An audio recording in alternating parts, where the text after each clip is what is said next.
Thank you, Derek. Thank you. Yep.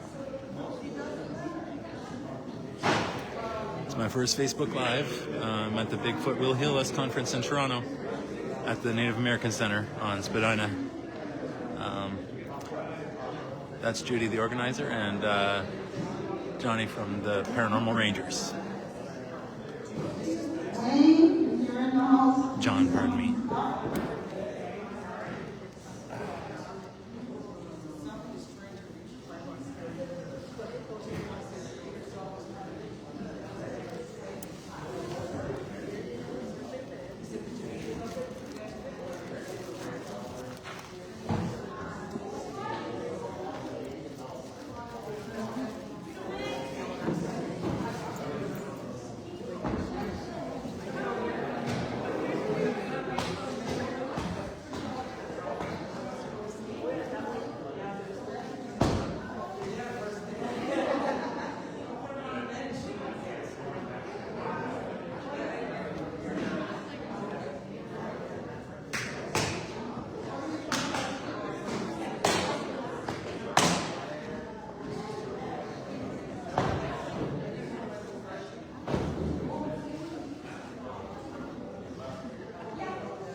We're going to get going in a couple minutes.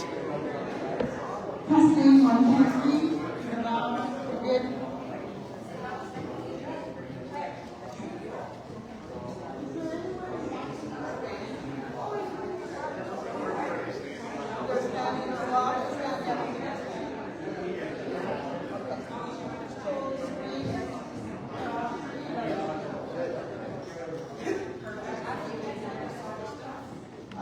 Welcome everyone, good morning.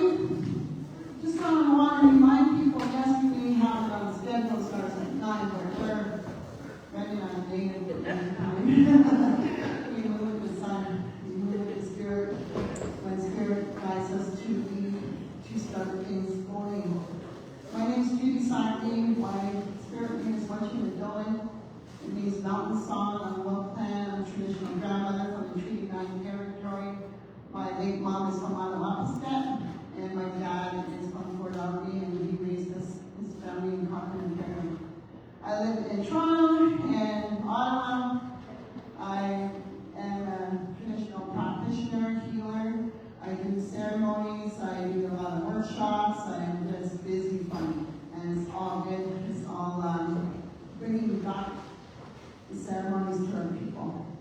That's what this conference is about, how the Sasquatch Society, Ochiskicho, helps us heal.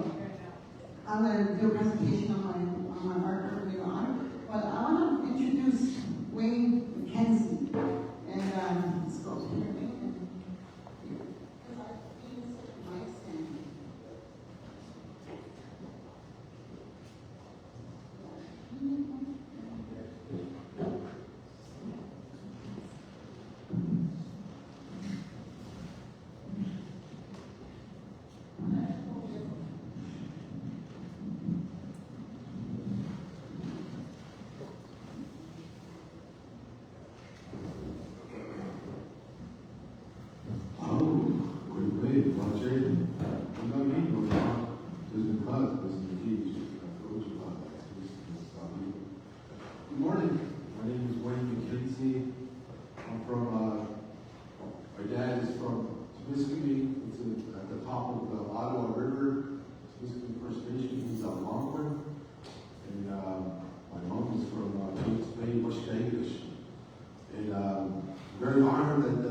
asked me to be a part of her gathering here with just Abby.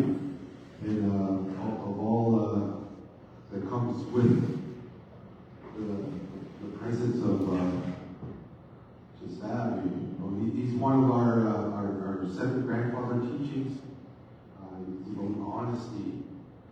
So I come here to share a little bit about my experiences with just Abby, and a little bit about my lifestyle. And you know, I mentioned where I'm from. My dad's Algonquin, my mom is Creek, and I have a Scottish last name, Gitchi. And I'm a former chief as well. This is a traditional Algonquin chief hat that we wear. And I wear it during powwows, mostly during grand entry, at ceremonies, and at different times when I have to share. And it goes a lot with Abby being honesty. This is what I have to wear when I'm speaking honestly. And sharing my stories, different things, like as well as Judy. I make drums. I've been a drum teacher for about 30 years. And I'll talk a little bit about the songs, the power of song and drums as well, because that's what I find that's living a good life is about with me. I started living this way of life about a little over 30 years ago when I went to a native treatment center. I had trouble with alcohol and drugs, and I had to get my life back together. And that's one of our ways is through the drum, the songs, and all the healing and everything that comes with that, you know. And the songs that come from Ochiskicho, the heavenly sky woman, who first brought it down to the earth many thousands of years ago. We still sing these songs for that purpose. You know, it's for love, honor, respect, and generosity. Those four teachings, and also I teach those four colors there, the medicine wheel, and guide is what I teach as well. When I'm teaching young people how to drum, how to sing, I probably taught at least 100 singers and women and drum singers. Last night I was in Sarnia at a round dance, a sidestep round dance, and one of my former students of this, he's one of the best out in North America, the Rogers Theater. I always try to go over and support my former students in different places, different territories. No matter where it is, I'll try to help out, share it, support them. Because now he's teaching another group of young kids, so that's that tradition of, the oral tradition. And so there's a lot of oral tradition around drum as well. And a lot of it's being lost as well. A lot of people are making up a lot of stories of even how to make a drum and how it's being blessed. Some people say there's European chords and stuff,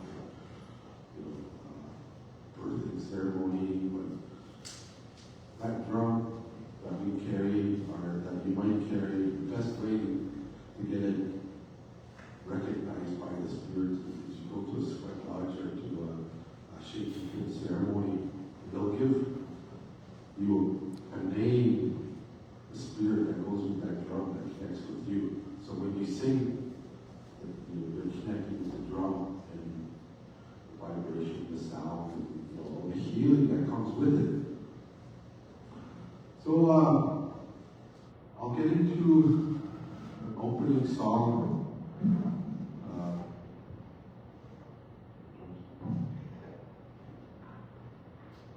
This song is just Abby's song.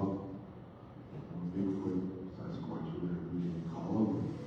And I know there'll be different storytellers about their seeing of this medicine man in different shows up. And I'll tell my story. Different places where he shows up is kind of different. It's more on a spiritual quest or journey. So with that, I'll sing the just Abby song to open up. Usually I sing just 2 times, just once for the women, once for the men. But I'll sing this one time 4 times for each direction, for this special gathering.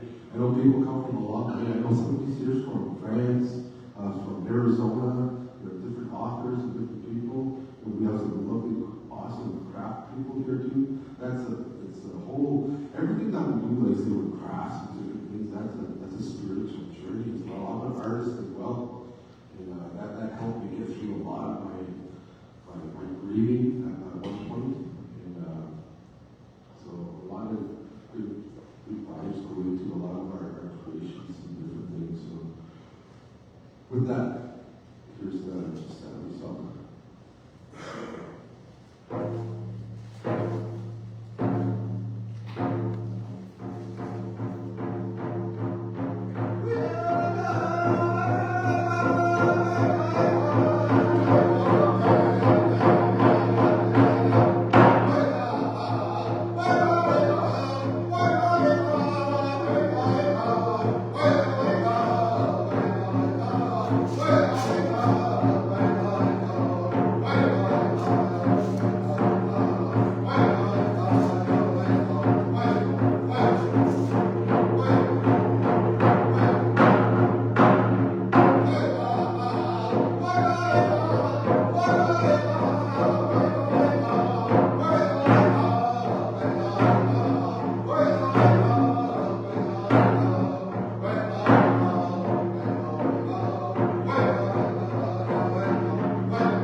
brings good dreams at night. We sang the song with my cousin in Ottawa one time where I was doing a pipe ceremony for the National Chiefs Assembly. And my cousin that was sitting with me, I brought up the song on the second day. And we're there for 3 days to do this pipe ceremony, sunrise ceremony. And he said, you know, I had a dream that night after we sang that song. He said, my grandson came to me and he said, Grandpa, I want to play. Come play with me.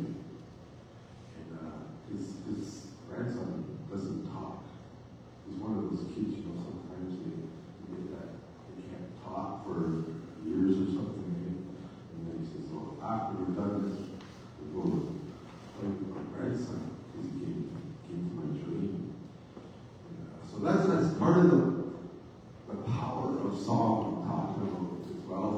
You know, we get a little off topic a little bit about, but that's, you know, that's recognizing Sackaney was what I was talking about. And, you know, there's different kinds of songs. There's like competitive songs, singing, and then there's like these spiritual, you know, ceremonial songs. And these songs, like I said, they come from Gitchi Meegwetch, the Heavenly Sky Woman who brought the first drum, and all the songs, you know, and stuff like that. Where let's say for my cousin, for his grandson to come, you know, to actually talk when he hasn't talked. I think he's 5 years old, he hasn't talked in 5 years. He was able to say, hey, Grandpa, come and play with me. So that's part of one of the teachings of songs. And I'm going to share another little story about a song that it's a sobriety song.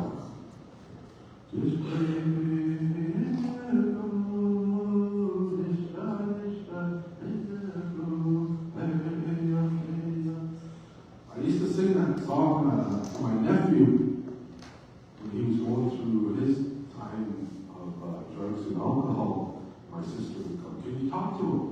Because I talk to a lot of youth, you know, trying to help them out. And that's pretty much what I would do. Would sit there after kind of calm me down a bit from the weekend or getting off whatever. Just wavy. He's like, you're not thinking straight. Doesn't mean just drinking, like we might say that on the guys, you know, just wavy or drinking. But it's when your mind is not really at peace. So I would sing that song with other songs for my nephew, and you know, it worked. He's I think he's like 10 years sobriety now. He's a university student. He does like talks to youth. And he's a grass dancer as well. He's a role model pretty much now. And he works in the North Bay hospital, where, you know, a lot of the patients come in and they're just screaming, like I'm talking about. They're not at peace. I've been there for like that to sing some songs there too, you know, to help them with the big trouble. So, and this one time, this guy, he's about 4 years old. I think he was from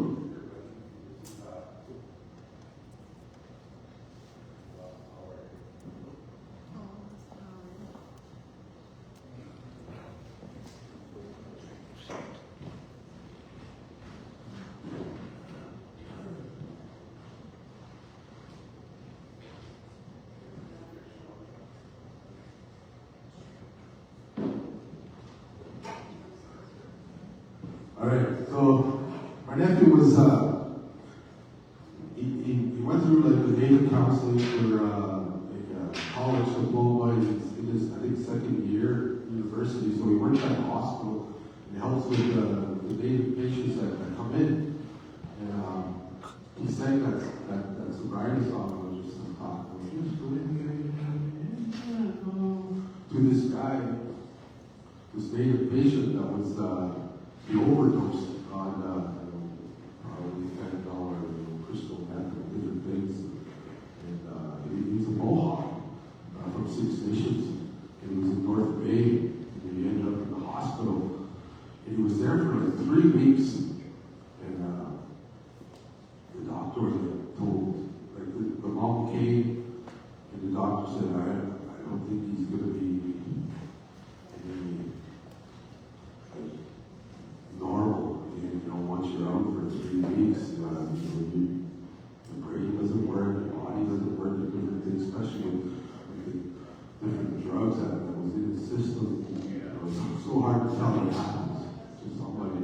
But the doctor has seen this many times, and said, but we have, we lose his heart. There's a match in Toronto here that we can lose this guy's heart. My heart's still okay. And the mom of the guy was up in North Bay. He's unconscious all the time he was there. And his mom was there. She signed the papers. Okay, my son, we'll donate his heart. But first I want to ask, your native worker to come and pray or sing or do something, whatever they do. So my nephew got the call in his office, grabbed his drum, and sat with the mom, and said, okay, I'm just going to sing this song. It's a sobriety song. And so he sang it. And he left the family with the young man. And they were wheeling him into the operating room now. And all of a sudden, that guy took some breath on his own because he was on life support. He didn't have, he couldn't breathe on his own. They were ready to cut his heart open and send it down to Toronto here. And my nephew said one of them was that song. And that's what I'm saying. That's the power of these songs. It comes in different forms, in different ways. And, that's pretty amazing.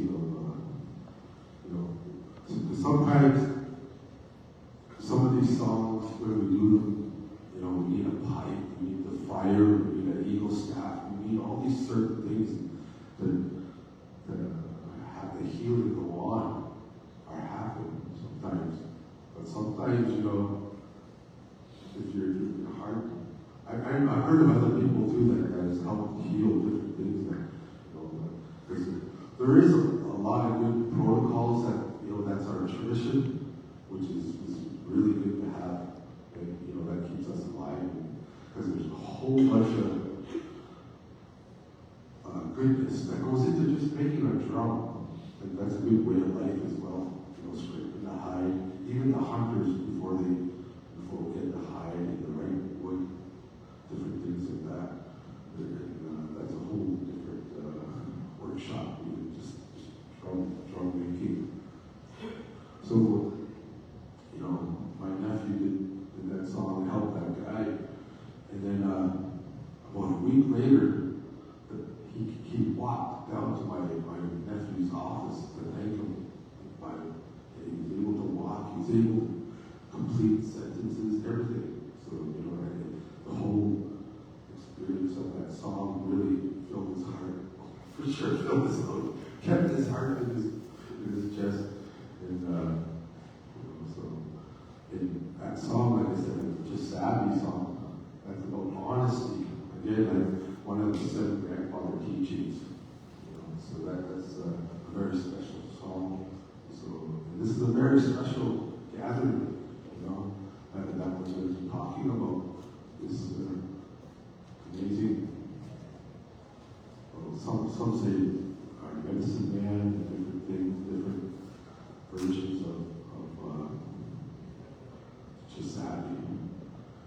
So with that, I'm going to get into my little experience of seeing just savvy. My first time that I seen him was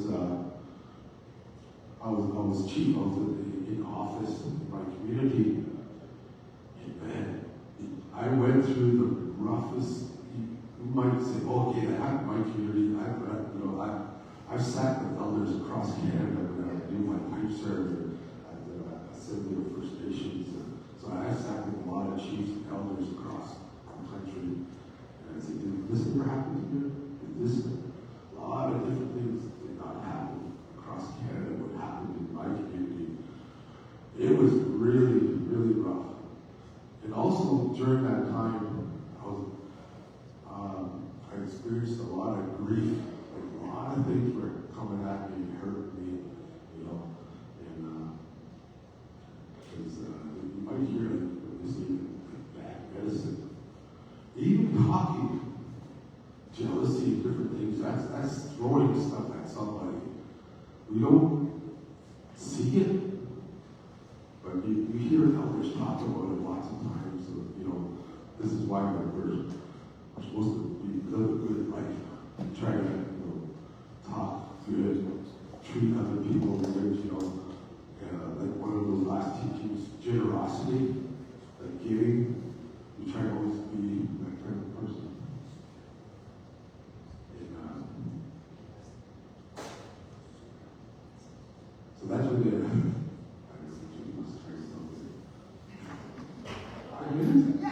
Okay. All right, that's good. And so when I was chief, I experienced a lot of different things coming at me. This one time, I was snowboarding. I just started snowboarding not too long ago, about 6 years ago. I was on my way to the hill, and I could see this green thing moving across. Like, I thought it was somebody in camouflage on a ski. He was tall. And he was walking. Well, it looked like they were on a ski and they were going down this trail. So I pulled over and checked out this trail. And that's where I see the footsteps. It's just these big steps going down. But they were staggered. And I asked one of my friends that are very spiritual, they see a lot of this, visions and different things. And well, so there were steps there, and they were like big steps. And the snow was up about here at my waist, because I tried to follow them, and I couldn't barely. You know, I was at maybe 20 feet, I had to come back. And they said, oh, he's sick. So he was protecting me when I was chief of all these different things that I was talking about that was being thrown at me that we don't see. So my elders, they said, well, we should go back to that area and give them offering, gifts, and different things like that. So I did for that whole rest of that year. I stepped down from chief at that time too, because of all the things I was going through. During my healing journey, I painted and did a lot of ceremonies to help me get through that grieving. And then I was in North Bay. I was outside having a smoke.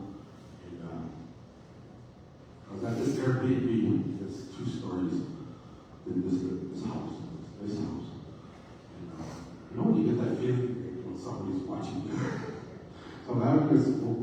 I turned around and I see the show in the window in the bathroom. There was a big, large size window. It was like those 2 windows up there, say, put together. I could see them. And his shoulders were just almost as big as that. And it was in between the house, is where it's, you know, upstairs. Like, when I turned around, it was like upstairs. It just kind of turned and walked away. But this time, he was the one that's in our area. They're blonde, kind of like light brown, blonde, and he was like almost glowing. So in my interpretation, it was like all those gifts and different prayers and stuff that I gave throughout that year, you know, it helped him get back to, you know, a healthy, vibrant, just happy, you know. And so I always recognize it now as one of my protectors. Wherever I go, you know, it's like, chief as well. It's the sun spirit that recognizes us, that selects us leadership. So I'm always, told to wear this at different occasions where it's, there's a very important gathering. And so that's my two sightings of just Saturday. So yeah, that happened 6 years ago. Yeah, so I continue to go back to that area where I first seen him. Yeah, when I first thought he was on a slow machine. Yeah, I had a picture of those tracks. I should have brought them. Like how big those steps are. Like I said, the snow was up to here over my waist. He was just cruising through that, Yeah, so that's something that you don't share too often, unless it's with a group of people or different people that witness such amazing event, or else people that are a lot of people will come from here different stories as well. Like when we're sitting down inside at the sacred fire at Apollo, a lot of these special stories will come up. And, so I'm sharing this special story with you.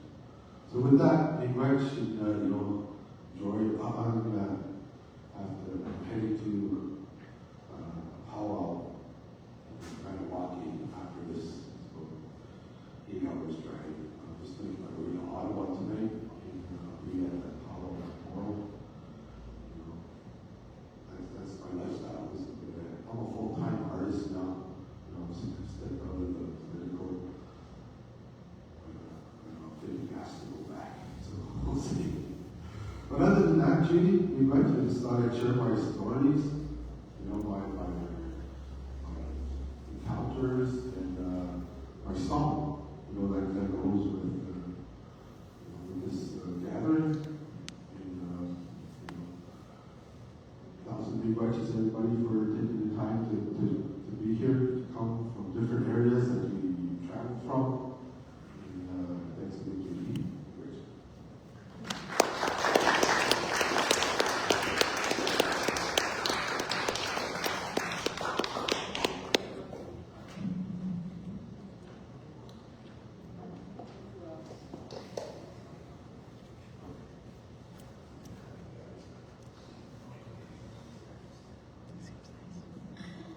Good morning, welcome. I just want to remind people, when you come in, you see the my beautiful friend over there, Darlene, with a paper. If you registered for the event by Google Forms, we ask you to sign the waiver, consent, because we are filming here, and we are making a documentary as we are going along here, so you want to get your makeup on, your lipstick on, and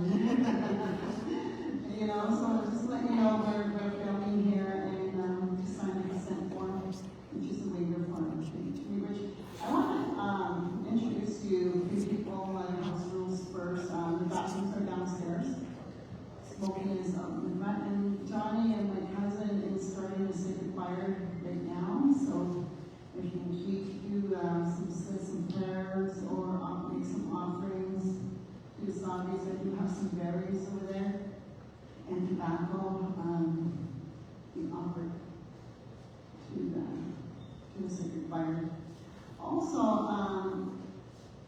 we're going to have some MC hosts, and because I'm going to be busy running around doing things, and so I asked for people to MC the event, which is fun. And to MC the event. And I want to introduce Ian Snyder. He's going to be my MC, and also later on Tracy Bone. But I really want to make a special announcement right now. Not a special announcement, but I want to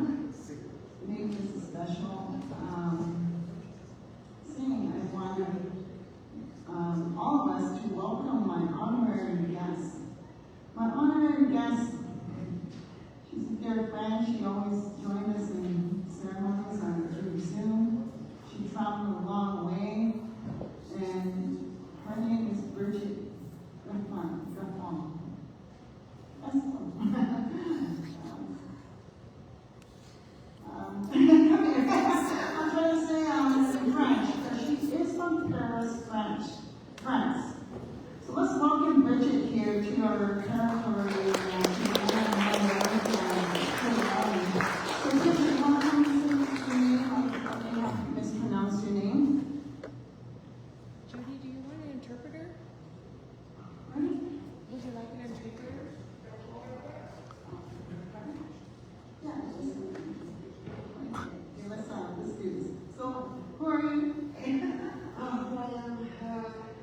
Hello, nice to meet you, nice to see you. It's an honor to be here. It's a long way, it's a journey from here. And I'm very happy. And I'm very happy to see Judy, Maria, and Tammy, and perhaps Angel. It's now few years that I follow the Zoom with Judy, with the moon, Sackaney moon, voilà, and I'm very, yes, happy and to be also with indigenous people, so I feel comfortable with you, and it's a great day today, and I'm very happy to participate. Thank you.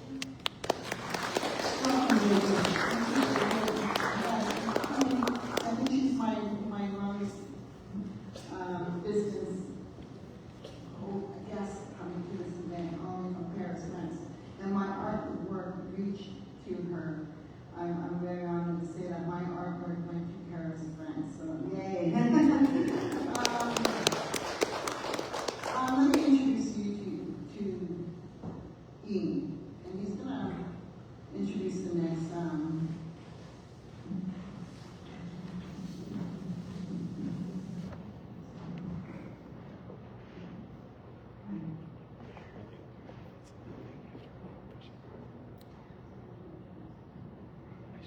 And next, we are going to have the Paranormal Rangers.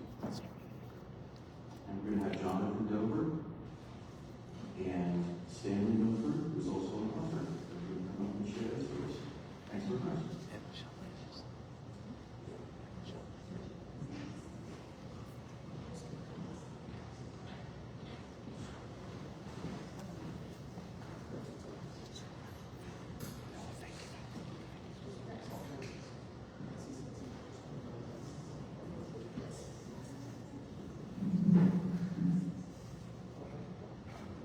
Okay, this is going to be like the tag team wrestling match that you see on TV. So we're going to take turns and go through this stuff. We've got a lot of ground to cover. And we'll try to make it as interesting as possible because I know what it's like sitting. I was a kid in the back of the church getting pinched all the time because I wasn't paying attention. So after recovering from my injuries, I learned to sit still and listen. So like I said, we're going to have to be close to the computer here because it does not want to, we don't have all the technology to make it work the right way. Okay, here we go.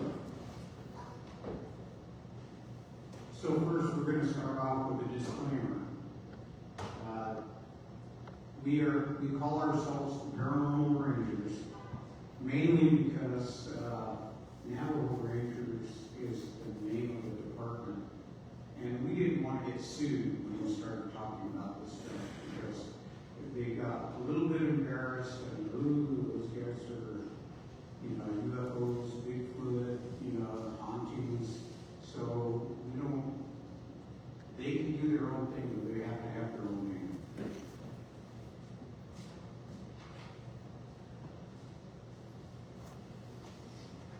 So if you watch TV, you will see us on an episode of Netflix called Unsolved Mysteries. And when we did that with them, we told them, we are not going to compromise, you're going to tell our story correctly. If you don't, we are going to walk. And they did. They did a really, really good job with it. As a result of that show, Stan and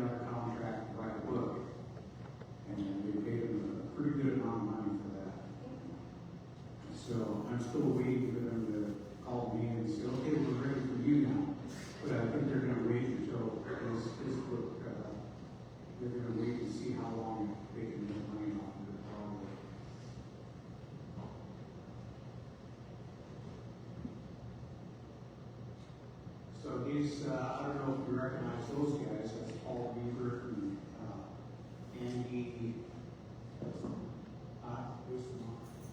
Andy Bustamante. He's the guy on the left there.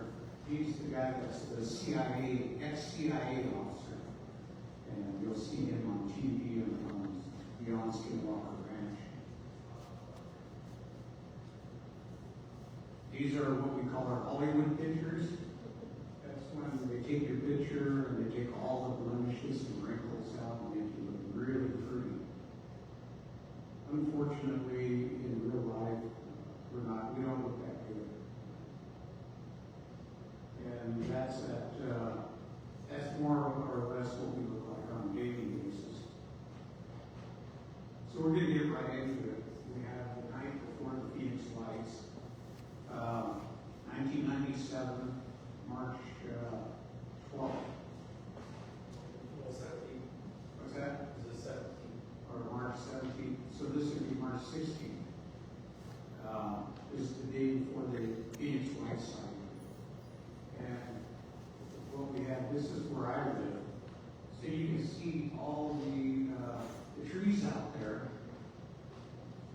We have, so Bigfoot lives in those, actually he does show up in the desert like that. And so we have a lot of reports of him walking through the area. And that's kind of a representation of what some of the houses look like. And I had a ex-brother-in-law come running inside, and he says, "Hey, there's these craft flying over. I just saw a triangle fly over the house." And this was getting near the evening time, so it's getting to be dark. And what we saw were these lights traveling around in a counterclockwise direction along the horizon. And the first one would change color, the next one would play follow the leader, the next one. And they just kept circling us for about 45 minutes. And during that time, everybody in the community actually turned off the lights of their houses and brought lawn chairs out and sat in their front yards and watched the light show.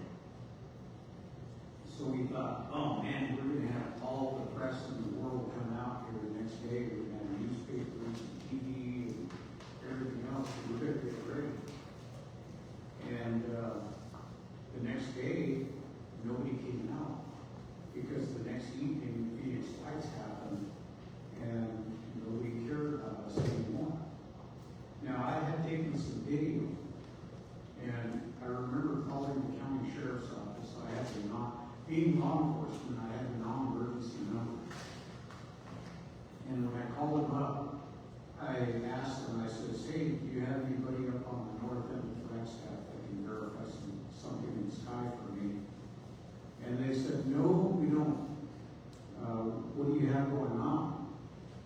And, you don't want to be that UFO nut. So I said, "Never mind," and I hung up.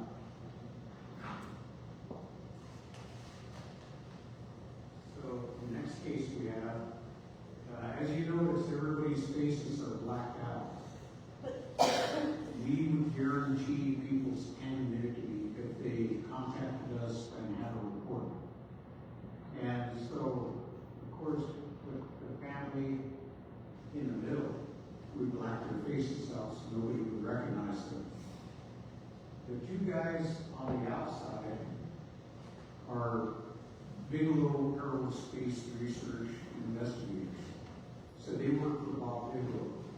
Bob Bigelow is I don't know if he's a multi-millionaire or billionaire, but he has an aerospace company where they're building habitat modules for the space station. And what they did is they used Kevlar, and they would put them up and attach them to the space station and inflate them, and then they test them. So his investigators were all special forces, Navy SEALs, and that kind of thing.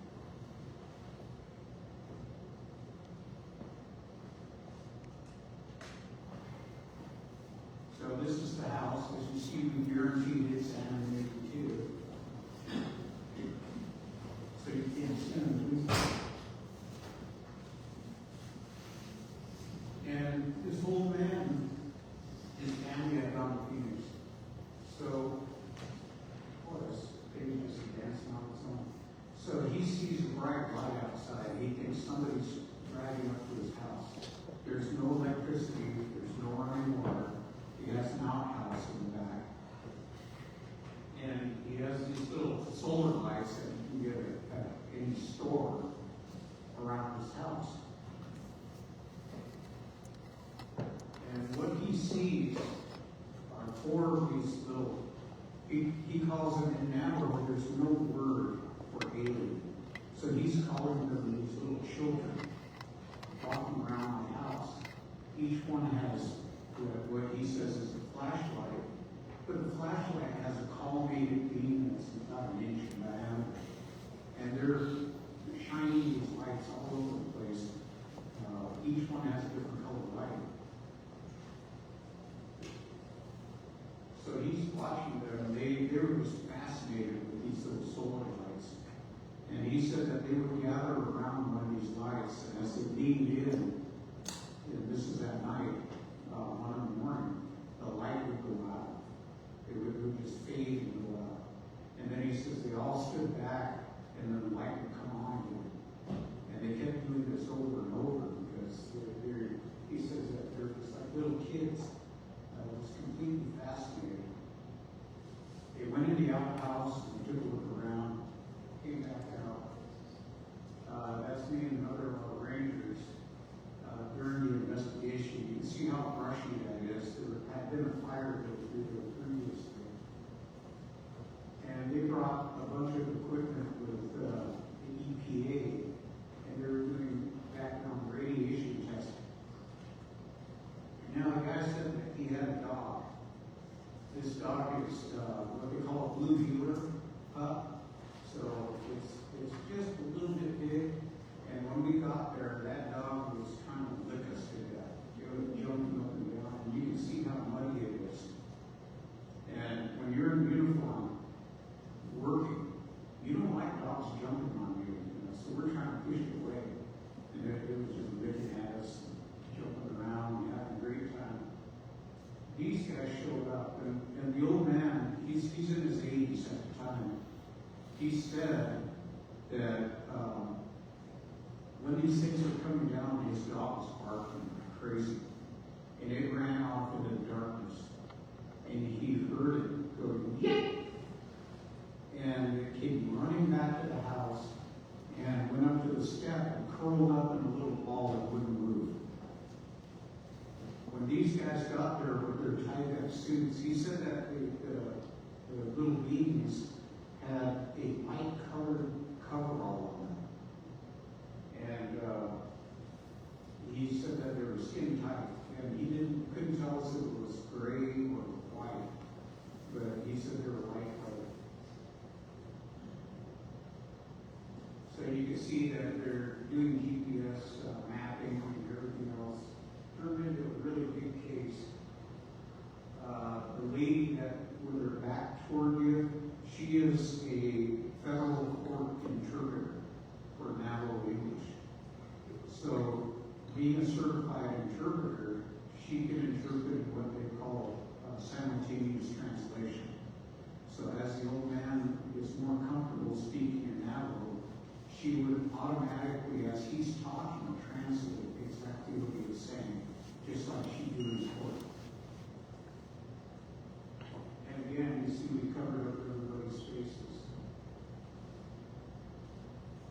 This dog was on the scene. She had pups. That's a Rottweiler. And you can see how heavy that chain is. She was ready to break that chain when we were there. She was barking at us like crazy. They said that when these things came over, she never came out of the doghouse. Here's the pup in question. We guarantee it's anonymity too. And what we didn't, the sad part about this case is the family did not tell us weeks after this incident, this pup died. And they don't know why. They didn't tell us about it. Otherwise, we would have brought the dog remains in and had a necropsy done where they determined the cause of death. We think that they might have hit it with something. And that's why it yelped and came running back to the house. We found unusual marks in the ground. And these marks were going kind of in a straight, semi-straight line. But nobody could, they're about the size of a coffee can, a big one. So we couldn't determine what those were. There's one of Bigelow's investigators with their fancy equipment. And they've got all their GPS stuff and temperature. And at the end of that case, one of the neighbors lost how many? Seven pups? Eight pups. You know how they get they're real small with little balls of fur. They're just learning how to walk and they're falling and rolling over all the time. That's how they were. All 8 of those pups disappeared that same night. And we went over there and looked at it because we're used to predator damage. We know when foxes, coyotes, those kind of things come in and take animals. And usually they'll leave blood, they'll leave fur, they'll leave entrails, they'll leave all kinds of detritus on the ground. And there was absolutely nothing. It's like somebody gently picked them up and put them in the vehicle, and there's no tire tracks either. So we don't know what happened with them, but it all of them disappeared.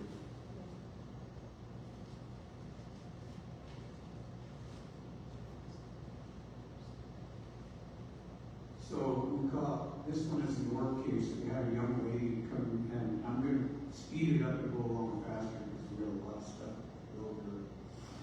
We had a young lady that was working in Flagstaff. She's on her way home at 1:15 in the morning because she works a graveyard shift. And as she's driving home, she sees an orb way up here by this cinder cone.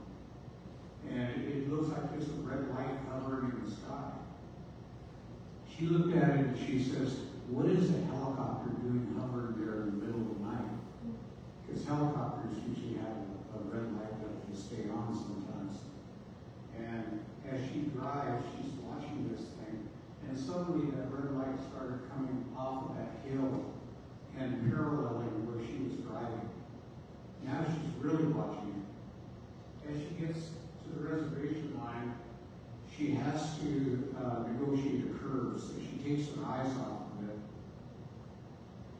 And she says that this red ball was bigger than a beach ball. And you could see that it was gliding over 6 or 8 feet above the ground. And you could see the light under it. And she said you could see that it was three-dimensional. It was lighter on the middle and darker on the outside. And this is the area up on the left side. That's where she saw it. She's seen this red ball coming across this field toward her. And here's the curve where the reservation line is. And as she's driving, this is looking back the other way. As she's driving, she sees this thing coming along the side. And as she watched, this ball actually turned white. And it became the size, she says, a little bit smaller than a volleyball, but bigger than a softball. Is how she described it. She's trying to take a picture of it with her phone. And she says, no matter what she did, as she's looking out the driver's side window and aiming at it, she says it won't show up on her camera. But then she takes the camera away and there it is. And as she goes, this thing sped up and it just took off across the sky. flew across the sky, it looked like a shooting star. So that's not the end of the story. And this part we don't usually tell a lot of people. But when she got home, she pulled into the driveway, and she said there was a 4-foot rabbit sitting where she parks her car. And it was sitting up like you would see a cat sit up. And she says its ears were together and leaning back at a sharp angle. And as she drove in and she saw this thing, she said it was peppered black and brown. No markings on it. And she knows what a cottontail looks like. She knows what a jackrabbit looks like. So when she saw this, she exclaims out loud, "Oh, I want you, rabbit." And she didn't park all the way forward like she usually does. She got out, went behind her car, and ran for the house, opened the door, got inside, and locked everything. She didn't sleep that night. When we contacted the Mutual UFO Network, we talked to their STAR team members. And Chuck Moldman, who's a physicist, instructed us to go around her car with a compass and see if there were magnetic anomalies. And also to pull the oil filter and send it in for analysis. So we went around the car and we found one spot behind the driver's door that if you stood 3 feet away, that compass would just pin there. If you moved left or right, the needle would stick right on that spot. We found the other portion just in front of the mirror on the passenger side. The scientific analysis of the oil filter came back that there was a high level of sodium nitrite. And scientists tell us that sodium nitrite, which is basically hot dog water, is not a normal part of oil, nor is it a normal complement in oil filters. So they don't know how that got in there. Looking outside, this is actually her vehicle. You can see how far back she parked. You see the disturbed ground in the front. That ground is baked caliche clay. It's like ceramic. And in order to break it, you had to, if you had glue on, you had to kick it and kick it and kick it until you created a little break. And whatever was sitting there broke up that ground. So we went back at night, and you can see that there's definitely marks there that are showing up. So we know something was there. We just don't know what it is. Later on, she's driving down the road, and another orb shows up, and this time she got a picture. This one is about this, maybe 14 feet tall. And it looks, if you really look at it, it almost looks like a hexagon. So she's a little freaked out and doesn't really want to talk about this anymore. She woke up the next morning, she had a terrible migraine, and she's never had a migraine in her life. So today she has anxiety. And so it really changed her life going through this thing. And she acknowledges that it happened. We understand that in abduction cases, when you see something really odd, you might see a deer, you can see an owl, you can see something that a giant butterfly, and you don't think in terms of, oh, that's weird. You just say, oh, it's not going to hurt me. But they say that if you saw what was really there, you would freak out and probably scream. So they call this a screenshot memory. Just like a computer screen that you put a picture on. They put something in your mind so that you don't get scared.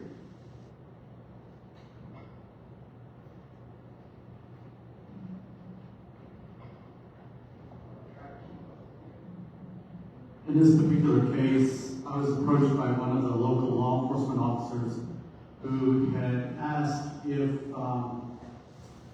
we still conducted paranormal investigations. And I said, yeah, it depends on the case. But he said, my wife and daughter the other day were coming back from Gallup, New Mexico after shopping during the day, and it was getting late at night when they were almost home. And as they were driving, this is the stretch of highway that they're on, but you can see off to the right there that out there on the plain, that there's nothing out there. There's no infrastructure or lights or anything of that nature. It's just wide open grazing area. So they're driving along, and this is another shot of that same image. This is the highway here.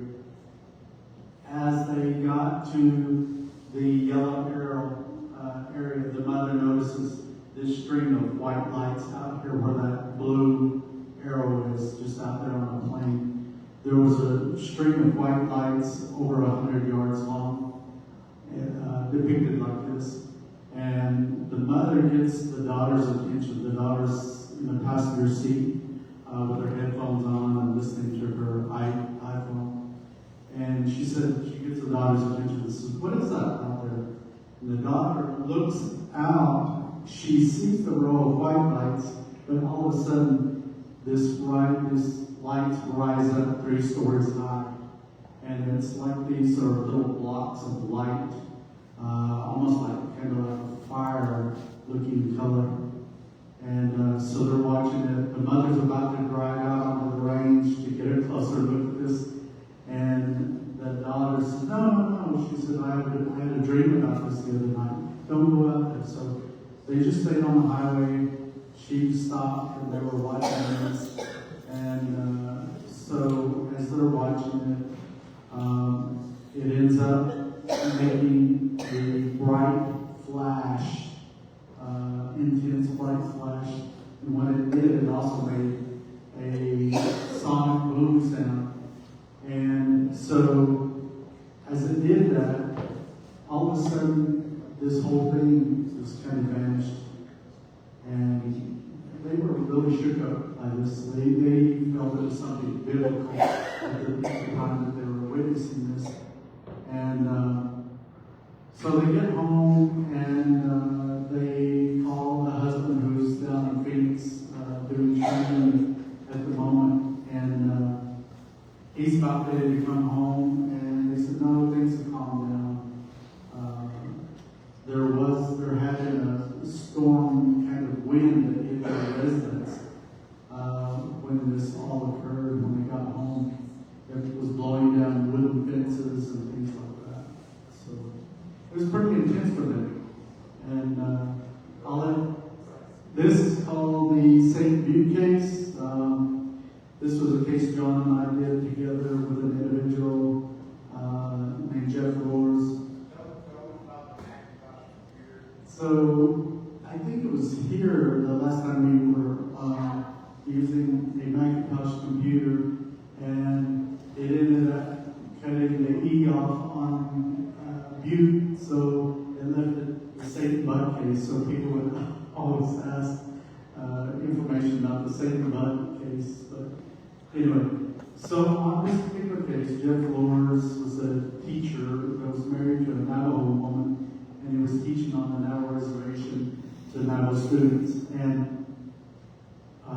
this image right here is actually what is referred to as St. Butte, out near the community of Lower Brucewood. This is an image of John and one of the Bigelow aerospace investigators. And we walked the entire top of that mesa. But what was happening, Jeff was saying that he was observing these orbs or lights flying into the mesa. No, he said it wasn't flying around behind it or near it. He said they were going into the mesa. And he was telling this to his wife. And so at one point, she just kind of laughing at him, not taking him seriously, and he ended up going to Flagstaff and bought a digital DSLR camera so he could take these images that he captured here, showing some of the objects that were being seen.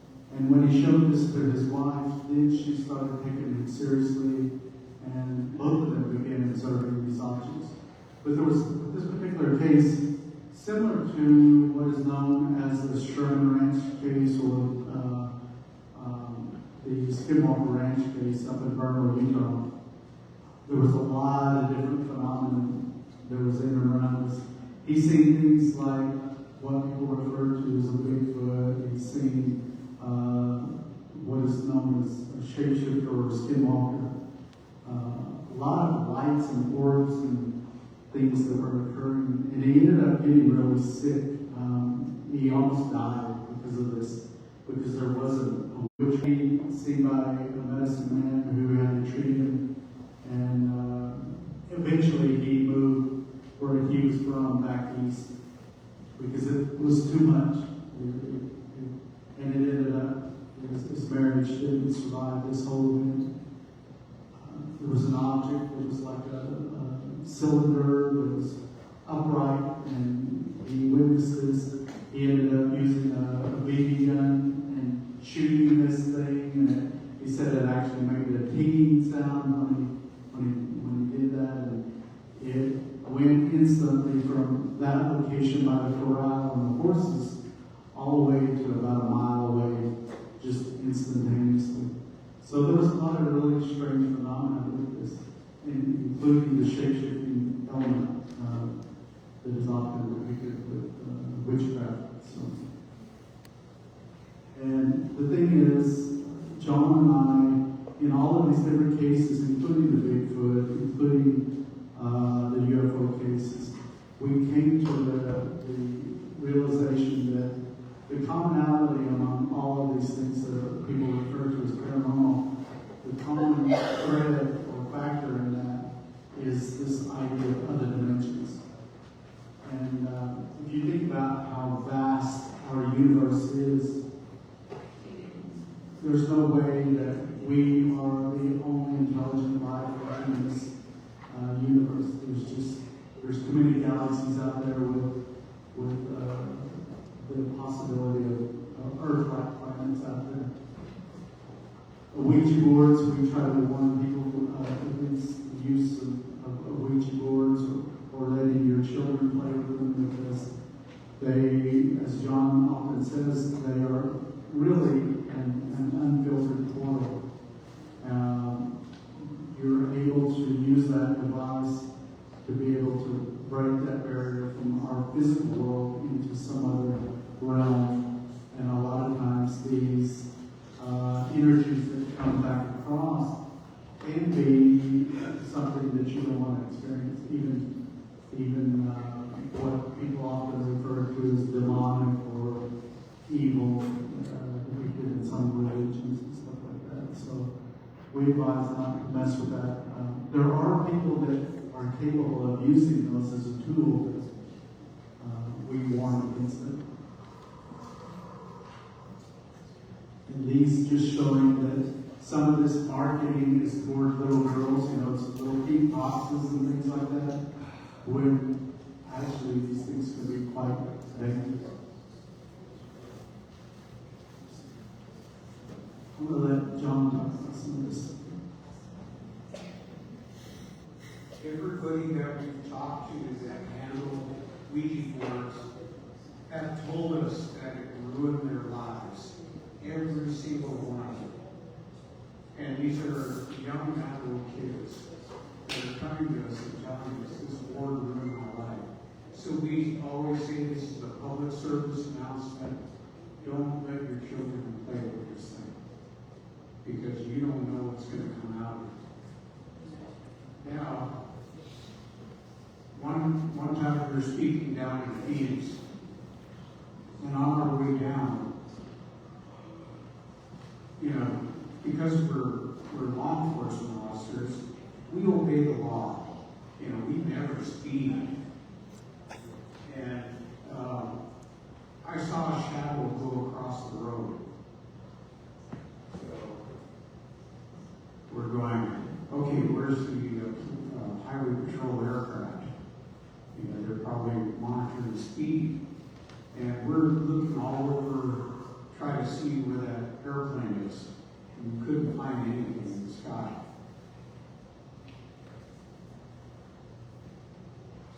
we started to understand that there was something up there that went between us and the sun and showed us a shadow. And when we started speaking about that, we had other people come to us that said, yeah, I was out mowing my lawn and the shadow flew over me, and I'm looking up in the sky and I don't see anything.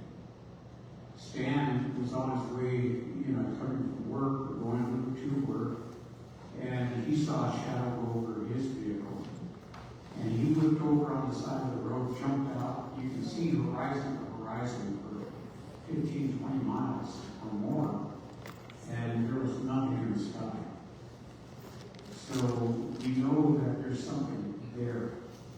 We just don't know what it is. We ran into something called, we call it street light phenomenon. If you're driving down the street at night, you drive under one of these lights, and it suddenly, goes out, just as you drive under it. And so that used to happen to me, it happened to Stan, and we never paid attention to it. We just figured the light has a photo sensor on it. As you're driving past it, the headlights hit that photo sensor and shut the light off. However, Stan's going down the road one day and he counted 30 lights in a row going off as he passed under them. I've only hit about 16 or 17 of them going off the road. So there's something definitely going on there. So we started talking about streetlight phenomena. We see this quite a bit, and it is not a faulty photo sensor. There's something happening. And we've had lights in parking garages explode. yeah, we pulled into a parking garage down in Phoenix to go to the mall, because that's where it's at, right? Go to the mall. And we parked under this light, and we both got out and slammed the doors, and all of a sudden this light just whoosh. It literally exploded with sparks flying everywhere. And then we were sitting in the dark. And we just looked at each other and went on into the mall. This we call the flying onion. A lady was in the wintertime, you can still see the snow on the ground.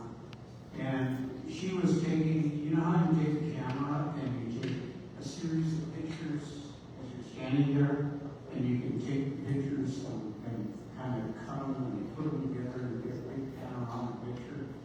So that's what she's doing. So she's going click, click, click, click. And when she developed everything, this thing showed up. And a lot of people have told us, oh, it's an insect flying. But there are no insects at that time of year. So whatever she caught, it has a thing coming out the bottom there and one coming out the top, and it's hovering. And the reason it's blurry is because whatever drive it's using to stay up there to defeat gravity is causing a distortion field around it. This guy sent us these two pictures, and you can see he's using a game camera to see where the deer are coming through. And so he set that up, and he takes a daylight picture, and then he waits. So the next day, he looked at the pictures, and that showed up. And if you go back and forth, I can't do that right now with this computer set up. But if you went back and forth, you'd see exactly where those lights were in relation to that picture. They're up in the air. And a row of lights similar to what the mother-daughter saw.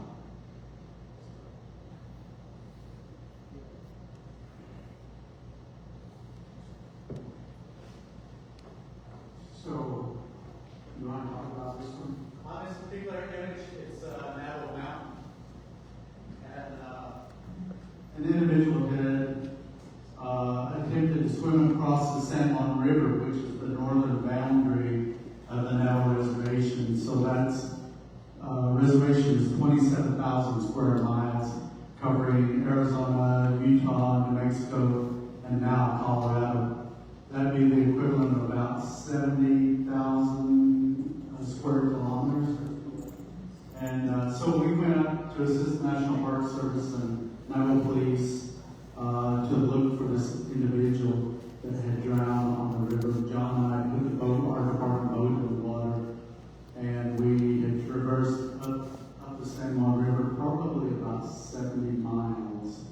And it was getting late in the evening, and John says, well, why don't we just pull off and go camp here for the night? We would always have everything we need to be out in the field for several days. So pulled the boat off, and as we had eaten dinner and we were resting on our cots, we were on the north side of the river facing the reservation or facing south.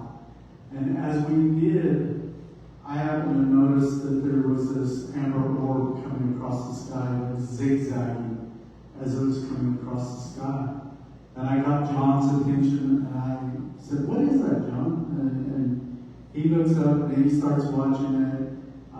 John knows a lot about military aviation equipment and craft.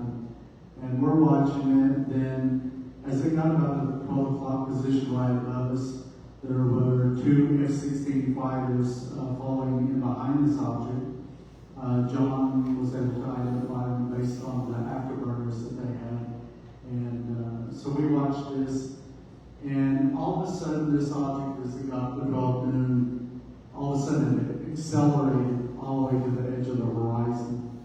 But it maintained that zigzag pattern all the way, and it continued to have the F-16s follow in behind it. And one of the things I can tell you is when you see something like that, if there was a human pilot in that craft, they would have been jammed. You know, it would have just been pulverized because that thing was making really sharp zigzags. And all it did was speed up and went even faster across the sky in the same zigzag pattern. So we just watched it. Neither one of us even thought, hey, I should get my camera. You just look up and you go, whoa, look at that. And then by the time it's over the horizon, you say, man, I wish I had taken a picture. And that's what happens in a lot of these cases.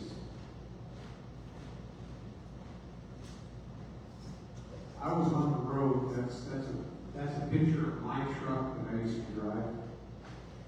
I was on the road one night. We had finished a Bigfoot investigation where over 30 people encountered a Bigfoot.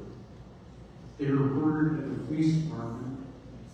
The lieutenant there at the police department came out and pressed for their news and all that. And the lieutenant says, I wonder how much these people have had to drink. Ha ha ha ha. And so needless to say, the residents, those 30 people that tried to report it, said, we want nothing to do with the police. So they called the Rangers. We went out there with a 6-man tactical team with night vision, forward-looking infrared system, recorders, and day and night we surveilled that place and contacted the witnesses, got statements from them. We got foot track evidence, we got hair evidence where it stepped over a barbed wire fence. We sent the hair evidence off to a lab for DNA testing. They said it came back unknown carnivore. That's significant because we have DNA, we have millions of samples from all over the world. And if they have found any likelihood that it was ape-related from Africa or whatever, they would this genus. And to come up with unknown carnivore just means that it wasn't in the database.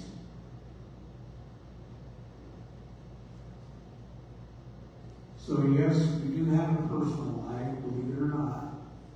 We finally caught up with Gitchi at the conference, and we paid him $5 for a photo.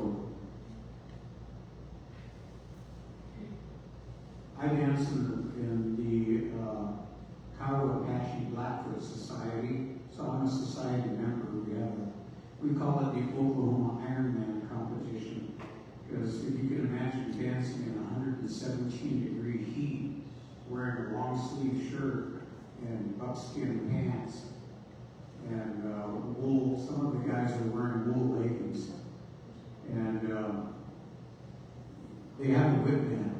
So for 3 days, you dance every dance. 90% humidity. Typically, after 3 days of dancing, and you don't get to say, I'm going to get a break. The whip band says, no, you sit down, you're going to dance. And at the end of it, typically you'll lose 10 pounds to 15 pounds. So I go home and I get nice and skinny again and start eating like crazy and get fat. This is the society dance. The guy on the right was a Marine in the Tet Offensive. He was, his commanding officer, Colonel John Regal, said that he was credited with over 200 enemy kills. And he's Katukaheykano and Cherokee. And he would sit there at night and he'd go and sniff the air and he'd say, "They're coming. Everybody get ready. They're coming." In that company, he never lost one of his men in the squad. And they said every squad in that battalion lost him. So he set up these ambushes and were able to ambush the enemy. And they said they counted the numbers, and over a long period of time, there were 200 of them. So I play guitar. This is one of my guitars. Stan plays guitar too. Can you tell what kind of music he plays? He's over here just, thrashing away. He plays a lot of Metallica and Ozzy and, all those guys. So we try to play together, but it doesn't necessarily work. Because I'm all 60s and 70s, early forward. We showed this to, we were invited to speak in Scotland at the Stirling Paranormal Festival. And I'm a big soccer fan. And so I asked him, can you send us a copy of your football jerseys? So they sent us the Celtic jerseys. So we put them on and out in the desert, we took some pictures and sent it to them. We showed this on the screen when we were there in Stirling. And people laughed so hard that they about fell out of their chairs. And me and Stan are looking at each other like, what the heck? Come to find out that there's 2 soccer teams in Scotland. There's the Celtics and there's the Rangers. And they're mortal enemies. So for 2 Navajo Rangers to be wearing Celtic jerseys was pretty funny to them. And they had a great time laughing all that. We wanted to recognize our good friend Clifford Mahooty, who died in 22. He was on Ancient Aliens and a lot of the other programs. He was a Zuni medicine man and also an engineer for Chevron Corporation. And we got to meet him. Actually, I told that story. We had spoken at the International UFO Congress. And after we got done, there was 2,000 people in the audience listening to us. And after we got done, they took us out the back of the stage, down a long hallway that led to another long hallway that led to the foyer. And when we got to the first hallway, me and Stan got mobbed. And we had groups of people, they pulled us apart, and they talked to us for the next 3.5 hours. And when we got done talking to everybody, our throats were parched. I mean, it just felt like we just ate a handful of sand. And so I said, let's go find something or something to drink. I said a beer would be really good. So we went next door. There's a little bar there, and it's late. We walk in, and there's nobody at the bar except for Clifford is standing over there. And we order a beer, and it was like a commercial. You take a sip and you go, ah. And as we're standing there, Clifford is down about maybe 25 feet down the bar. He doesn't drink. And there's a whole bunch of young girls all around him. And he's dressed like this. He's got his headband on, his jewelry, his little vest. And they're just hanging on every word he's saying. And so he looks over at us. And I go like this. And he just started smiling, and he put his head down, all embarrassed. And after the girls all left, he comes walking over and introduced himself. And we got to be really good friends with him. And we told him, yeah, we know what you're doing. You're going to take some young girl on a personal spiritual journey up in your room. And he was just laughing because he travels with his wife. So, but we sat out outside in the chairs and talked for, I think, a couple of hours till we all got too tired and had to go to bed.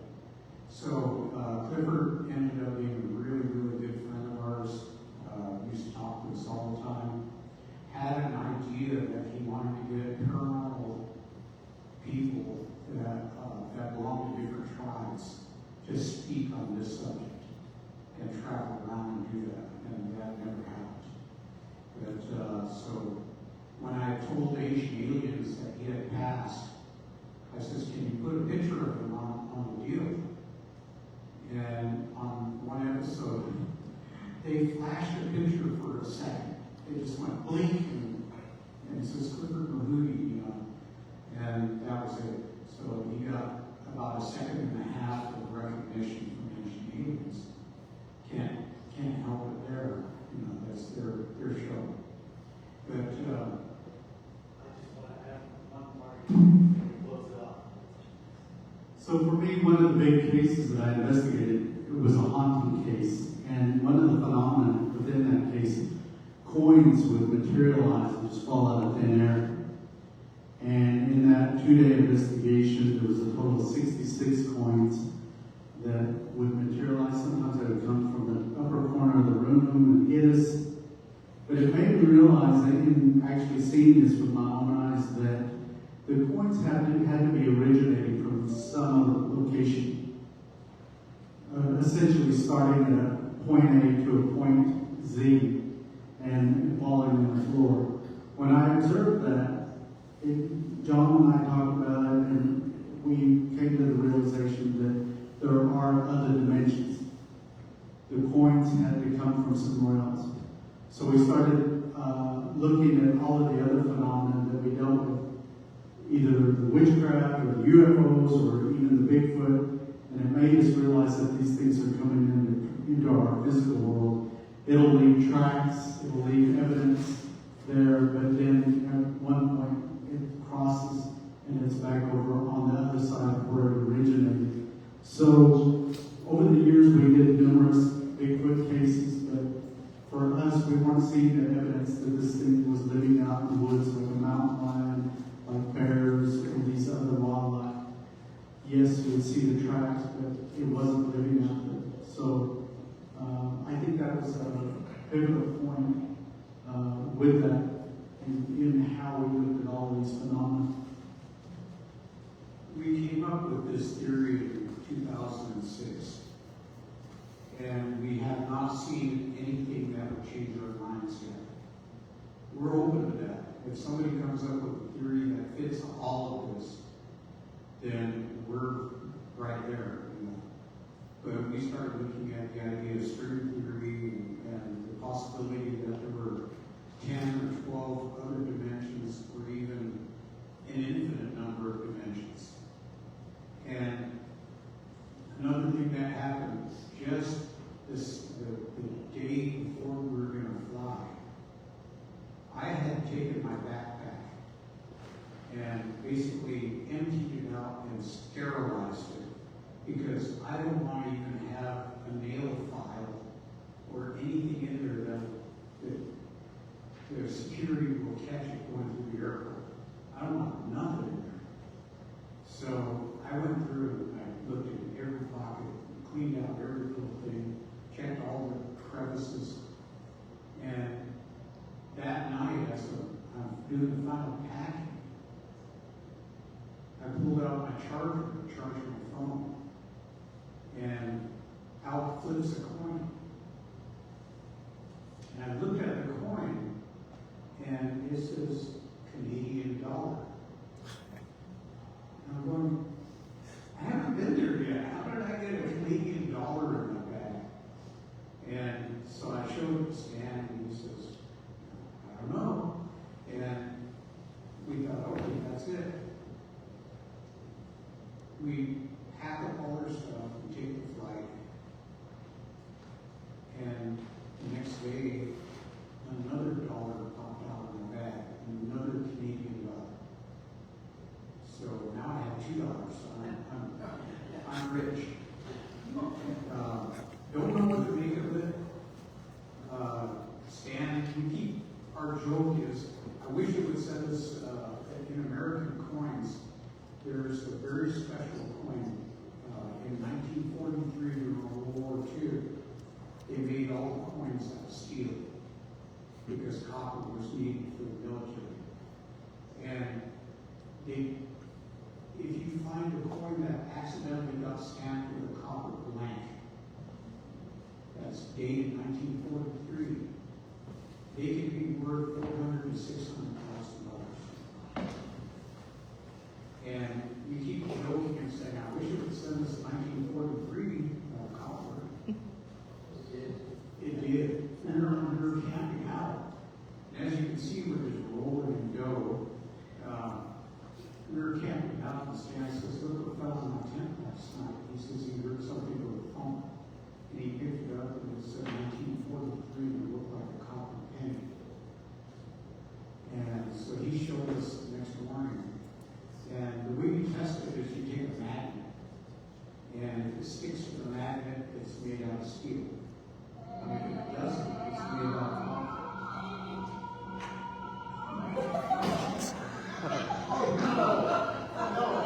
We're so sorry, John. We're so sorry. And I guarantee you that this is the last story. So what we did is the day we left the canyon, we were in the canyon to shade. I says, hey Stan, you still got that penny? And he says, yeah, it's right here. And he really pulls it out and hands it to me to test. And I looked at it, it says 1972. So whatever these people are, these entities, they have a sense of humor. Otherwise, we would have been, gotten 400,000 to 600,000 and split it down the middle. And if that didn't happen, so I'm happy if I'm 1,000 there. Most of the time, I'm 100 there. So Thank you for having us here. We've enjoyed being here. We were here last year, and it's wonderful to share these stories and hear stories. We learn so much from these type of events wherever we travel. So thank you for coming out. We appreciate it.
is a noticeable upgrade from last year in terms of projector. We only had a little one on that cart. That kind of cut people in the eyes, and we angled it. The image was like this instead of square. But yeah, it's fine. It's good.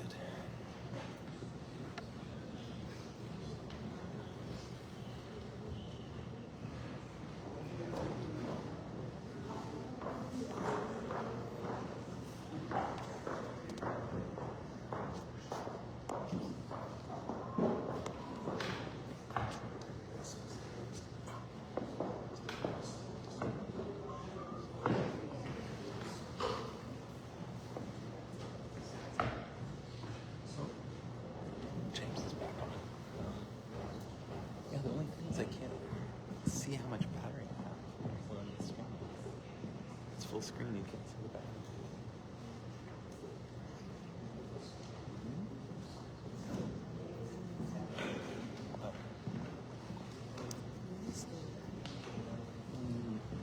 Yeah. Hey, thanks. I brought one too. I just don't know if it's gonna work out, the thing, or if it's a stud. I usually. Do you want to stick it in? That's what she said. You walk into that one. I just feel like I want it. No, I don't know. I guess I could.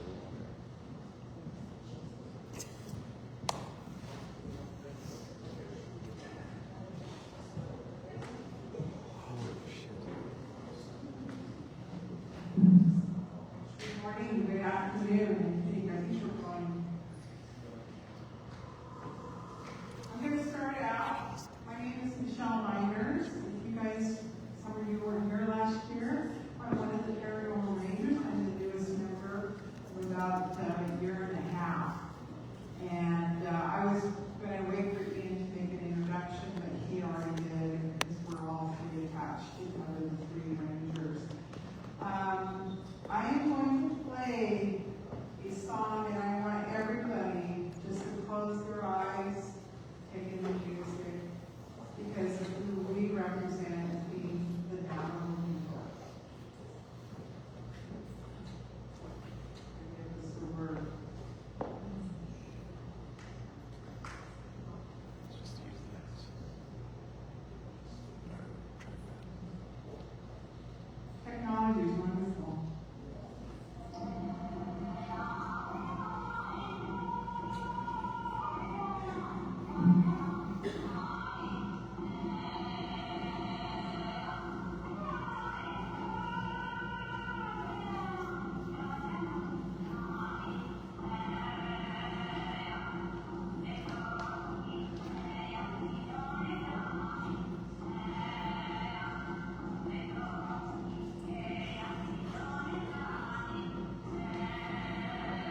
I was here last year, I did not believe in the Bigfoot, but then I had an extraordinary experience while in this room.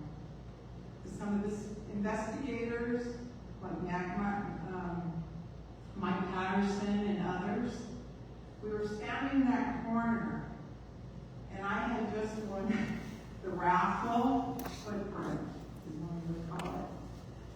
And all of a sudden, I looked to the right of me, and a silhouette of a Bigfoot was standing in that corner, and I kind of jumped in excitement, but also a little bit of curiosity and stunned. I was actually stunned, to be honest. And these guys just smiled at me. There was no reaction. I said, hey guys, did you just see that? And there was just smiles that came from them, and I was expecting some excitement. And it was more my excitement, but I also found out that the Bigfoot is real and it's interdimensional. Well, this is my journey of how I became who I am today in the paranormal world. About 8 years ago, by the way, the person that you just saw singing was my grandmother. She was a published artist in her artwork and her stuff, a doll maker, and she's in the Smithsonian Institute. They preserved her works. The other she wrote, and she was also a delegate to run for the president of the chairman of the Navajo Nation. But she legislated the law that anybody who was living off the reservation and who was Navajo could run for the office of chairman. She changed that piece of legislation. Am I a proud granddaughter of her? Absolutely. And that's the change we are making here today as being members of our tribes, to go out to the world and express what we have been experiencing in the paranormal, the Bigfoot, and other places that we are coming to understand this phenomenon. And the Rangers just got up here and explained their process of what they went through in their experiences of being a paranormal ranger and handling the files that they've been given through their work. And all three of us did not want this assignment. We weren't asking for these experiences. They came because it is a part of our bloodline and our blood culture. And I always ask, why did the faces of the past and how does it relate to the cosmos science and technology? And I'm going to go through that with you today. And I'm not going to play that video, it's really long, but what that told you is who we are, what our roots are. This is my Pawnee relationship. This is my great-great-grandfather, and he has an interesting background. And I shared a little bit of it. Does anybody have a tissue? I know this is running part for some kind of weird reason. I appreciate that. My great-great-grandfather was a product of the boarding school. He went to Carlisle Lincoln School. His roommate was Jim Thorpe, the famous Olympic runner. But he aspired to something, and why the past is necessary for us to look at our ancestors and what they need to teach us. He actually became a clerk and a financial clerk for Oppenheimer on the Manhattan Project. And then he ended up being with the Atomic Energy Commission until he was 76. They forced him to retire. It was an interesting acknowledgement to understand that my great-grandfather never revealed this to his grandchildren because he couldn't. He was under a strict NDA. And years later, my grandmother, who passed away a couple of years ago, had all his files. And what was really interesting, I talked to this gentleman, Heineck. Paul Heineck is a good friend of mine. And he says, Michelle, do you realize the Atomic Energy Commission held the files today like the Homeland Security? And he said, they they held all the X-Files. And so my grandfather probably knew a lot about the technology, about spaceships and things that were going, because this is the office that it went to, was the Atomic Energy Commission. So it was a really interesting revelation. I did get a video. I did acquire a video of him speaking. He was like 100 years old today. And I was not able to obtain the clip and put it in here. I have some PowerPoint issues. But he revealed everything he had done in his life up to the point, and he even said he was with the Atomic Energy Commission. It was a historical record of him working with Oppenheimer.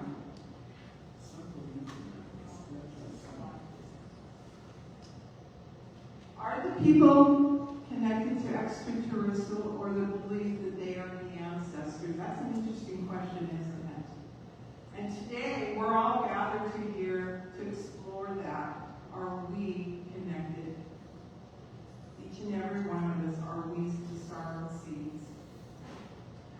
When I started out in my career with the paranormal world, I went to a place called Skinwalker Ranch. I was asked by Brandon Fugel. He called me up and said, and I was we called it at the time hydroponics industry. And he said, I have this ranch. I do not know what the highest and best use for the ranch is. Could you come out with my friend and my buddy Jim Morse? And Jim Morse is my partner. You'll hear me talk about him a couple of times. But they had asked me to come out and look at the agriculture, what could be planted there, what was the best and highest use of that ranch. Now, this is not the actual ranch depiction of, it represents, this is the desert. This is how it looks up in the Uinta Basin. It's pretty rough, and then usually there's mountains in the back, there's sandstone, so on and so forth. When I got to the ranch, I knew nothing about the paranormal world other than I knew my ancestors would come to me as a young girl once they passed. What was really interesting, the moment I stepped on that ranch, I started to have experiences. And the one experience I had was I was standing in the farmhouse of the Skinwalker Ranch, and this vortex started opening up, and I had two other individuals. One was the living manager for the ranch, and the other one is a cast member by the name of Tom Winterton. We were all three in placement and almost in a circle. All of a sudden, we were caught up in a vortex. Jean was having a different experience from me. I was listening. There were, at one time, I don't know if you guys are familiar with the Buffalo Soldiers. They were commissioned in the area to gather up Native Americans and put them back on the reservations, the ones who ran away. So they were literally a unit, African unit, African American unit that was commissioned there on the ranch, and they were part of the Masonic order. And there are actually petroglyphs of the Masonic order symbol at the ranch on one of the walls. So that was very interesting stuff. So that gives you background as to what I was receiving messages from them. As we were in this vortex, they were saying, don't worry, we'll protect you. And I go, in my mind, I was saying, who are you? And he says, I am one of the Black Buffalo soldiers. Jean was seeing a woman in regalia. She's telling her that I was going to be okay. I could feel myself being pulled somewhere else along the vortex. Tom was giving instructions to keep me here to reality. So it felt like hours we were in there in that vortex. We were only there for about a couple of minutes. And my partner and Jean's husband, who was crippled, and that's another story where he was thrown off a horse on the ranch. But he claims he was taken up in a ship and then left down on the ground for 1,200 miles. They had paralyzed him. And so those were the kind of my first visit, to be honest. And so Tom touched me on the shoulder. I came back. I had a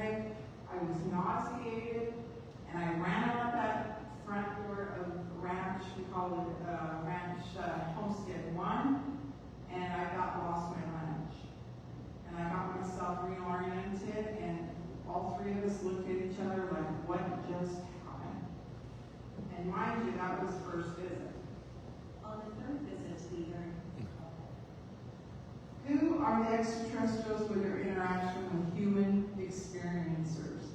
Each of us today is an experiencer. We might have memory locked in our memories of, I'm sure a lot of you have. And I don't want to make this an interaction. I usually have people say or share their experiences. We'll save that for the very end if you want to. So I'm going to move on. One of the things that we did, a gentleman by the name of Dr. Sagala and I partnered up, am I okay with the mic? To find out what I experienced in that vortex was an energy source on the ranch. On sequential visits to the ranch, I kept having these energy things happening to me.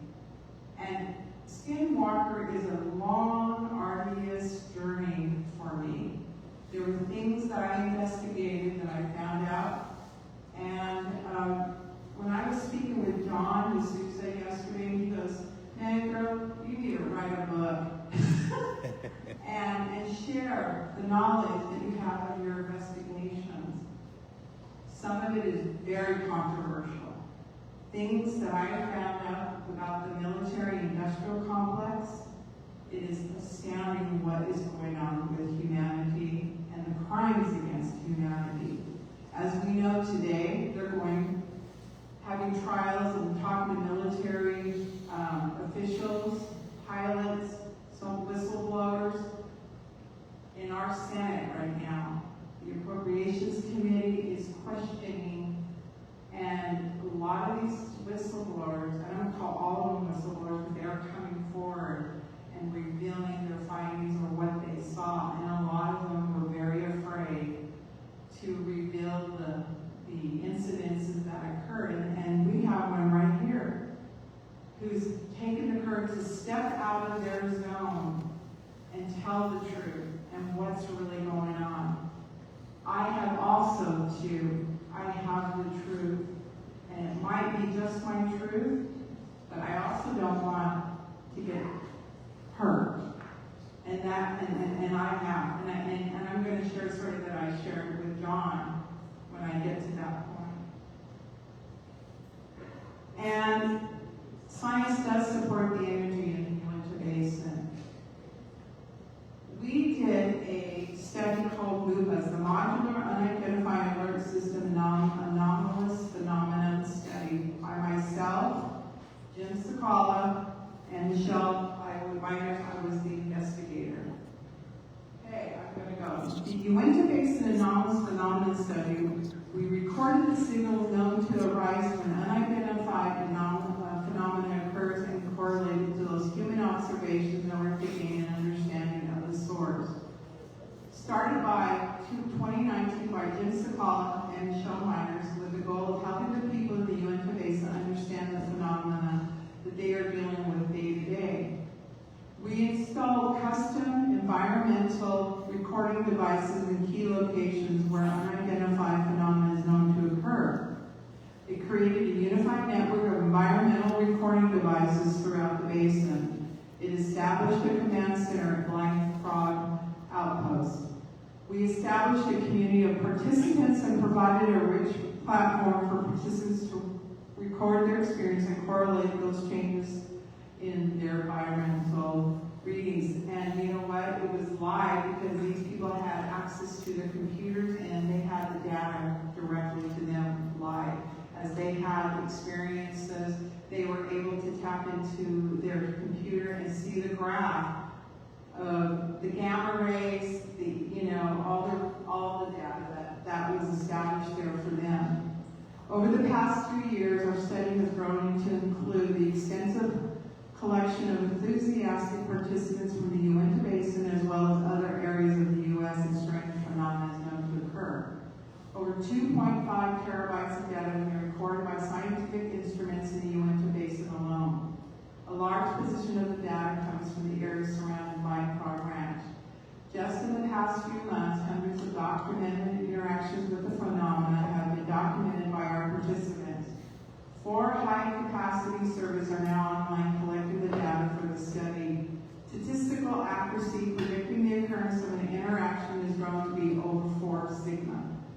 lot of data. We continue to add new participants to our study at an increasing rate. Now, I'm going to stop here for a second because we're going to go on just a little bit. I don't want to get rewarded. This could go on just as one conference.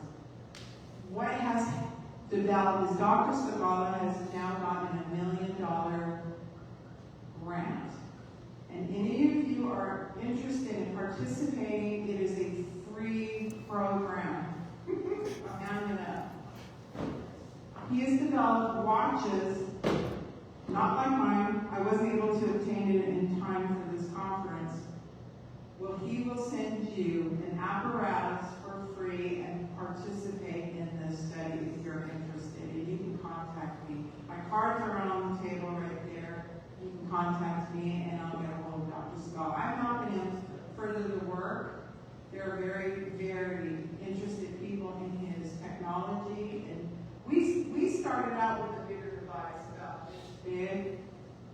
And I couldn't fit in my suitcase at this time, but I would have showed you guys. And what we learned so far is that the phenomenon interacts mostly with the people in the Uinta Basin, and it's not really concentrated in any particular area within the basin. There seems to be a concentration of interactions in the northern section of the Uinta Basin near the Uinta Canyons. Areas of high interactions with the phenomena surround Light Farm Ranch. Interactions with the phenomena can be positive as well as negative. Treating the phenomena and land with respect usually leads to a very positive interaction with lower level recordings on the scientific instruments.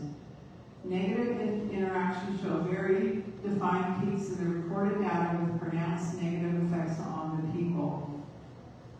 That is interesting. From the real-time data, we can now predict when the phenomena is interacting with someone from a scientific position. As you can see, these were our prototypes at the time. I had one of these in my home, and they work and they register. Anytime I was having a paranormal experience, it would record. This is an outside device. We had those on Blind Frog Ranch. Dr. Sagala did an episode, which will be coming out this year on these devices. And he's going to give the scientific aspect of Black Frog Ranch of what they found. Okay, the contact of the third kind. So this goes more into my experiences being on both ranches, the Skinwalker and Blind Frog Ranch and the surrounding area of the Uinta Basin. While I was filming with a group of indigenous people from Brazil, Guatemala, they all were Hispanic, indigenous filmmakers. They never had an experience until this event near Blind Frog Ranch. On the night of our filming, we got done around about the 3 o'clock hour. These ships started to show up. And I told the cast, I said, and the film production crew, please start snapping your phones, whatever camera, and catch these phenomena because I'm going to show you something. And they did, and they were so excited. They were screaming coming down the road. What was really interesting, that whole day was overcasted with clouds, and it was like the sky parted. There were clouds over here, and all these ships were coming in and out. What was so interesting about this story is we all went to bed about, let's say about 4:30, and the couple that were the married couple that were sleeping in the back room started hearing this, like that. Can you hear that? Walking up and down the back of where they were sleeping in the king side. We had a huge luxury RV. And they were like, what the heck is going on? And one of the drone cameramen, a young man, was in the front sleeping on the top bunk. My son and I were sleeping on where the table usually was. My son was out, never woke up. I wish he did. He would have had a great experience that night. The young man goes, I'm afraid. And I go, what are you afraid of? goes, they're in my mind. And I can't control it, I can't tell him to get out. And he was strong, he was a strong Catholic. He goes, I think the devil's in my mind. I go, no, it's not the devil, it's okay, do not panic. And he goes, please help me. He goes, I can't get them out of my mind. They're telling me to do things that I don't want to do. And so he revealed, he goes, this is so scary to me. And I said, do not fear. Just cast them out, tell them no. And when he did that, it subsided.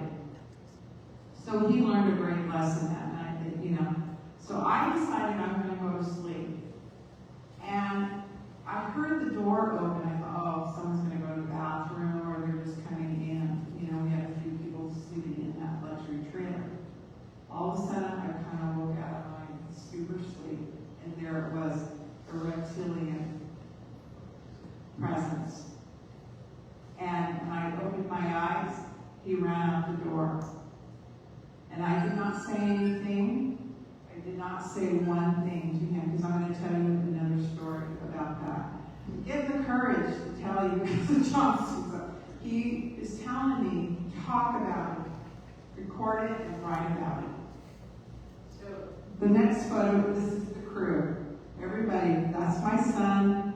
These are the individuals, and they're all indigenous. And I told them the next day, they were bringing me their cameras. They were saying, oh my gosh, we caught something. All they caught was dots, they thought. This is a picture of a lion. I'm sorry for the grain. This is secondhand from one of the guys. But this had a lion's face. And when I presented at other conferences, these individuals said there are books that describe this lion's features. And there's a, you know, I've not read it yet, and I need to do that. But this is one of the photos that we caught. I'm going to keep this microphone. Okay, this is the one myself and that young man caught. When we caught it, it was split to the side.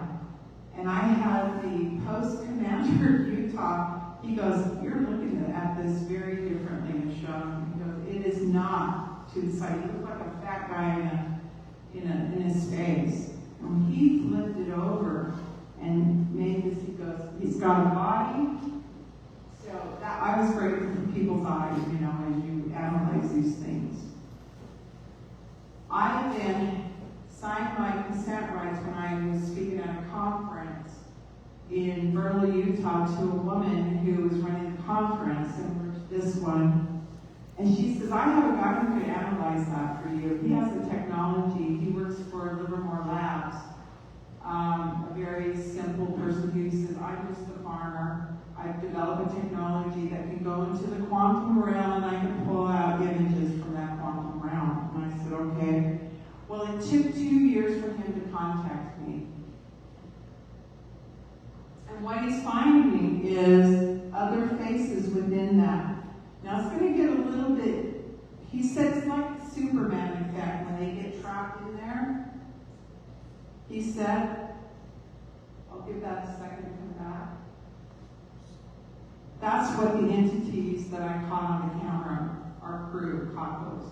They're like inside this, I guess he said a prison, and it is almost like a hologram, he said. Okay, this is some of the interaction. His name is Stephen, and this is the poster, and that's how we got a hold of my picture, was from that poster I spoke at a conference with. You can see, now when he came back to me, he says, look at the environment. Because if you really look at the original picture, there was kind of a whiteness around it, like a cloud-like feature. And it was starting to get distorted. And he says, have you ever heard of the movie, The Mothman Prophecies? This is Indra Cole. And when I got this, I had the shivers go down my side and my back, and I was like, holy moly. He says, can you see the identity? This is what he does. He does imaging. And then he sent me this. And he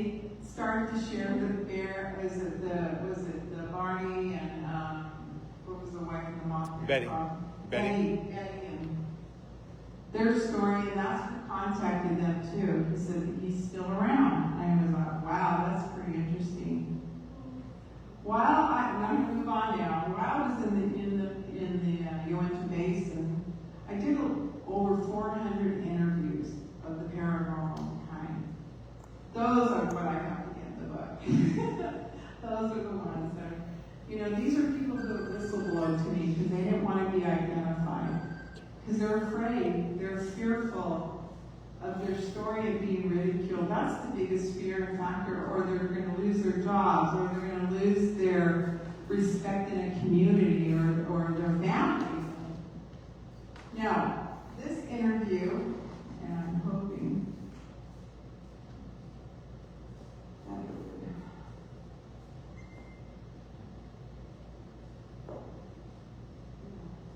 It was blank.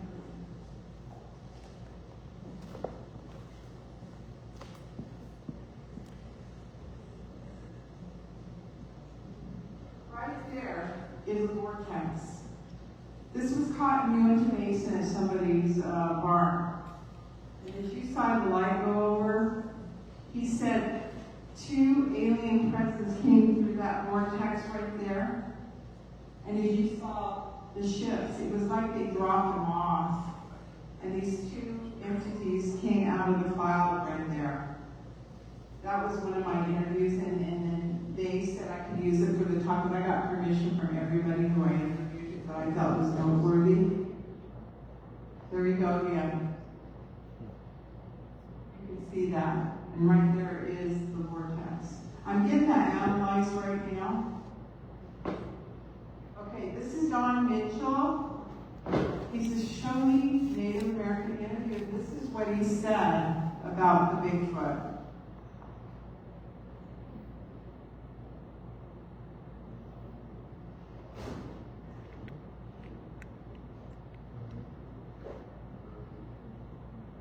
Here.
So let me recount that for you. He was basically saying the Shoshone way is to be careful. Don't go seeking for which that you don't know unless it comes to you. He was basically saying know your risk factors. If you go and try to find the phenomena, you might have consequences.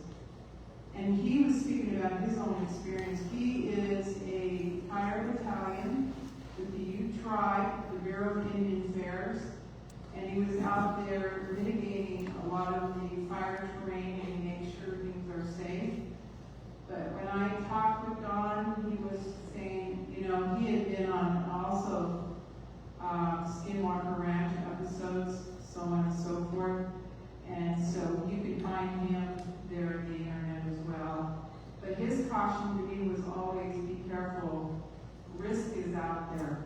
And he's like he was saying, he came upon Bigfoot prints. This is a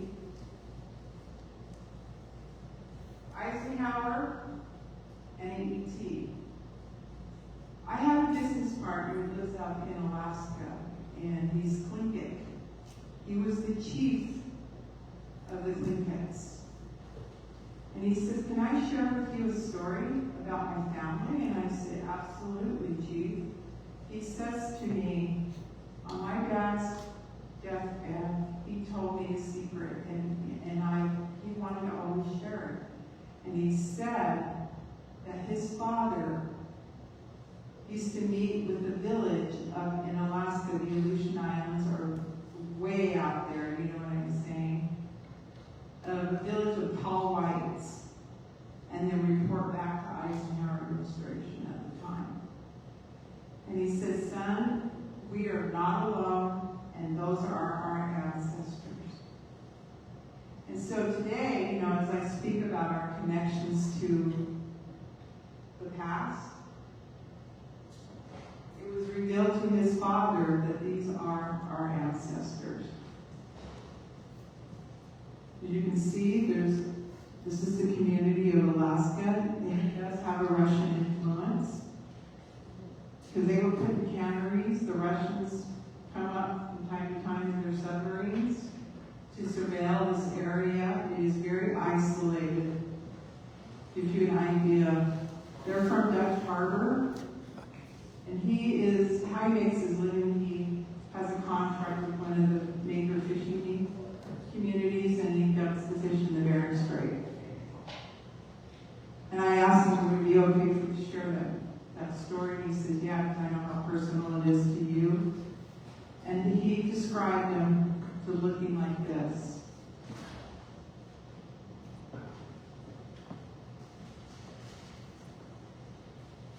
So, what is Blind Frog Ranch? It is a ranch that talks about the gold that exists up in the Uinta Basin. The famous road story of gold being taken up and hidden in the caves up in the Uinta Basin were brought over by the Aztecans. And so that lore goes on even within the Ute community. And so I had an opportunity with other noted experts in their fields. Dr. Segal and I were on a show with Mystery Blind Frog, and we would actually critique this show. That was the episode. So this is what you're looking at. But it had a lot of people on it that have done their work. So this is up in the Uinta Basin. We were looking for a settlement, a Viking settlement, and we had been earmarked to do a show called The Giant. This is a pre-filming that we were doing. We all just had gotten over COVID.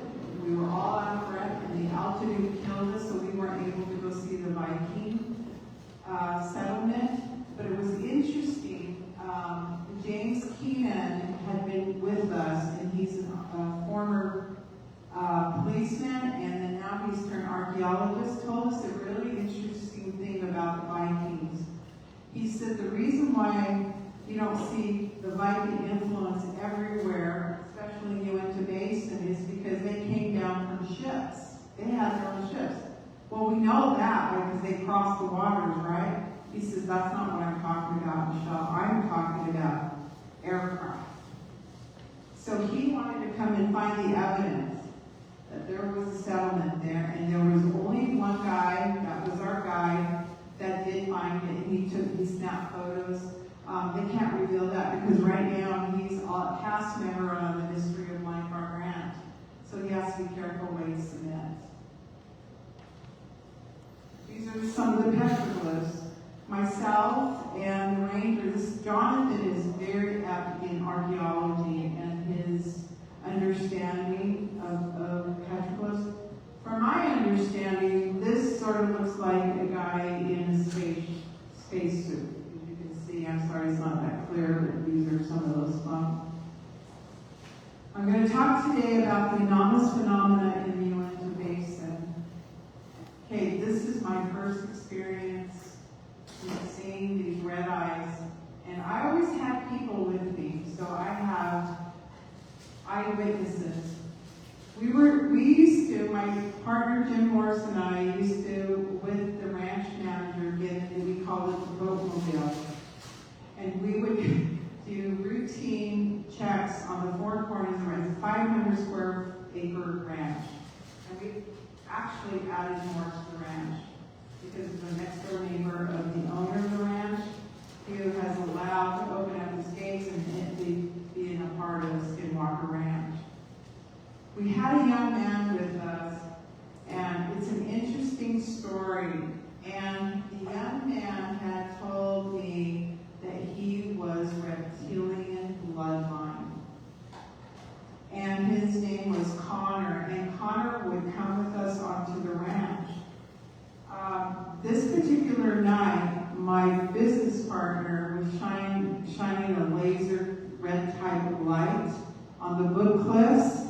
And on the book cliffs, there were huge red eyes. I mean, they were huge. And Connor ran towards the book cliffs and he goes, I want to see it. And I told him, no, Connor, I'm not feeling good about this. So he stopped dead in his tracks. So we caught the eyes. Jim Morris will talk about it when he's talking to people, when he's speaking, or he's letting people know of his experience. He kind of is a little bit skeptical of the things out there, but in reality, he does not want to experience the phenomenon. But this, he will tell you, it caused some shivers and down his spine when we saw the red eyes. We call it the red eye experience. When I was on Blind Farm Ranch, I had free access to come on the ranch, no longer because of insurance, because Discovery Channel now is renting the property that we have to ask special permission. But I would bring people to Blind Farm Ranch, and I did bring Jonathan over. But this particular day, we had a guy by the name of Brad with us, and he called him Bigfoot. And one of the parties called that Bigfoot. Can you see him right there? Right there? I just love that photos make everything great because these are high-ranking individuals. There's one I circled right there.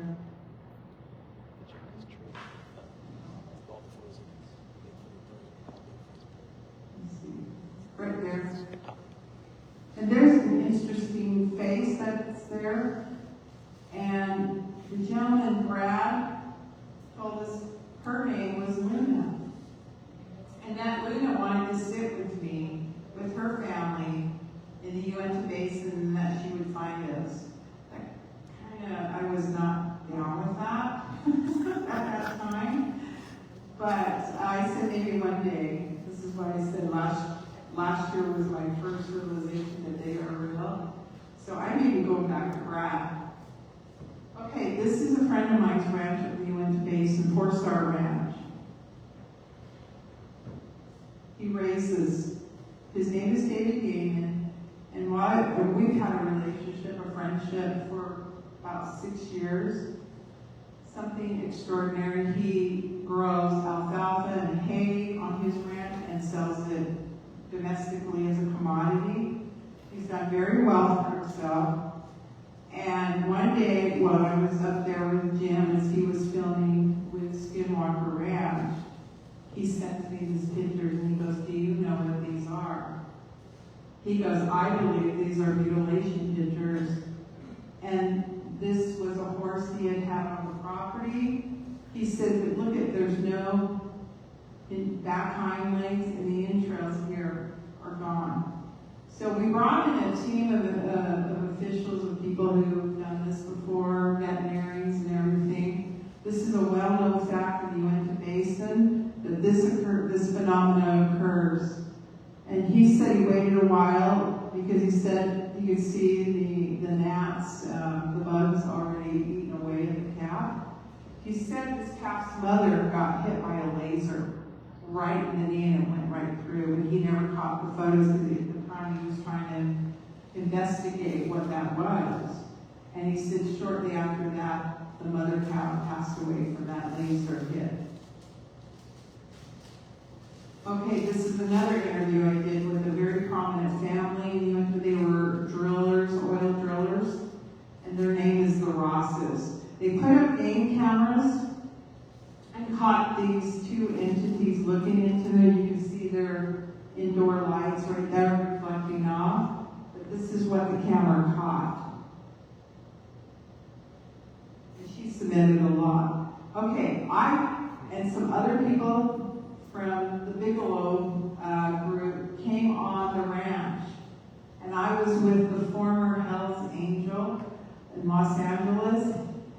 And he had a life after death experience. And he said, basically, I'm evil in my heart, or I was. And he told me of his experience that he went over the veil, met God, Christ. He said, my brother Christ, and they gave me an ultimatum. You either join the devil or you join God, and he chose God. Well, we were together here on the ranch, and I call this Samurai Sam. The terrain in the background, the environment completely changed, and you can see this is not Skinwalker Ranch as we know today. I don't know if you can see this individual right here.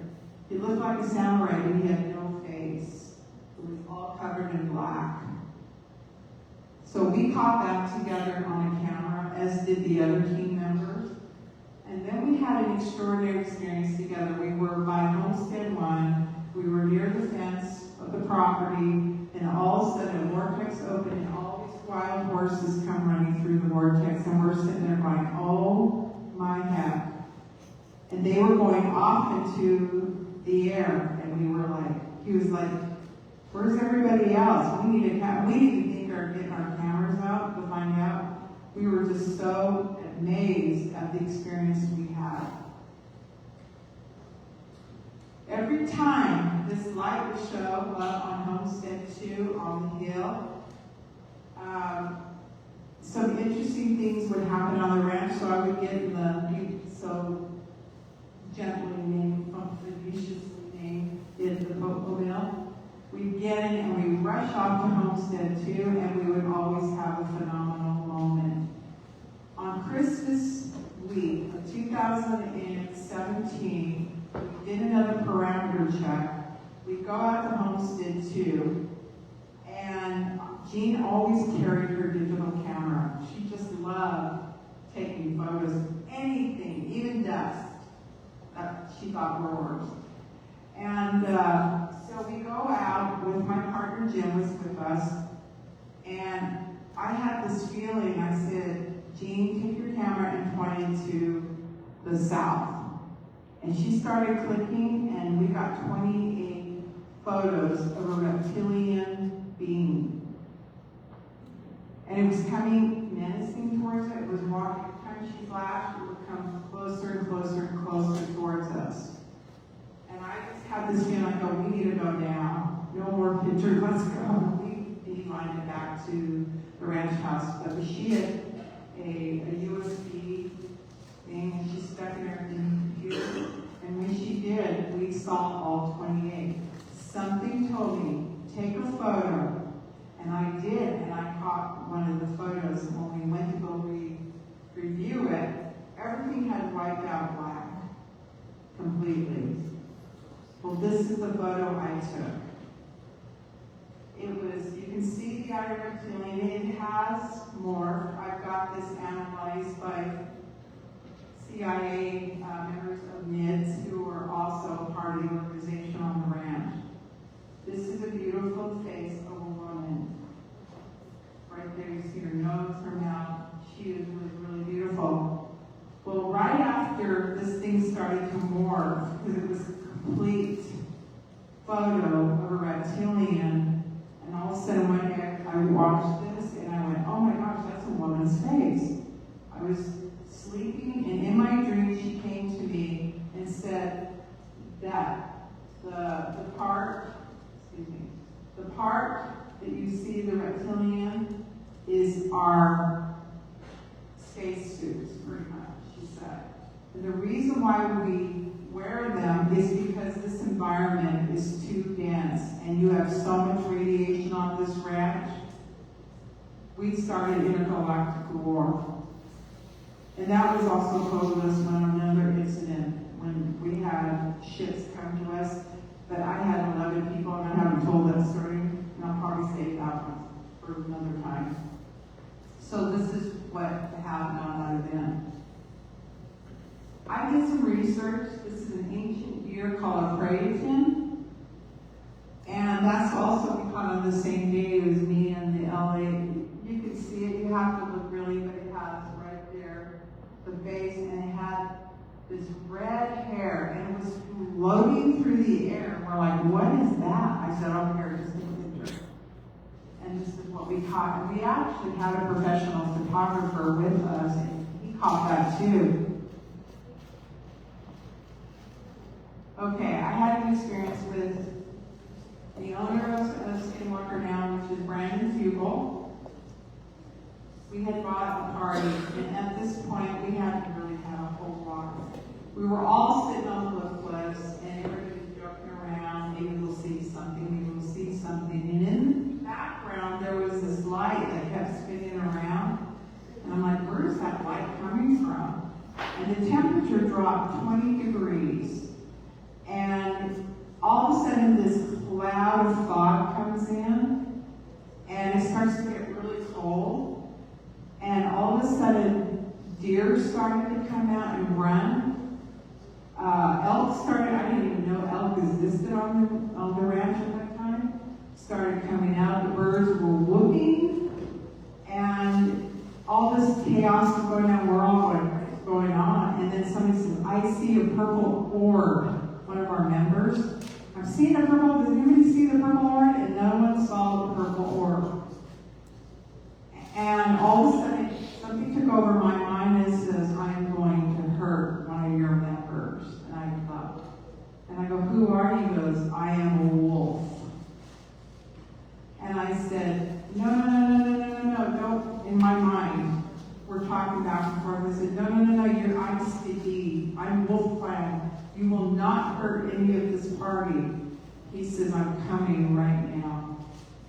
And his apparition, or he showed right in front of me. No one else saw it but me. It was huge. And today, it's been written in a book called UFO. There's a UFO with Skinwalker Ranch out there by Dr. Salzberg and Gina Hicks. They wrote it, and he tells that story with the dire wolf.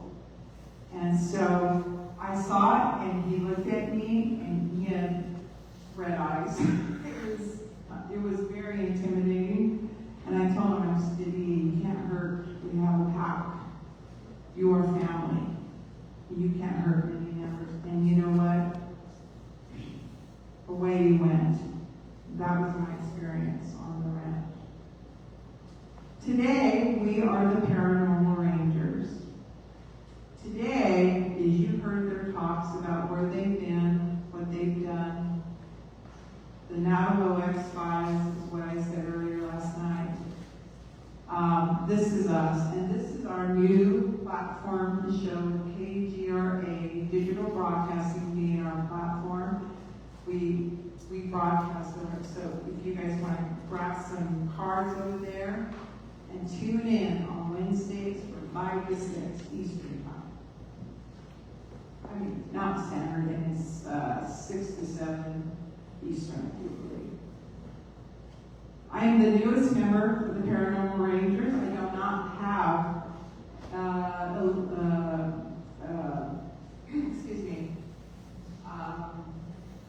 any military training or police training. You know, I'm a ranger that is just basically an investigator. We produced a show called The Paranormal Crossroads. We are on YouTube. And we've had such guests as our Navajo medicine man, our Artie, And we talked about the knowledge of the Navajo lore and many other subjects, and it's an open forum. So please tune in to us. There we are. Here we are. And we also have a UK partner. We have several people who are in the UK. This is Laura Massey. She assists us, but she's sitting by the Bigfoot structure in the UK. They found one. We did an investigation with the owner of Line Farm Ranch. He owns another ranch in Santa Fe, and this is the investigation we did with the rangers. And that's his footprint right there, is the Bigfoot footprint. We tried to get a cast of it, but it got ruined by the elements, so John took a different approach. We measured it and took photos. Dwayne took photos of the original print, as you can see right there. There's more there. I don't know if Mike's here, but there you go. At some point, I would like that analyzation. And this is part of the footage we got, but for time's sake, because I want to hear John's talk, because he's got a lot to share, I'm going to move on. As you can see, there's John and I, the investigation. Stan was there, right there. There's Dwayne Ollinger with Blind Farm Ranch. And we were asking questions. There we are again. Here we are.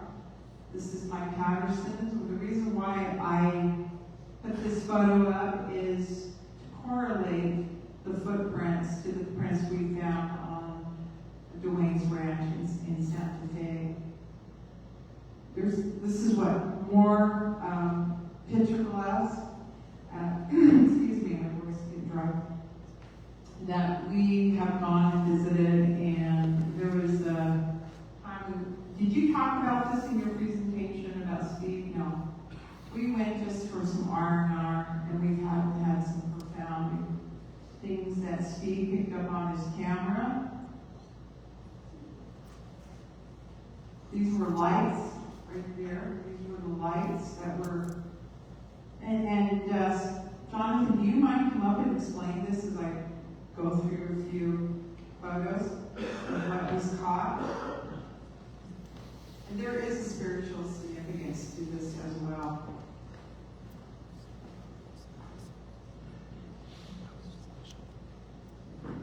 This picture was taken with time-lapse photography. So what you do is you snap a picture and the lens stays open for so many seconds, and then it shuts down again. And a lot of times you can't see what's being taken. Those lights are on top of a deer that came down to the water. And these, sometimes all you'd see with your eyes was something that would just flicker momentarily, and you're going, oh, did I just see that? And there's one of the deer there. So this is at a park, and it's at night, so you really can't see anything. But we came up with a lot of indications that there was something going on. And at one point, we heard a voice coming out of the forest, and there's nobody else up there. We distinctly heard a voice, and we think it was speaking in Navajo. And that was for my grandmother that she passed away a few years ago. But she lived there all her life. So just odd things happening. I appreciate that. So in talking, there are random times that we have these experiences. We never know when they're going to show up. And I was talking about a story of technology with John yesterday. We need to start sharing your stories. I was at home, and I was working with Skinwalker Ranch at the time, and I still am, in a sense. I help my business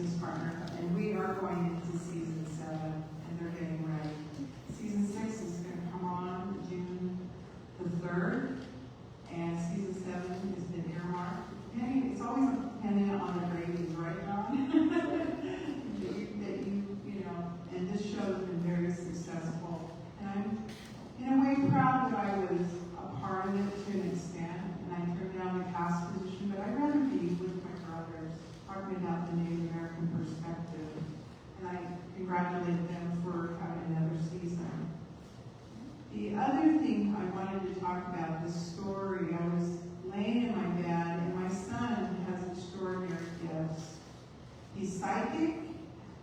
He knows the word of the fae, the euphenology of things, and there were times I thought, are you schizophrenic or paranoid? And he has all this knowledge of these outer worlds, and I would listen to him, and I desperately try not to judge him.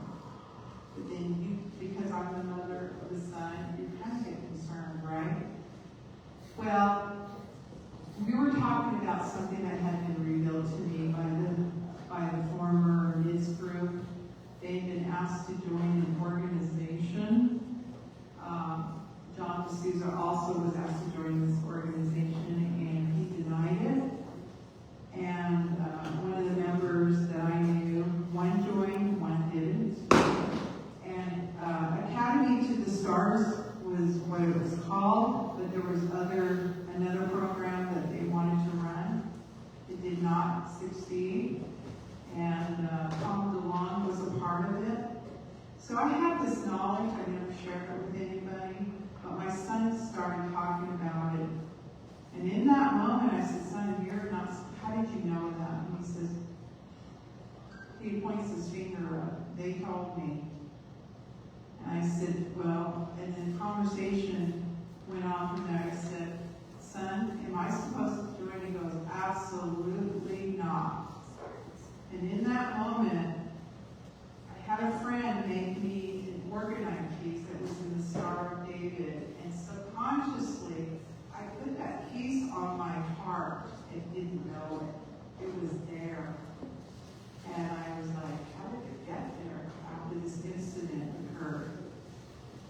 All of a sudden, I heard this humming happening, and in that moment, there was this high-pitched sound, nothing I have ever heard in my life.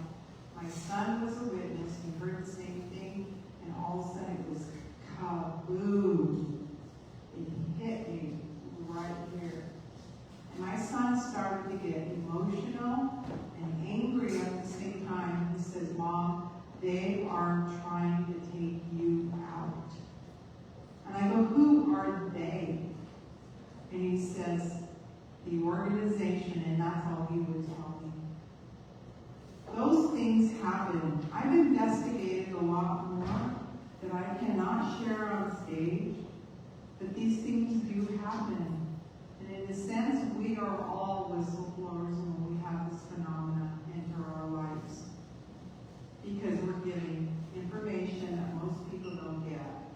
So that's my story, and I was okay, as you know, today I'm here speaking with you. You can reach us at the Native Paranormal Rangers at gmail.com if you ever have any questions or want to share your stories with us. We are interested in what you have to say. Myself and John are part of an organization called the International UFO Bureau. He's the director of Native Indigenous, what was it again? Voices, thank you. He is the director. I sit on the board of directors. And talking with the CEO of this organization, she had just left MUFON. And some of you might be involved with MUFON. She had some things that she had done with MUFON that were not being approved. But she also felt like all the information that needed to be gathered and kept in a database needed to be preserved without somebody taking it and selling it and discrediting it pretty much. We are that bureau. And what we're doing is we have the original letter of Jimmy Carter's testimony and the Heaven Gates paperwork. Remember how Heaven's Gate out there? We have that in our archives. This organization was started back in 1952 by the name of a guy by the Hayden C. Hughes, and he made this organization. To this day, he's not there, but his widow is alive and gave many Cow Fests the permission to take it and move it along. We haven't even launched, and the amount of people that are coming on board right now by word of mouth is huge. So if you guys ever wanted to join the organization, you can come on. There are forms. There might be a small fee. I'm not sure yet if that's on the website, but I can give you the website. And I don't have it here. I had a hard time manipulating the slides. For some reason, Microsoft wanted to not pull up my subscription. And so today I leave you with my heartfelt thanks for allowing me to be on this stage and share my story. I have many, many more I didn't share, but maybe next year. Maybe next year I will do complete information. And I appreciate everyone being here listening to the Rangers and myself. For the background of where we're going, we're still going to investigate. I have an investigation right here. I'm going to save it for next year. This one's a paranormal, and the incredible footage I have. I could, like I said, I could download here, but I think I've taken enough time. And thank you for being here. And have a great afternoon.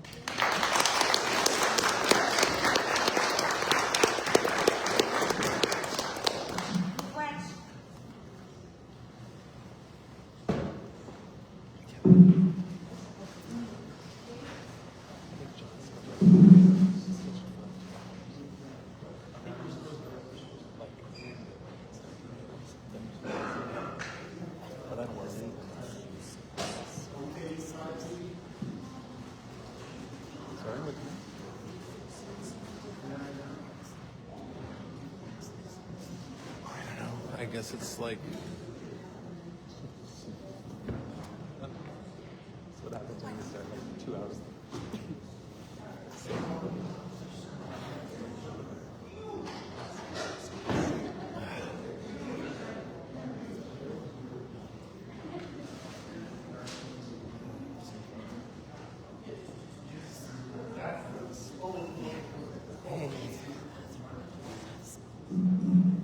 Have another round of applause for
see.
Go ahead.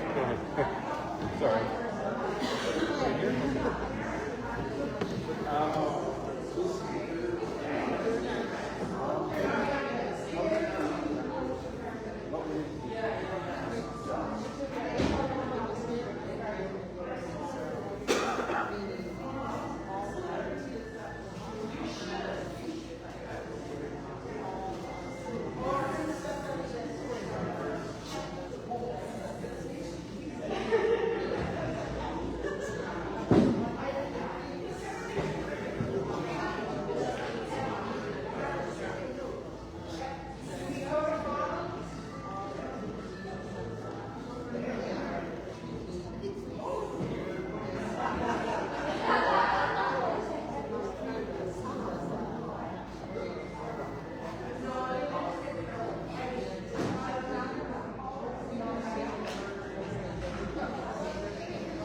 Yeah, and I got a new logo. Yeah.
States on Monday.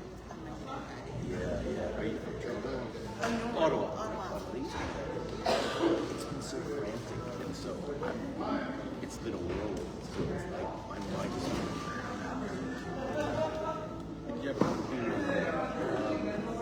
which would be good. It'd be nice to take that long train ride home and decompress. It's a lot. Yeah, I'll take the train. It's about a 7-hour ride. That's a very challenging. Yeah. So tell me a little bit about yourself, if you want to. What do you want to know? Really, I don't know.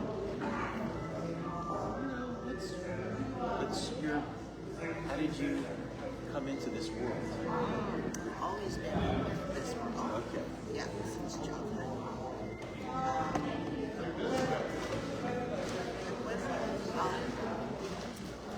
My brain is so ADHD, and my medication. So I haven't been dealing with that. But anyways,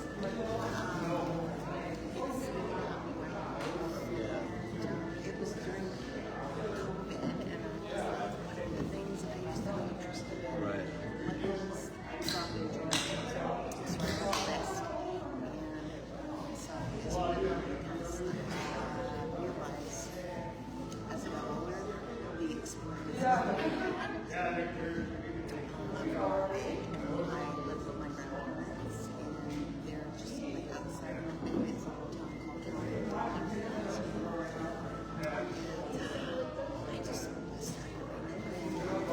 The more I heard about it, the more I was like, great. So I always knew this as a child, but because I'm in the bush all the time, all the sounds and the noises were just like this. So you just it's normal. Yeah, right. And my grandmother was just telling me stories about her grandparents so it's obviously from my memory. I'm a little obsessed with her upbringing because they come visit every fall and spring. Yeah. For some, again, it's just like a part of my life. I was like, so when Aaron and I got together, I was like, it's fun. Every fall and spring, fall. Like,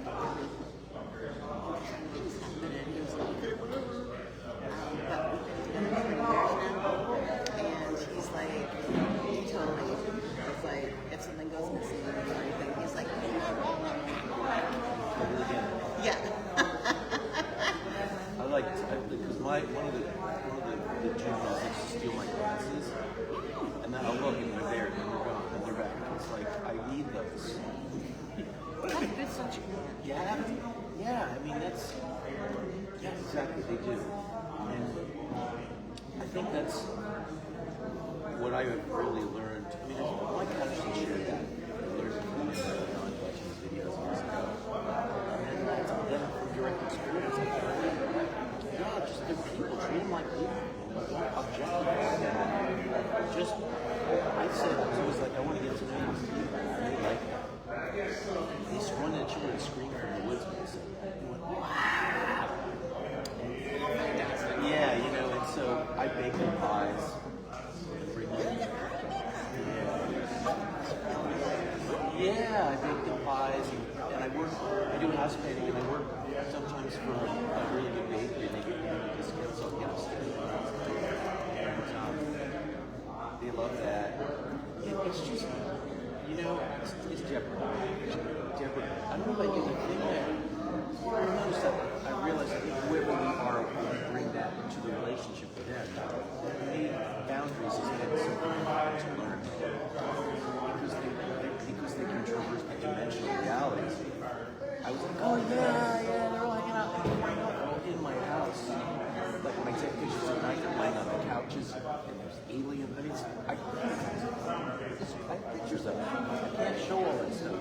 It's very strict, don't show our faces, don't tell them our names. I'm like, okay, we're short. Well, what I'm working on is like my son also sees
So there you go. So I'm with you. Yeah. Continue.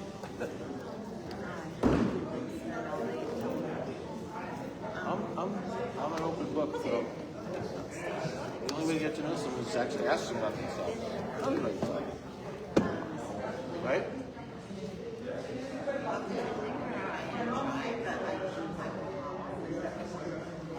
Whatever. It's okay, man. I'm just like, it's all heart to heart, man. You just think, we're all different, you know? I mean, it's just like, I just try not to get caught up in the trappings. I'm trying to just feel like, what does this person's heart feel like? That's it.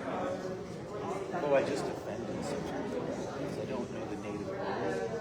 And my buddy, who's a native white person, was supposed to speak to me. I was like, I want you to show me what you think of this. And just now, Tracy was saying, and I was busy or something. I'm just trying to work it out. Whatever. I said, you wouldn't. So now I'm having this. And so I got to ask for feedback. American. I realized we're like culture. Organized. She says, well, there's this so I'm really sorry. Yeah. So I guess, you know, if I would have known, but that's, you don't know what you don't know. Yeah, I don't know. Now I know.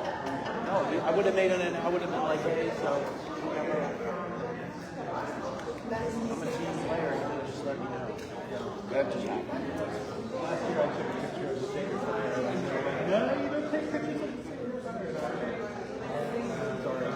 Like if I deleted it, that's all. Yeah, I mean, like, not only that, I had a friend of mine once told me, he said, you know, my uncle, he said, as a service provider, it's always 100% responsibility to communicate to the client. It's your responsibility. So, and everything happened very fast, sure, I think you got overwhelmed so much. And so, things were supposed to happen, and as much. So what I was just trying to be helpful, improvising. What do you need instead of being reactive? What do you need? What do you do? And, but, yeah, so you're right. If you don't know what you don't know.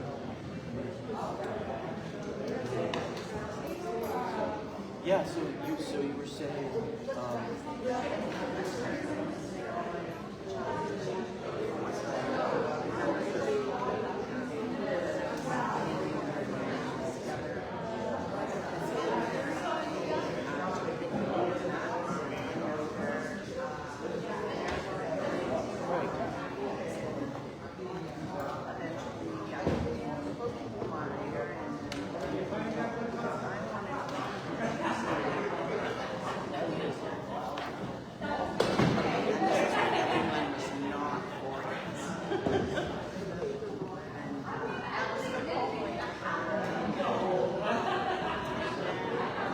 trailblazers always take the photos, right?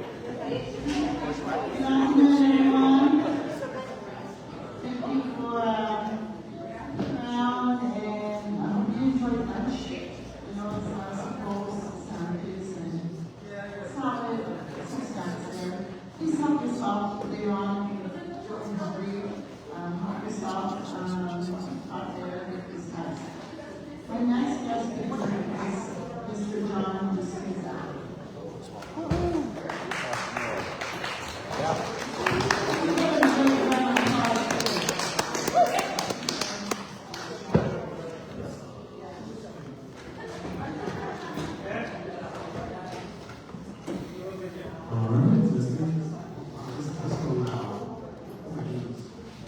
I am known as Susan. As you can see, I used to color my hair, and I used to wear suits and white shirts all the time. And I'm glad that's not the case anymore. Sometimes I was an FBI special agent for over 25 years, and for filming. I was an FBI special agent for over 25 years, and I was was also sometimes called the X-Men because I became associated with a show that used to be on television called The X-Files, way back in the 90s. And that really didn't end well at all because of,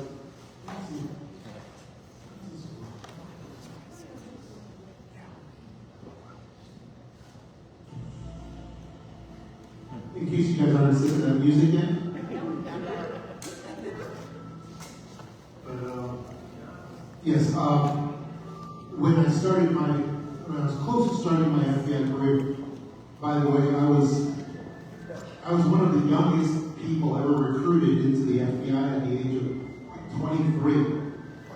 It was a year when the FBI was doing an experiment to try to, the average age is like 32 for special agents in the FBI, but it was a particular generation of the FBI when they were doing an experiment to try to get younger people to join, and it was a catastrophic failure. Everyone in my graduating class who was also like 23 years old, they all failed out of the FBI, they all resigned, they got fired, they got in trouble. It was bad. I was the only person I knew of who was 23, 24 years old who was able to actually last in the FBI any real amount of time. And it was because I had a personality where I want to find a nice way of saying it, that I could eat a lot of crap and keep coming back and keep working to try to do a very good job. But most people don't have that personality. Most people just, they get enough crap and they're like, okay, I'm out of here, I'm done. But apparently I was not that way. So, yeah, I became associated with the X-Files when there were a couple of FBI agents who were working with me. They retired. They did the thing where FBI agents, they retired to Los Angeles, and then they become consultants on television shows. Well, these guys went to go be with Chris Carter, and they took my off-the-book notes that I used to take on my cases. They took my book and they shared it. Well, at least that's my contention. I've never gotten absolutely guilty on this, but that's what I believe happened. And sure, so Chris Carter was called in, so was I, and we were told that we would be, going to jail if we shared information, and we were both able to say that we did not share any information at all.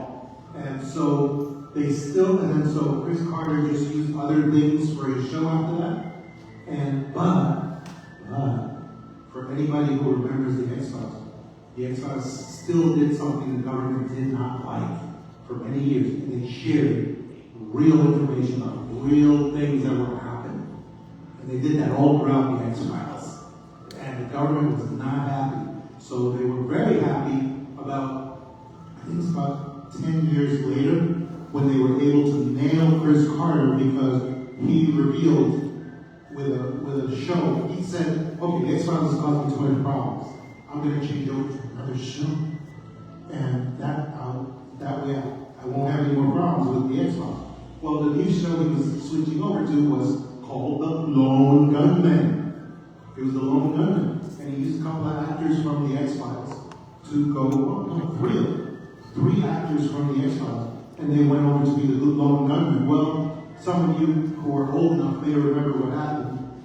The first episode of The Lone Gunman was the absolute detailed prediction of everything that was going to happen in 2001 at the World Trade Center. The World Trade Center. So he just did that, and the government was like, okay, we got him now. And they shut down The Lone Gunman. They shut down Chris Carter after that. And we never heard much about either one ever again. It was very sad, but that's the way things are. When you give a prediction of a major terrorist act, it makes the government, makes law enforcement very suspicious, and will make them go after you. So that's what we saw with this situation as well. Let's see, how do I do this? Forward, right?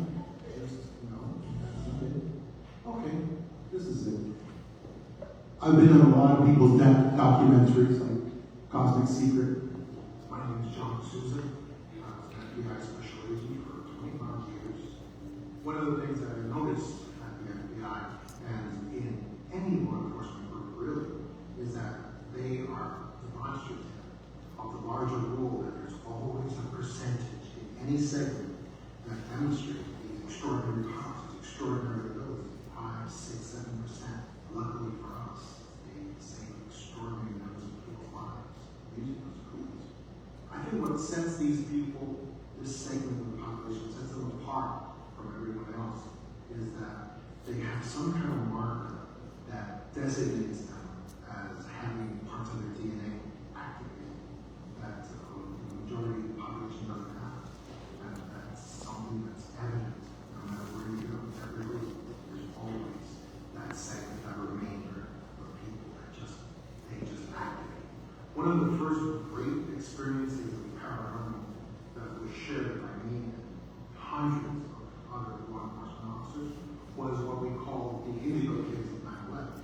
This was groups of little kids as young as 5, 6, 7 years old, all over the United States, that in the weeks and just days before the 9/11 terrorist attacks, they had cognitive experiences of what was going to happen. And they displayed those experiences the way little kids would. At school, sometimes they did it with drawings, with finger paints, with arts and crafts, representing burning buildings, where people were jumping on buildings. And people, no one really paid that much attention to it until it happened. And then we set up all these intel centers saying, report anything at all that occurred, just report out loud, anything suspicious, anything at all, doesn't matter what it is. And people reported. They reported as having dreams and visions and arts and crafts representing what happened. So we had to go investigate these little kids for possible connections to enterprise. We had to go question. And we did. And in every case, they had a vision, they had a sense, they had a remote viewing, they had something of that sort. And there was no physical explanation of how they could have known. And that's the case. It's very evident to me that corporations and government intel agencies are very intent on monitoring and identifying everyone who's had these anomalous experiences. Because they want to identify them, because later on, they're probably going to scoop them up. It's like gun registration. You got to know where the guns are so you can get them all later on. Some of you here today may be some of these indigo kids growing up because they're real. They were everywhere. In the 90s and in the millennial years, they were all over. And I know some of them. And I present some of them also in this. Okay, no, that's the one. My name is John. Okay. And like I said before, I was assigned some paranormal cases at the FBI. And that's when other agents started calling me the X-Files guy. And it was not pleasant. Not pleasant at all. All this, well, a lot of this material is based on my book, The Extra Dimensionals, where I explain who alien visitors are, where they come from, where they go back to, and why they need connection with you so badly. Anyway, at the center of this book is this formerly classified document, which is actually the most downloaded government document in the history of the United States. It's a one-page document, real easy, and anybody, if we had any real young people here, what they always do to me is they just grab their phones and they start looking up whatever I say to verify that it's true. So if anybody was of a mind, all you do is go to vault, something called vault.fbi.gov. You just go to that site, then you go to a big button on the right side that says Unexplained Phenomena. It's a huge button on the right side of that website. And you press on Unexplained Phenomena, and you will see all the declassified documents that all pertain to unexplained phenomena. Then you go to another button that opens up that says UFOs. Goes to UFOs, you press on that UFO Group 1. You press on that, and then you go to page 22. Page 22 of the first group of UFO documents. And then you will see this page. All this page says is that I'm an FBI agent. I'm an FBI agent, and I have an informant who is supernatural. What did he say? He said, my informant is supernormal. That was the word he used. Supernormal, which is just an old-timey word for supernatural. His informant was an alien visitor. Okay, that's what happened. And his informant told him that all the real truths about aliens. Told him that alien visitors are not physical, that the UFOs are not physical either, that the UFOs come with them. They're not inside of the UFOs, but that the UFOs come with them, and the UFOs are made out of some sort of radiant matter, like plasma, convertible matter. Matter that can become gas, can become light, can become other things. But basically, UFOs are made of matter. That's one of the things that we learned from him. So, this document came out in 1947, at the same time as we had the Roswell crash of alien visitors, supposedly. So, but this was the competing reality. Roswell was a psyop to make us believe that aliens are physical, they're just like us, they can be in a saucer can crash, and they end up as dead bodies by the road, just like us. That's what Roswell was trying to teach us. But this document came out at the same time and was completely ignored because it was telling us the opposite of what Roswell was trying to teach us. This document came out, and it's worth seeing and it's worth understanding somewhat because it does give us a lot of truth about the alien visitors. It also says on this document, don't ever attack them. Don't ever attack them because their ships are way superior in technology and they will embarrass our Air Force. This came out in 1947. In just a few short years afterwards, in 1952, we saw the American Air Force do exactly what this document said not to do. They attacked a bunch of UFOs over Washington, D.C., over the Capitol building. It's available on my YouTube page, even to this day, the information about that. And our Air Force was completely humiliated by the UFOs that appeared over Washington, D.C. In 1952, government made a big report about it called the General Cobden Report, and it basically admitted that the UFOs humiliated our Air Force and that we would never ever attack UFOs ever again. And that's how it went down. The first season of X-Files was based on my cases, but there were also characters, stories throughout the years that were also taken from my work, like the actual Smoky Man, who was a person that I knew in my life as Minnesota, and he always had a different agency that he was with, but he was always a high government official who always told us what we could do and what we couldn't do. Crazy. I have a Soviet colonel who spoke to me. Oh, I had most people have no way of knowing. You guys know what Operation Paperclip was, right? When when the United States took all the Nazi officers and then made basically a part of our government, made them part of NASA, made them a part of Raytheon, and all the aeronautics companies. What? Are you a member, David? Somebody said? Okay. Well, what people don't know is that we also had an Operation Red in this country as well after the 90s. Because in the 90s, what happened? Soviet Union fell. Okay? So what happened was in Russia, all the Russian officers were looking at the sciences. They were not going to support this nuclear program. Russia was not, once the Soviet Union was gone, they did not want to support the rocket program.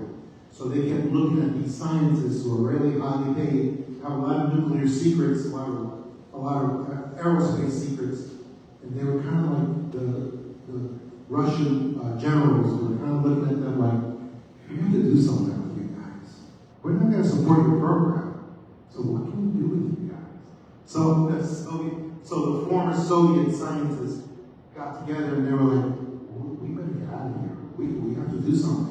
Because us and our families are going to be gone. So they contacted the United States, and the United States basically brought all the former Soviet, now Russian scientists, brought them into Patterson, New Jersey, and other cities, Operation Red Cloud, and then they got put into our custody. Well, one of the guys that got put into my personal custody was a former KGB officer. He was a colonel too, and this is what he told me. I had a Soviet colonel who spoke to me about the deep underground base outside of Moscow that he had worked at.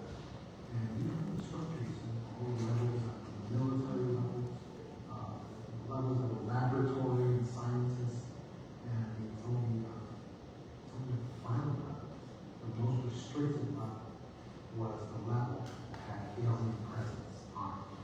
Only generals and their aides were allowed on that level. And even they were not allowed to look directly at this creature. And I was also able to do human experimentation. He said there were bodies, human bodies in there. And he said it was the most extraordinary thing he'd ever seen in his life. Deep underground military bases. A lot of that space is dedicated to continuity government. And so the national government supports these deep underground areas. These only powers and control have access to information of all kinds of data that tells them about coming antiplaces, things that are impending at any moment. And so they reserve these spaces for their purposes. And those national government leaders are thinking that they're going to get to use those spaces for whatever they need. They're in for a really brutal week when the time comes because they're going to get kicked out. So the elites are prepared, using these underground bases to using the world. Higher consciousness people are also prepared by exploring new community models. One of the, when you're doing these things, you're in the control of different filmmakers, so I wasn't able to get out everything I wanted at that time. One of the things that the Soviet colonel told me was that when he was at that the most secure level of that multi-level military lab, he was on this level and he recognized one of his generals from the back who was standing in a certain place. And one of the rules that they had down there is that if there was ever an alien entity present, they were not allowed to look at the face of the alien entity. So he tells me, so I saw one of my generals standing with his back to me, and he says, I started talking to the general, and I started looking like this, and he realized from the general's head that he was now a reptilian. This was a walk-in situation, guys. This alien visitor stuff is more, like Jacques Vallée has told us many times, this alien visitor phenomenon is more of a spiritual phenomenon than physical. Okay? This is very hard to wrap your head around. But he proved it to me in this moment. Because then he noticed that his general's head was now looking reptilian from the back. So he was very bewildered because then he started trying to look over the general's shoulder to see his face, and all he heard was this very loud growl coming from the reptilian creature that was now his general. He just heard this very loud growl, and the growl was like a warning: you can't look at my face. So he just heard that. And it got louder and louder the closer he got to trying to see the face of the reptilian. And then he said, as that growl became louder, he just backed off. And he said, sorry in Russian, sorry very much. And he just backed off and just got out of there. And that was the last time he was in that particular military lab ever in his life. Shortly after that, he fled. He fled to the United States. So that was the other part of the story. I wish I could have gotten out in that clip. It's crazy how this phenomenon it's spiritual. It is largely spiritual.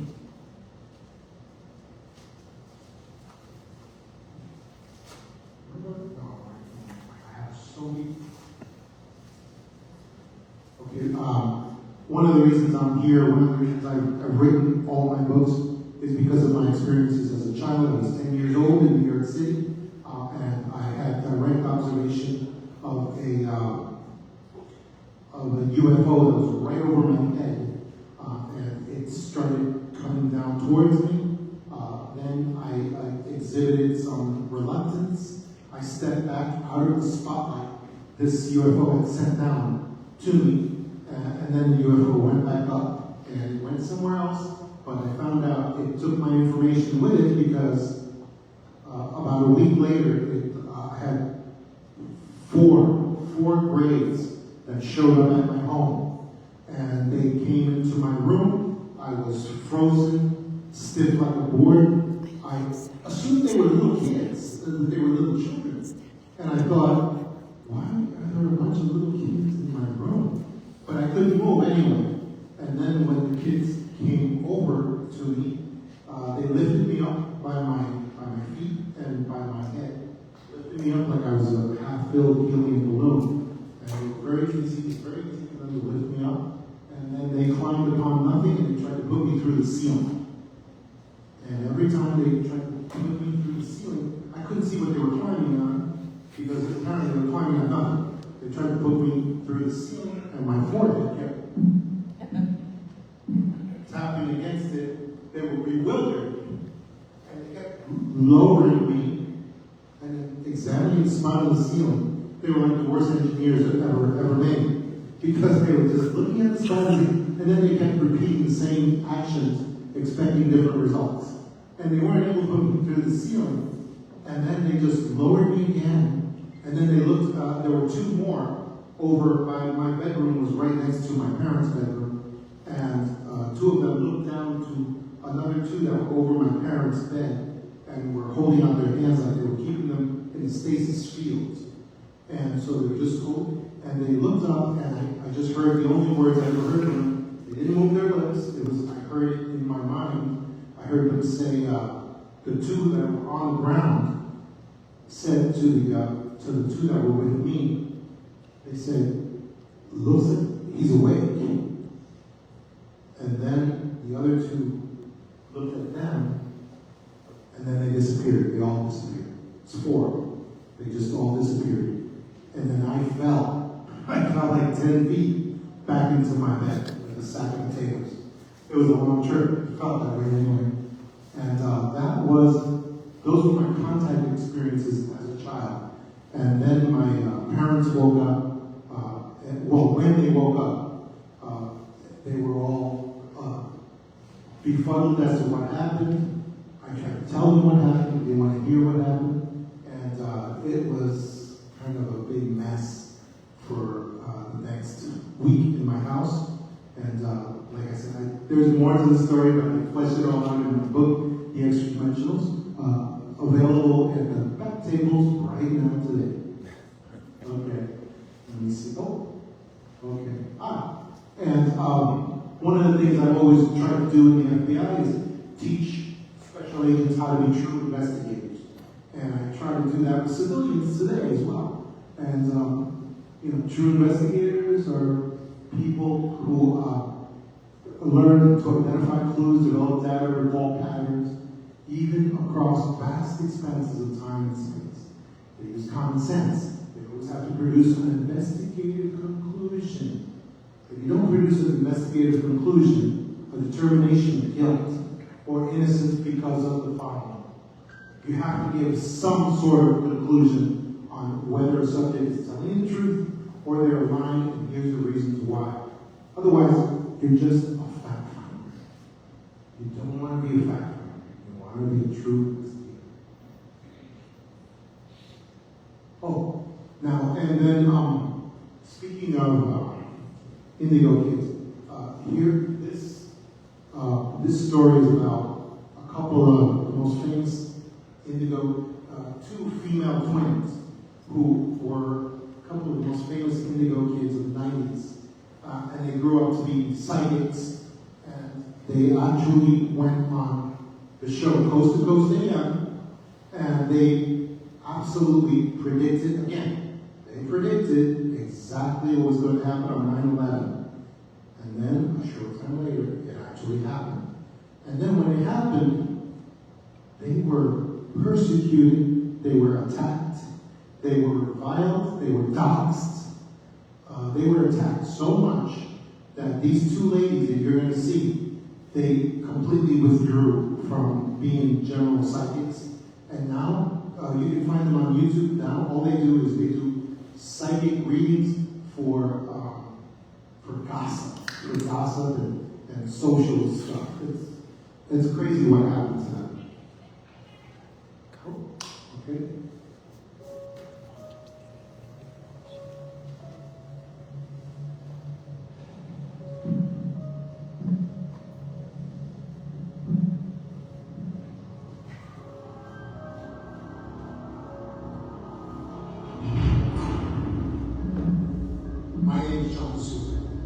Special agent in the FBI for 20 years.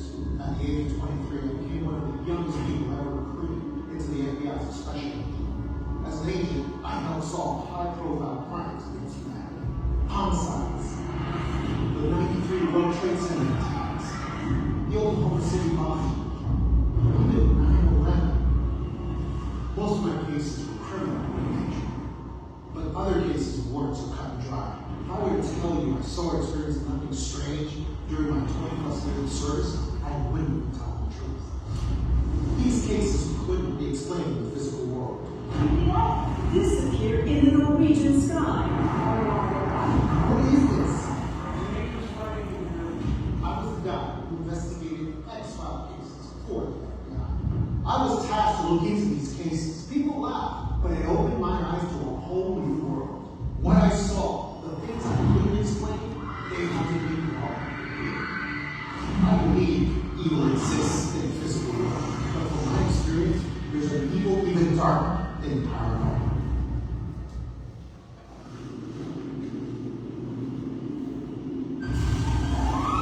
There's been a series of bomb explosions in Brussels this morning. When I worked for the FBI, disaster could strike anywhere at any time.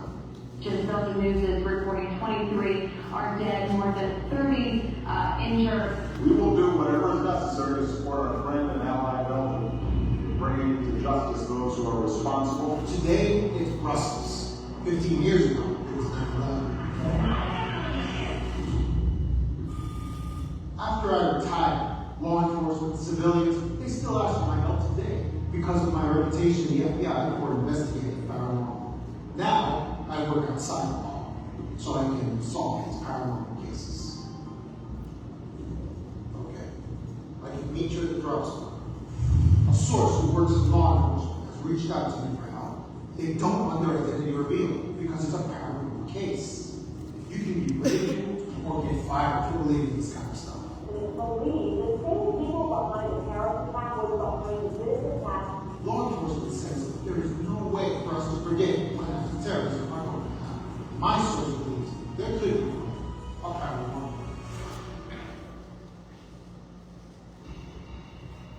As a former special agent of the FBI, you always assume you're being watched.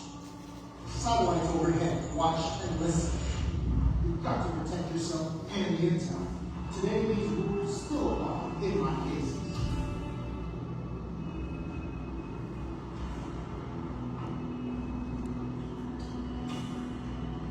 Hey John, we can look into these psychic twins. We made into a prediction about a potential attack on Washington, D.C. Terror cell attack on Washington, D.C. We need your help. My source came to me for the case involving psychic twins. The twins have made substantial prediction about the terrorist cell attack on Washington, D.C. But my source in law enforcement can't look into this case because it's paranormal. I'm the only one they trust to do this case.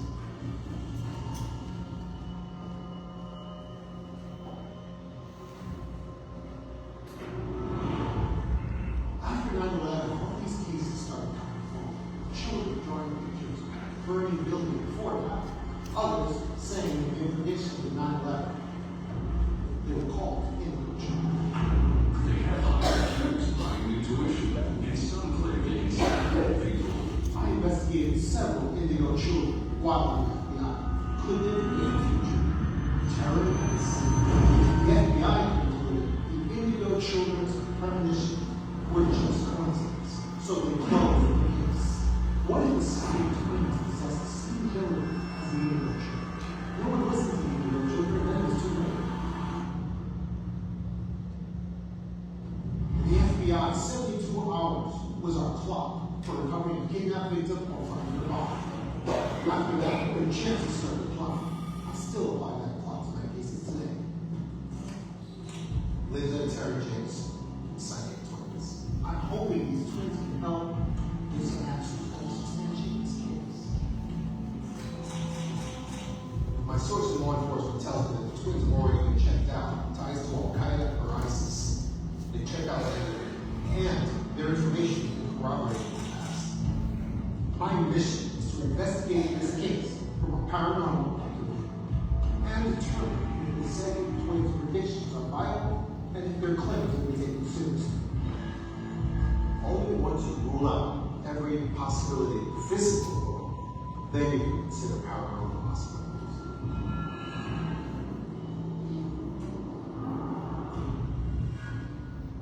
Could you state your name for the record?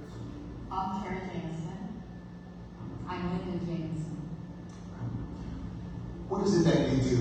We are actually professional clairvoyants. So when you say clairvoyance, is that the same as psychics?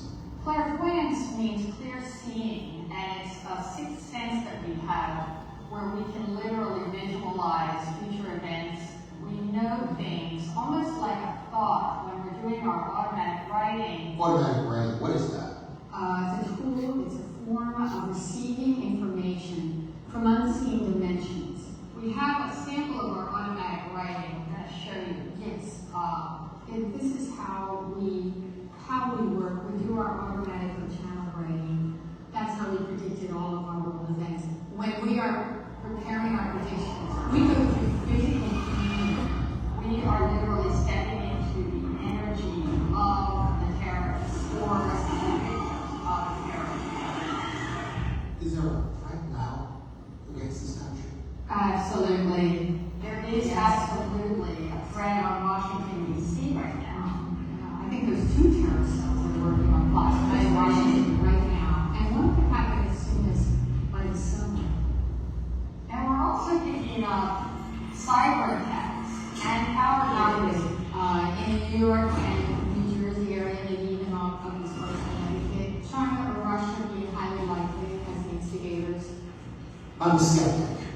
Don't believe us. Do your research, and we'll see every prediction that we have made. It's irrefutable. It's irrefutable.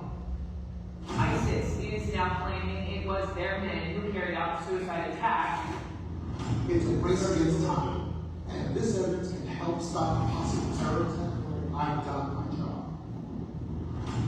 At this hour, at least 30 people were killed. That number is expected to rise. My sources for intelligence reach deep, and research can crack a case wide open. You've got to dig.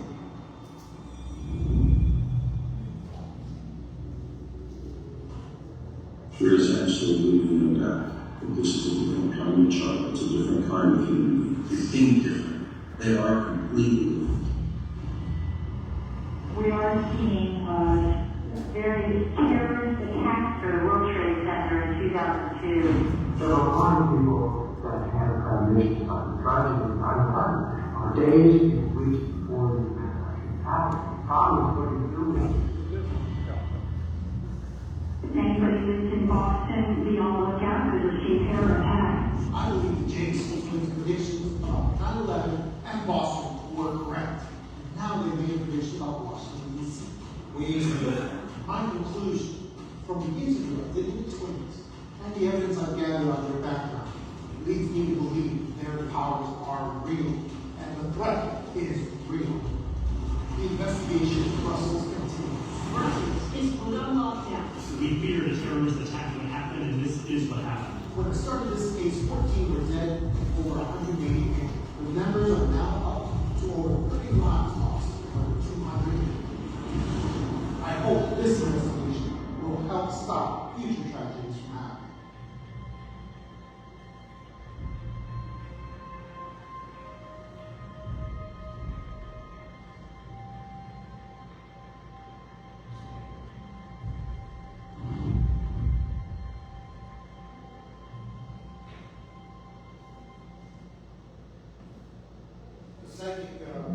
The psychic twins, like I was telling you, they were some of the original Indigo kids from that era. And it's true, they didn't just predict 9/11. They predicted the Boston bombing. They predicted the Brussels bombing, as you saw as well. They predicted incredible things. But by the time they got up to about the third set of terrorist attacks, they were hugely persecuted. They were threatened.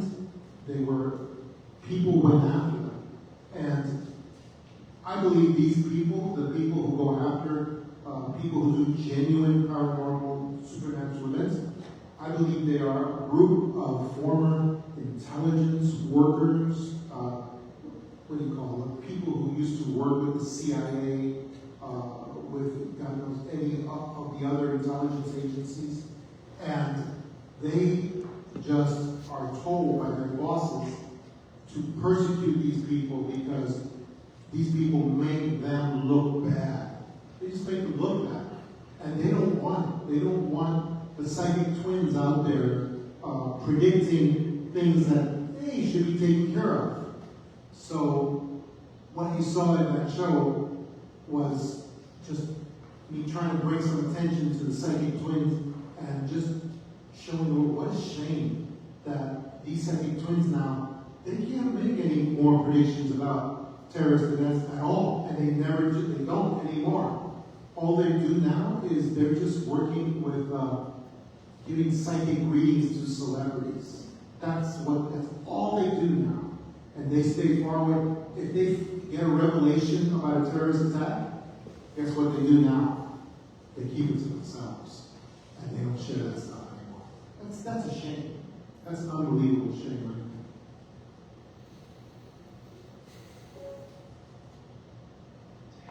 The most powerful saying in the paranormal is, I know what I saw.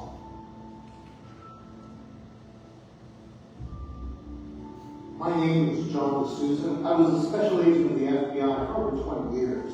During that time, I collected what I call real-life X-Files. The paranormal investigatorship changes everything. It is that moment when a regular investigator or police officer becomes aware that a paranormal element is in an investigation. And I've been told stories that departmental psychologists never going to hear. Because once that toothpaste is out of the tube, you can't get that back in. I've worked with many terrorism cases and even violent crime cases across the country. Indigo Kid is a phrase that's used by some officers. These were kids that in the days and weeks leading up to 9/11 terrorist attacks, they were having dreams and visions and impressions of the event that was still to come. Richard Jewell, who was just a security guard. He was a paunchy guy with a southern drawl. It didn't seem like anybody was going to accomplish anything big in life.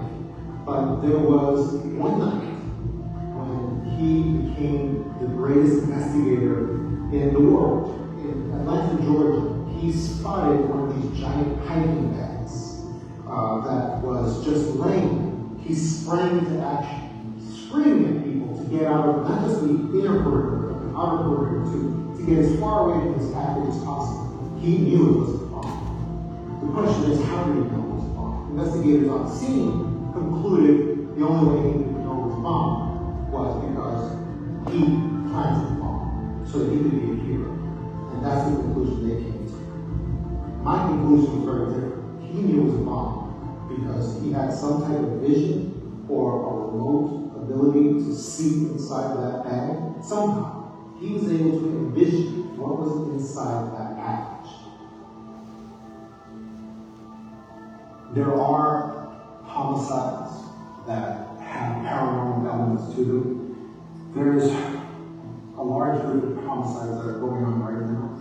Willie G was a serial killer who exhibited various paranormal abilities. He could read auras. He could guess what people were thinking. He could know the intentions of the people around him before they had even told one another what they were going to do. To excel as an FBI agent, you have to have a natural love and ability to pursue the truth, no matter where it might take you. And sometimes the places that takes you can be someplace very unexpected and very improbable, and you have to be able to deal with that when you get there. And this was all from my book, The Power Investigators, where I explain to people about security guards, police officers, customs inspectors who had supernatural abilities and used those abilities to save people's lives. Yeah, this is from my book, The Power Investigators, concepts of supernaturally gifted investigators. And Richard Jewell was definitely one of them. Power investigation is a systematic method of investigation that utilizes rational scientific methods, but then relies on intuitive paranormal abilities to resolve crimes and mysteries. I agitated at the FBI for a long time that they should actually have a cadre, a squad of power investigators, also called power seers as well. And they didn't want to do it, but I predict that the next great investigative organization that we get will actually do this as well. That's just my prediction. One of the things that power investigators have to know is the difference between regular clues and dispositive clues that can actually determine the entire case. That's what a dispositive clue is, and shows the difference. Regular clues are very important, but every single dispositive clue can determine the whole case by itself. So I make this presentation available to anybody who wants it. I can send it to you on email, particularly Gmail. I can send it to you on Gmail for people who are note takers. I get a lot of note takers. Because the reason is we really need to establish professional standards for ghost hunters, UFO investigators, or for truth seekers. People who are just truth seekers, like we all are. We need to start using standards that the FBI has used for over 100 years. Because you know what? There's no copyright on this stuff. Governments can't have copyrights on methods and techniques. They're not allowed. What that means is if you have an investigative body, an investigative organization, as a civilian, you can use the exact same standards that the FBI has used for over 100 years. Whether something is a preliminary inquiry, a full investigation, or a major case designated. You can use these standards, and then if civilian investigators among each other will give greater degree of cooperation among each other, depending on how high the investigation is. So this is the relative amounts of all of these investigations. A lot of things are preliminary inquiries. I've had people call me and tell me, oh my gosh, John D'Souza, the FBI was just here asking me a bunch of questions. And what should I do? Should I lawyer up? Should I go get a public defender? What should I do? And I ask them the nature of the questions. What are the nature of the questions? And depending on what the questions are, you can determine that it's nothing more than preliminary inquiry. Most preliminary inquiries just get squashed and they go away and you never hear about them again. And the majority of investigations out there, that's all they are. So it's really nothing to worry about. Now, if something's a full investigation, the police agency is not going to go and threaten you and try to cajole you to cooperate. Because it's a full investigation, they have enough material to arrest you right there. So you just have to know what's the nature of the inquiry in order to know whether it's BS or whether it's a real thing. Pretty quick, pretty easy to determine. Our investigative pro tip, whenever you see CNN and Fox News agreeing on any single issue, there's fakery afoot. And also remember, I don't watch CNN for the same reason I don't drink water out of the toilet. Okay? Very important. That's a pro tip from our investigators. True investigators. Oh, this is a general rule, and this general rule I was taught by the FBI. About 80% of all law enforcement, police, FBI, and professional investigators are not true investigators. They just aren't. They're just bumbling around, trying to find a little bits of truth here and there, and they're usually not doing a good job at it. These experiences led me to become an investigator, and it's everything about true investigators, how different they are from fact finders. Okay? Most people say that they're investigators or police or FBI agents. They're just fact finders. They're not. They're just people looking for evidence and doing what we call fishing expeditions. Okay? They're not true, real investigators. Oh, and a very important thing, again, this is for note takers. Basically, informants, complainants, whistleblowers, they're all the same thing. But you have to map the person, test for integrity, test for credibility, stability, and then you have to cuss the information, put the information through the same checks to find out what's going on. So here you map the person, cuss the information, you go through the credibility, unbelievability, source of the medium, survey material. These are just ways to vet whistleblowers. And if you have a whistleblower who hasn't been vetted, chances are they're useless. They're useless or they're fakes. And speaking of useless whistleblowers, we just finished our investigators. Now we're getting into extra dimensionals here. Warning, the following content may not be suitable for all viewers. Viewer discretion is advised.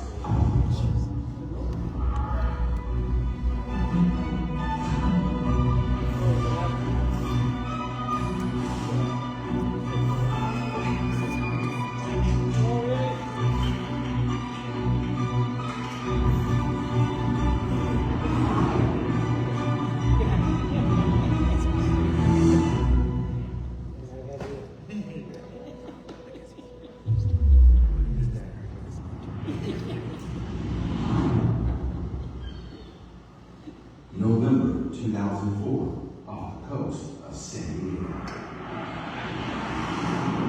A training exercise has begun. The USS Nimitz Suit Carrier, the largest aircraft carrier in the world, designed with one purpose: to infiltrate united enemy forces. Nimitz is one of the largest ships we have in the U.S. Navy. It's so big it has enough firepower to basically take over the entire country. Add to that the Nimitz is always accompanied by smaller ships of all shapes and sizes. You're talking about a flotilla housing over 6,000 soldiers. The military launching its 90 friendly warriors every 20 seconds. This is the U.S. Navy at its most extreme. No one and no thing would dare cross its path until November 14th. A blip appears for radio. An unknown object crosses the screen, pushing speeds at over 3,000 miles per hour. Radar operators assume it's a technical malfunction. But then another object appears, and another, and another. The minutes goes into high alert. Not only are these foreign objects appearing near a Navy aircraft carrier, but they're also invading United States airspace. 2 F-18 fighters are deployed, led by Top Gun Navy pilot Commander David Fraser. With over 16 years flight experience and over 3,500 flight hours, Fraser had more qualifications than any other pilot in the United States at the time. So we were running training exercises before deployment to Iraq, and we got the call about these foreign objects. So I ordered my guys to suit up and go check it out. We never could have expected less. Flying high above the ocean surface, the F-18s intercept location contact 180 miles west of the San Diego coastline. When Commander Fraser reaches the contact point, he looks out his cockpit window and is astonished at what he sees below. A craft hovers above the ocean surface, floating in midair. It has no exhaust, no wings or rotors, and no apparent means of mechanical lift. Fraser described the craft as an elongated egg or tic-tac-shaped craft, unlike anything in the U.S. Armada. See, the craft didn't have any flight surfaces on it.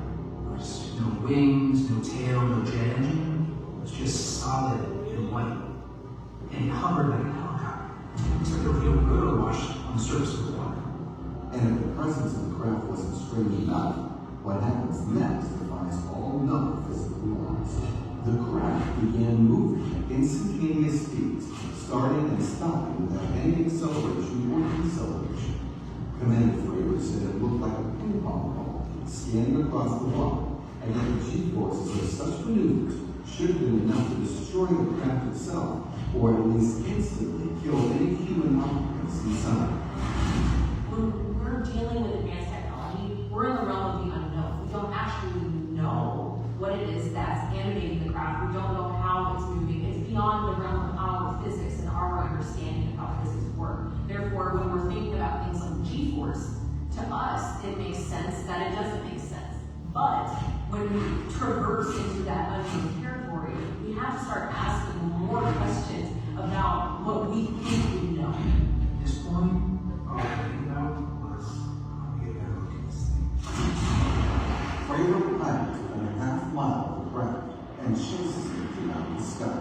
And once he locked on, his heat-activated camera picked up this extraordinary footage. Commander Fraser and his co-pilot conversed over the private communication line.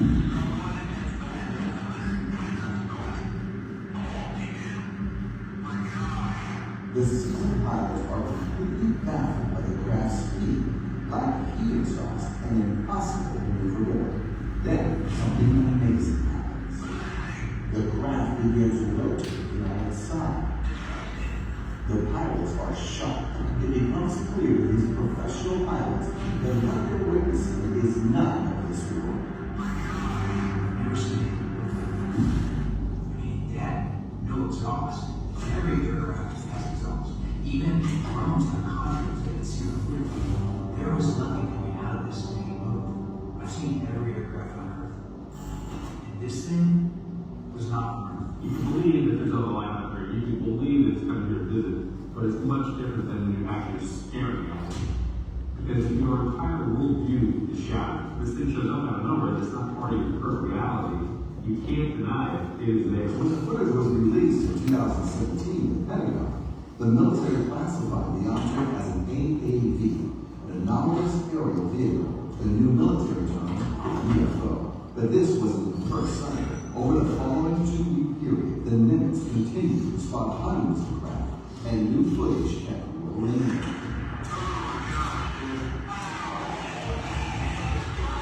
Why is it that even people in our military who are fighter pilots with 17 years experience, they don't know what advanced technology is being used? Within days, internet commenters suggested the video might be the work of clever CGI artists or an elaborate hoax. But the nature of the footage and its release suggests otherwise. Let's say, could it be a fake? Let's say yes. Okay, it's a fake. If it is something like CGI, then you have to consider that means that every single pilot involved is in on the fake. The people on the Nimitz are also in on the fake. People at the Pentagon who authorized this to be released are in on the fake. Either way, this is a monumental story because you're talking about either this is aliens visiting us with tech that we can't imagine, or this is a fake from the government that somehow has some extraordinary agenda going forward to make us believe in alien life. To this day, the Pentagon has no explanation for the event, and the military's executive report assesses that an anomalous aerial vehicle was no known aircraft or air vehicle currently in the inventory of the United States or any foreign nation. This is an extraordinary event, and in context with the item.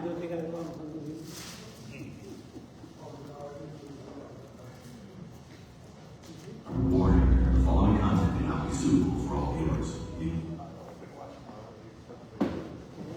Well, I do actually, and this is probably the only reason this show didn't get picked up by the networks that I'm looking at, is because my final investigative conclusion was that, yeah, I do believe it was a fake by the government. Okay, it doesn't mean all the pilots have to be in on it. What it really means is only the commander of the Nimitz really had to be in on this fake. Because why? Because if the commander of the Nimitz comes across a bunch of anomalous vehicles, by the way, this was shortly before they changed the name to UAP. At that time, they started using AAP, whatever that is. The government loves acronyms, and a lot of times they don't know which acronym they want to use. But yeah, the commander of the Nimitz was in on this fake because he had to be, because he was the guy who would have done because the commander of the Nimitz was the guy who would have ordered an attack posture somehow. If any of you have been in the Navy, I know you always dread hearing that one signal for general quarters. That's the one thing Navy people, they don't want to hear that. But of course this commander would have ordered general quarters on the Nimitz if he had come across a bunch of freaking alien ships buzzing around the ocean, leaving no wake in their path. It's just ridiculous that the commander of the Nimitz would not have ordered an attack posture on these things. Instead he's there going, oh, let me send my pilots to go take a look at it.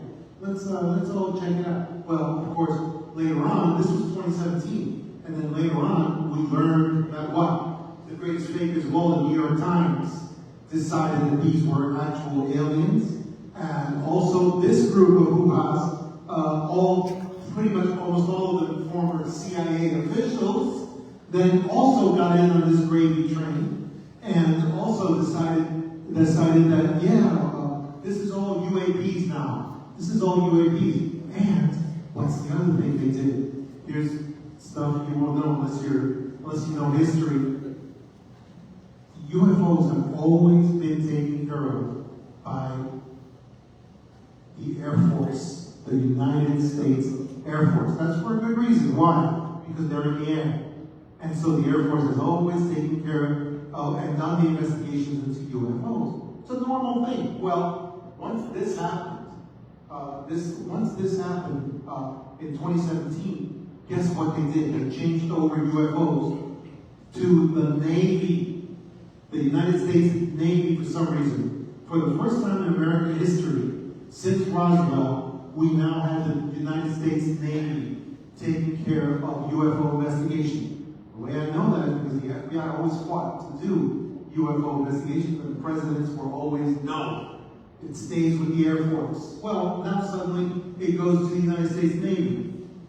Why did they put the Navy suddenly in charge of UAPs? What's the reason? You guys want to know the reason? If pretty much, if some of you may know, the reason is because the U.S. Navy takes care of the development of top secret weapons for the military.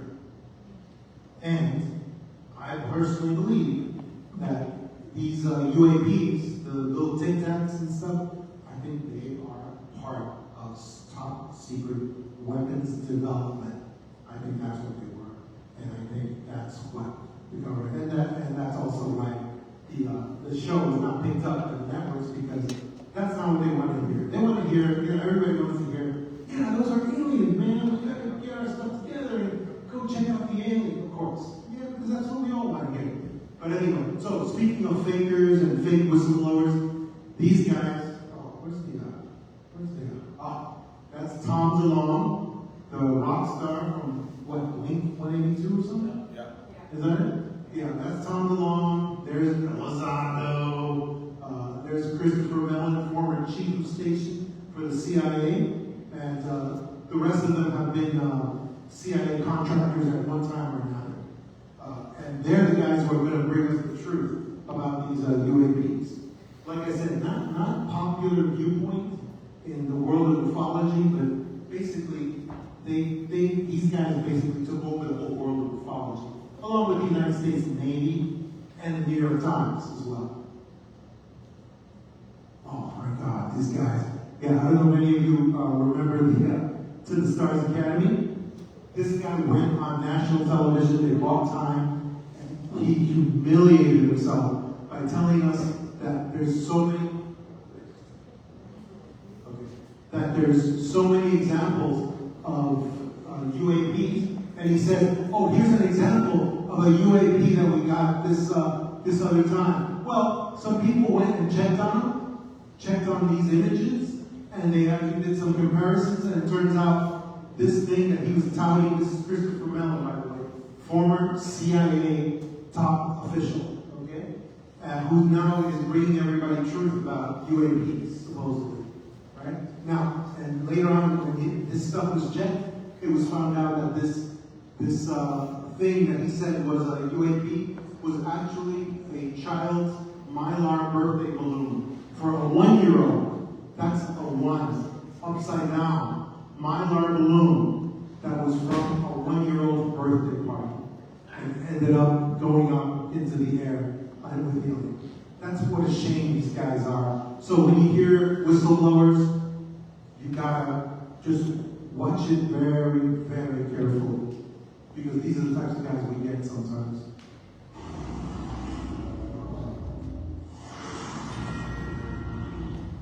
This is a Fox News alert. There are new findings tonight in the search for extraterrestrial life.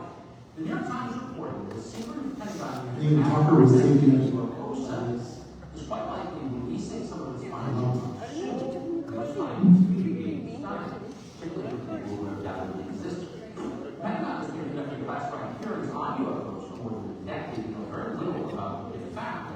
But apparently, it just recovered are off-world vehicles not made on this earth. That's a direct quote. I'm not exactly sure what they mean by that, but some of it's self-evident. So it's a big story, and we are scouring through the reporting on it right now. We'll bring you much more right here tomorrow night. But apparently, just recovered are off-world vehicles not made on this earth. That's a direct quote. Tucker's kind of, he's cooled it on the UAP, UFO thing now. He's talking about other things now. After that. Oh, here it is for the real investigators among us. This is types of evidence reliability when we're dealing with things like UAPs, especially. And what I wanted to show here was that scientists and fact finders have this completely backwards. Any real investigators among us know that the number one most reliable type of information, of evidence, is testimonial and anecdotal. All right? It's true because it has a connection to human authenticity. And second most reliable is physical or real from the scene of whatever scene you're dealing with. Then third is documentary, demonstrative, and last, least reliable type of evidence is statistical. It's just a numerical representation of whatever's going on. Now, and what I want to tell you is that scientists and fact finders have this chart ass backwards. They believe the most all right. They believe that scientists and fact finders believe the most reliable type of evidence, like we heard from Dr. Fauci, is statistical. That's ridiculous. And then the second most reliable type of information is evidence is documentary. Third is physical, and then the least reliable type of evidence is testimonial or anecdotal. That is completely ass backwards because real investigators know it's the other way around as far as the importance of evidence. And that's just reality from experience, being an investigator and learning about investigations. Here are the enemies of evidence reliability that we see every day. We see it every day. And those are planted evidence. Very easy to plant evidence. Everybody knows that. Right? All you gotta know is where your friend's gym locker is and know that it's open, it's unlocked. It's so easy. Staged crime scenes. We see these all the time, especially during law enforcement. You see staged crime scenes constantly.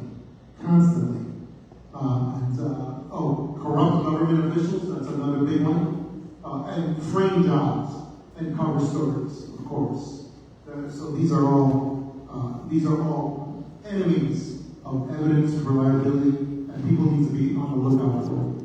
Okay, this is a method that I developed over many years. It's the CASE system, spelled C-A-I-S. It is a system for basically getting to the bottom of an investigation. And again, this is for note takers. For note takers, it's cover story, CASE. CASE stands for cover story. And also, this system of investigation is only appropriate in a place that is dominated by the powers in control, the elite powers in control, by the Illuminati, by the cabal, whatever you want to call them. Only if you're in a country that's dominated by them, then you can use the CASE system. Exactly. And the CASE system always starts out with find the cover story. What is the cover story that they're using? What is it? Oh, that Kennedy was shot by some lone gunman in a library tower, right? Okay, now what are the actions of the usual suspects? Number two, who are the usual people that work in this area? And what are they saying? Are they doing anything differently from what they always do? Well, yeah, I mean, the media always very obediently says, yeah, Lee Harvey Oswald. He was the only guy. He's the only guy. He did it by himself. Okay? Then identify dispositive clues. What are the dispositive clues? The clues that can conclude the entire case. Well, yeah, this guy came out of nowhere and he shot Lee Harvey Oswald dead. He made sure that he shot him dead. That's a dispositive clue right there. Why did he do it? And why was he shutting him up? And then seal the final investigative conclusion. It can be something as simple as the only thing we really know for sure is that Lee Harvey Oswald did not do it. You know, some kind of investigative conclusion. You got to seal and turn in. Here's an example of a case investigation that I did way back. What was it like? When did Biden become president? Was it 2020? Yeah, right? Anyway, this was a case investigation of Biden's presidency, because for the first time in USA history, the cabal has selected a major party nominee that was wildly unfit for any office. Forget about presidents, for any office at all, even dog catcher. Why? What was the reason? What was their plan? Well, if you look a little further, you see, you go look at the cover story. What's the cover story? The Democratic nominee is just a regular candidate for president. Nothing wrong with him. He's an electable candidate, very popular with the people. Okay, we know this is the cover story because we know it's not true, and we know they used it. They used it to try to make it look like this is just an ordinary situation. And one of our sayings in the FBI is it's not the crime that gets them, it's the cover-up afterward that always gets them. So what were the actions of the usual suspects?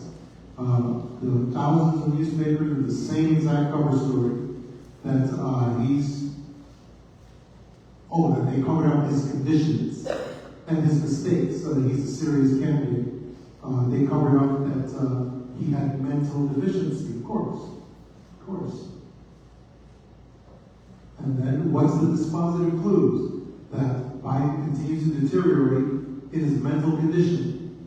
Corporate media can't hide it anymore. But at the same time, the Obamas seem to be promoting themselves really hard. So it's hard, it looks like they're really up to something there. Then the final investigative conclusion from the case investigation. There's only one person closely associated with Biden. Here it is. The final investigative conclusion that the cabal plan is for the Obamas to somehow replace Biden, even if that means Barack Obama will only become the shadow president. And guys, right now, they're going through an investigation at the government, at the United States government, that's called the investigation into the auto pen. The auto pen signings that Biden did of every single document. Of course, but the problem is Biden didn't do it, of course. He didn't even know that his signature was being used for all these different laws, these declarations, these executive actions. He had no idea. And now it's slowly coming out that they are throwing more and more people under the bus because they're trying to protect this person, who I believe is the person who is at the top of the pyramid controlling that auto pen and deciding who gets to even use that auto pen to sign laws, sign bills, sign everything the president would sign. And I think this investigative conclusion is being borne out, even as we're sitting here, and we're going to see ultimately that sooner or later, this investigation into the auto pen, which for people who may not know, the auto pen is the thing that all these staffers used in Biden's name to sign every single action of the president and make things into law and make executive action go forward. And it's really starting to look like they are just hiding and trying to stall before people find out who's really in control of that auto pen. So I think the case investigations thing, I have to make an app out of that. For whoever can help me do that, I need to make an app out of the case investigation system so that we can use it for other investigations as well. This was another thing that almost went wrong. My name is John D'Souza. I was a special agent in the FBI with top secret security clearances for 25 years. Started out working cases in terrorism and high-profile crimes, but ultimately, I moved into a different kind of work. Cases the Bureau just couldn't explain with normal logic. Hauntings, mysterious vanishings, divine communications, psychic premonitions, and most of all, extraterrestrials. The government has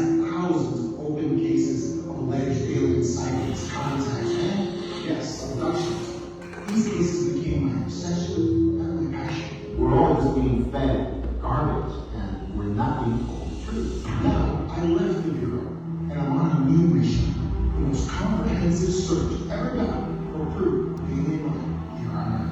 We'll be pursuing clues, patterns, and leads wherever they take us. Alien encounters, abductions, UFO sightings and hotspots, cattle mutilations, crop circles, Roswell, ancient architecture, unexplained signals and messages, alien cults, and so much more. I'll be rolling up my sleeves to examine real evidence, meet real eyewitnesses, and ask tough questions to separate the real from the fake. Full-blown skeptics leave full-blown experiences. If there's real proof of alien life out there, we're gonna find it.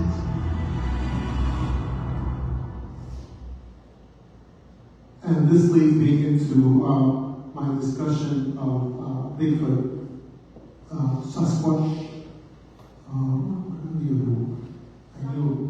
I knew a bunch of other names too. Sabe. I said Gitchi there we go. And I just wanted to remind everybody, most of what I've learned about Gitchi has come from a person we know, David Polides. He's given me a lot of education on Bigfoot. And one of the things that he talks to me about sometimes is, of course, the image that Westerners have of Bigfoot, Sasquatch. And it's always very frightening. It's always very scary. And of course, the main reason for that is why it's network television. All of their shows have to be based on how scary and awful Bigfoot is, Sasquatch is. And one of the things that David Polides has always told me, and by the way, David Polides is the person who creates 911 Missing, or no, 411 Missing, thank you.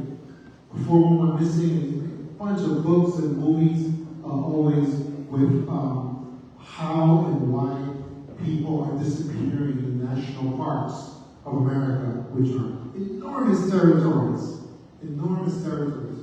And what a shame it is that network television will not allow us on. It's the same thing with my investigative conclusions on the UAPs. They will not let us on network television to say anything positive about Bigfoot, to say about how the First Nations people viewpoint of Bigfoot is. That he is a spiritual elder, for instance, and that he's a positive influence in our lives. And they will not allow that to be on television, no matter what, no matter how you put it. So that was one of the things that David Polides always told me about as far as Sasquatch and what goes on with that. So, we always have to keep trying to change this image that Westerners in general have of Sasquatch. And we'll always keep trying. We'll never stop to try to change that viewpoint. Especially now that it's really, and again, this is something that David Polides has talked to me about quite a bit, now that it really seems like, and I don't like when people say interdimensional. It's better to say extra-dimensional. But yeah, now we're realizing that Bigfoot is interdimensional or extra-dimensional. We know that. Bigfoot is using portals. He's going in and out of existence. This is why there are no Bigfoot bones, no matter what they tell you, there are no Bigfoot bodies that have been recovered. And why is the reason? Not because Bigfoot doesn't exist, it's because Bigfoot is extra-dimensional. That's the reason why. And the case of Natalie X, Natalie X was in Yosemite, was a missing child case in Yosemite, and ultimately California State Trooper became involved, and it was just a 5-year-old. It was a 5-year-old little girl, and blonde little girl with blue eyes who went missing. And everybody here, especially if you're a First Nations person, you know what happens when that happens. What kind of response do you get from everybody when that happens? When a blonde little girl goes missing. we get a huge response. Huge, okay? If an indigenous little girl goes missing, it's very different, very, very different, as we have found out.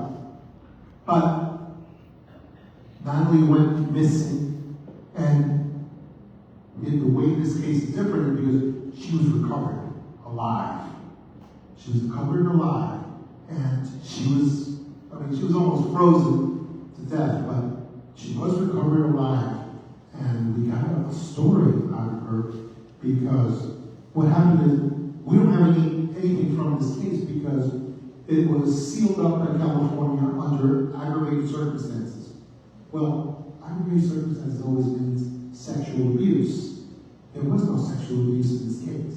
The only aggravated circumstance was that there appeared to be a Bigfoot that was involved. And the only way that we learned that was because there was an FBI psychologist on vacation with her family, and she just happened to stumble on the site, and she took a little interview of little Natalie when she was recovered, and that little summary is all we have of this case, because this case was locked up tight forever, and under aggravated circumstances in the state of California. But what we got from that FBI psychologist happened to be on the scene was just one paragraph, and all it said was, little girl was examined for, she had no sexual abuse whatsoever, even though she was found naked. She was found naked at the foot of what appeared to be a cave that had been there like maybe hundreds of years ago, because that was all filled in. It was just a cliffside at this point. And she was found, and she was brought back to normal condition. And what she said was, she was taken from her campsite by a man with a beard that seemed to cover his entire body. The beard went all over his body, the body, and covered every part of his body. And she said he seemed to be mad at her clothing. He was just mad at her clothing and wanted to take it off of her for some reason. And she also said he was a big man. He was bigger than her daddy, who she thought was the biggest man in the world, which this man was bigger. And she said that he took her in his arms, and he kept her pretty warm that way. And then he carried her up the side of the mountain. And she said it was like, that's why it took so long to find her. Took her up the side of the mountain, and then she said he brought her into a cave, and there was a city made of glass that was inside the cave in the distance, in the cave. And she said he was bringing her in there, but then he heard a horn. She said he heard a horn that went off and seemed to be saying something to him. And he immediately dropped her at the foot of the cave, at the front of the cave, and then he went towards the glass city. She said that was her last memory. That's it. That's all the information we're able to get out of her. And like I said, after that, there was no entrance to the cave found. She was just found by a sort of cliffside that was there. And it was solid. There was no way in. And that was the case of Natalie X. That's all we have from it. But I think that case has some expositive clues for us that Bigfoot is indeed interdimensional, or extra-dimensional, as I like to say.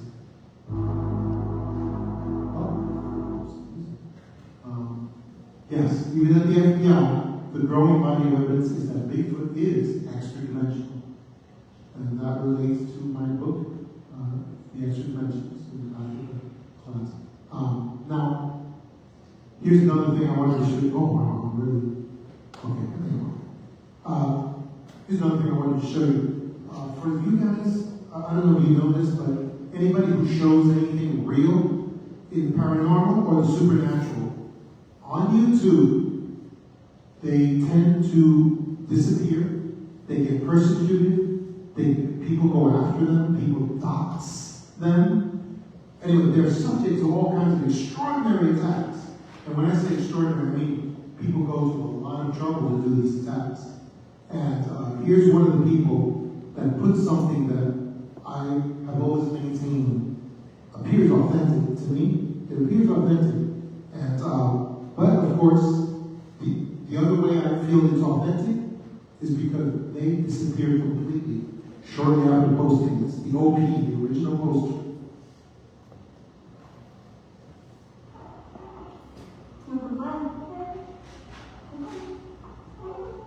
This is Argentina, by the way.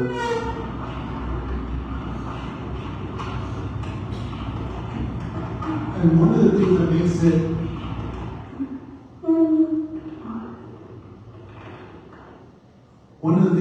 appear authentic to me is that the little creature gives off magnetic interference. I forget what you call that, a pulse.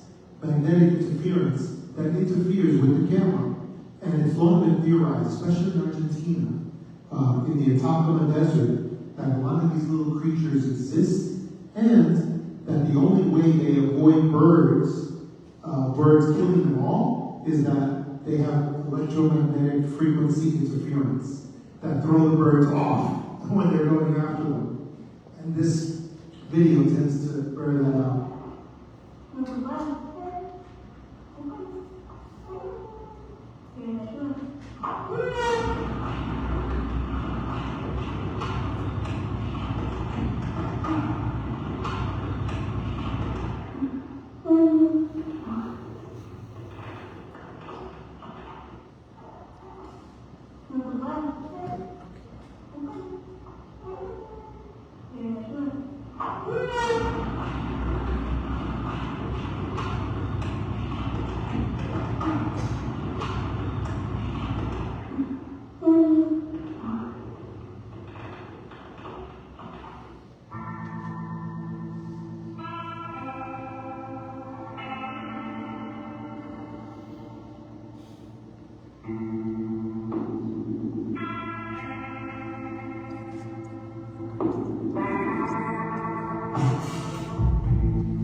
That's crazy stuff.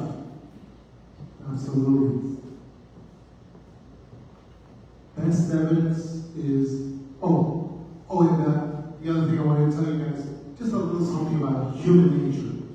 Guys, human nature is that if you put a lot of work into something, like creating a fake on the internet, human nature is that at some point you're going to say, oh, guys, I'm a great graphic artist, I'm a great CGI artist. You know, look at this that I created. Especially if you're young, like if you're a teen or something, you're going to want credit for your work. You're going to say at some point, you know, I went to a lot of trouble to create this. You know, I'm the guy. I did it. You know, and I didn't want to hurt anybody. I just wanted to show you how good I am at what I do. That's human nature. If this had been a fake, instead of disappearing, these people would have come forward and said, hey, I can make a lot more like this too. How would you like that? That's just the way people are. Best evidence is connection to human authenticity. This is the rule of best evidence. Like I said, for the note takers, you just go back there and buy one of my books, and I'll send you the entire presentation on email, Gmail. Genuine human authenticity. Here's the example of what it is, what it looks like. Travis Walton, who has maintained the same story for 35 years, I think. Betty and Martin Hill, they maintained the same story of their abduction, the first globally known alien abductions of Americans. And they maintained the truth of what they said until the day they died. This is true. Villalobos, same thing. Villalobos was the guy who was picked up by a flying saucer, and he was encouraged to have sex with a female alien, who then informed her that she was able to get a baby out of him. And then she dropped him off in the wheat fields and flew away. And he became one of the greatest attorneys in Brazil later on. This happened in the 50s. And until the day he died, he maintained the truth of his experience. Villalobos, he was the name. And Boyd Bushman, a great scientist who also is on the internet, also maintained the truth of what he said. Pro tip, build your knowledge, skills, and abilities as an investigator. But truthfully, being a fact finder is a lot easier. It's a lot easier than being a real investigator. This is for the Paranormal Rangers. 5 S's of being on the scene. Oh, what did I do? The 5 S's of being on the scene. If you don't see these things being done, then the police don't know what they're doing. They're doing something wrong. It's just sample, separate, seal it, survey, and take statements. Take statements. If this is not being done, there's incompetence or something even worse.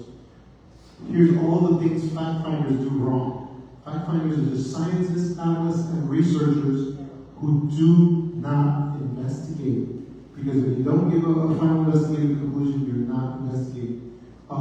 Scientists tend to be the gatekeepers of knowledge.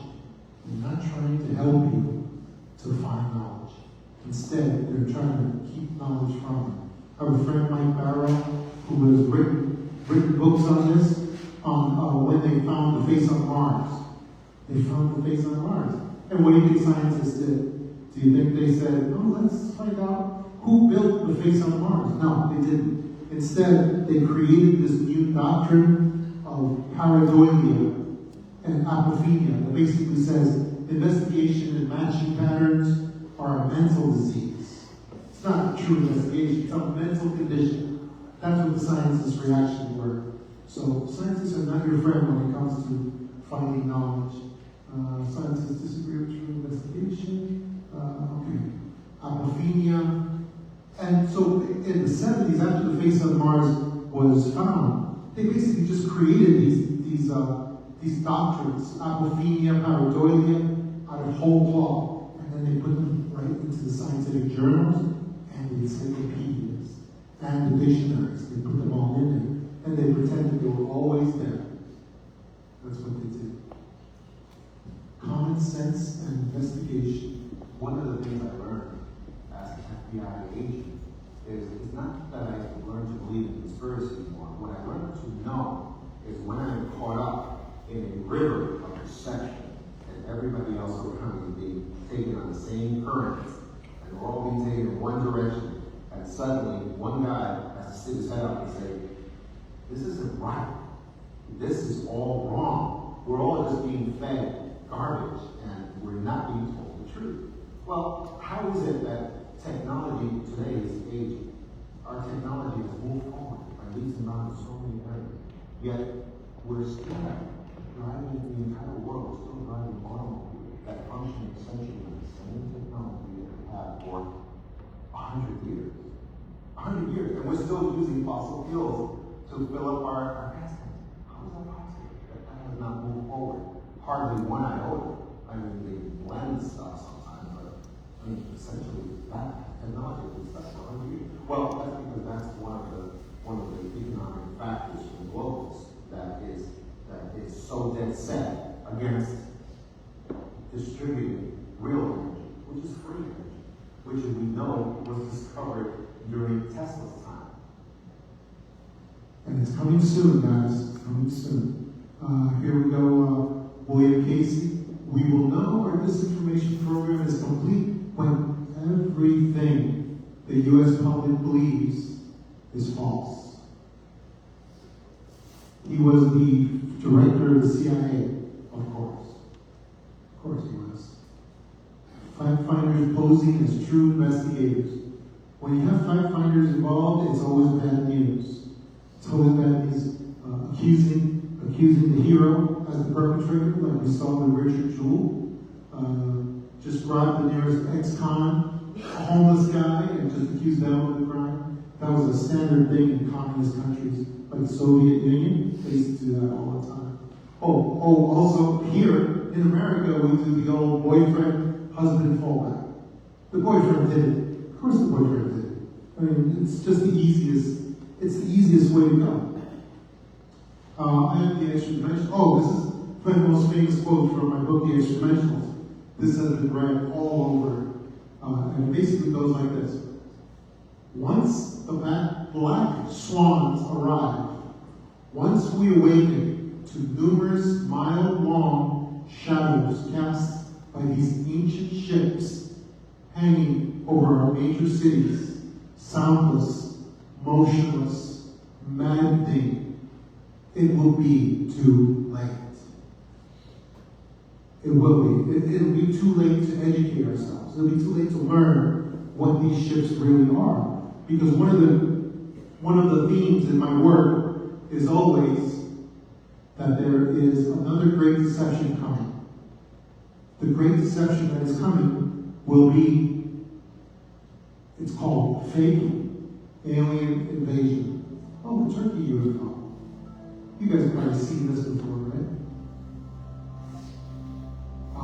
The clarity's not that good.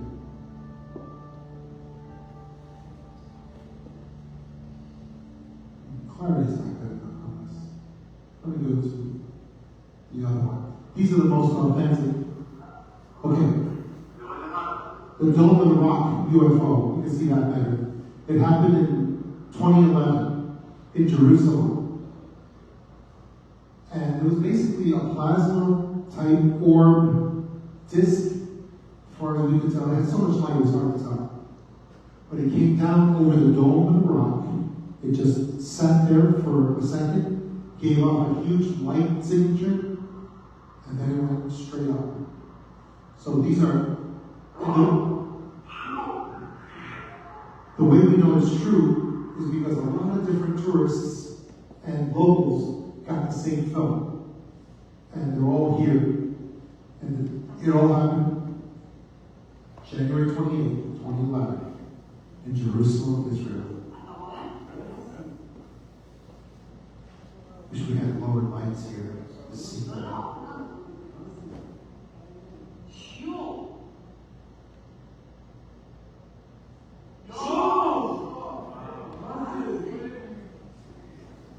Video 4 taken by American tourists.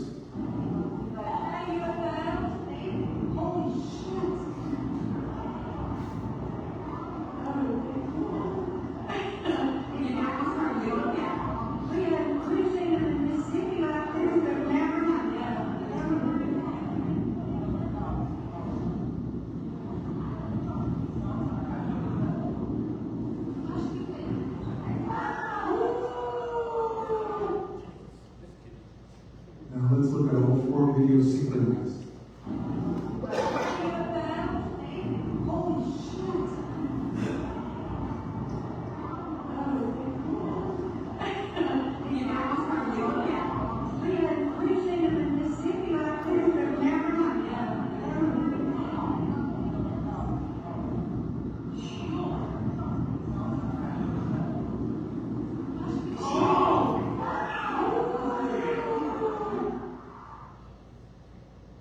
Fifth witness is the Jerusalem weather camera. No political agenda. That's it. It's sound ready.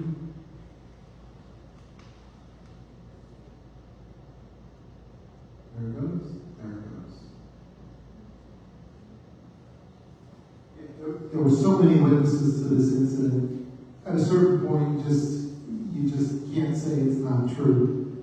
It just doesn't make any sense at all.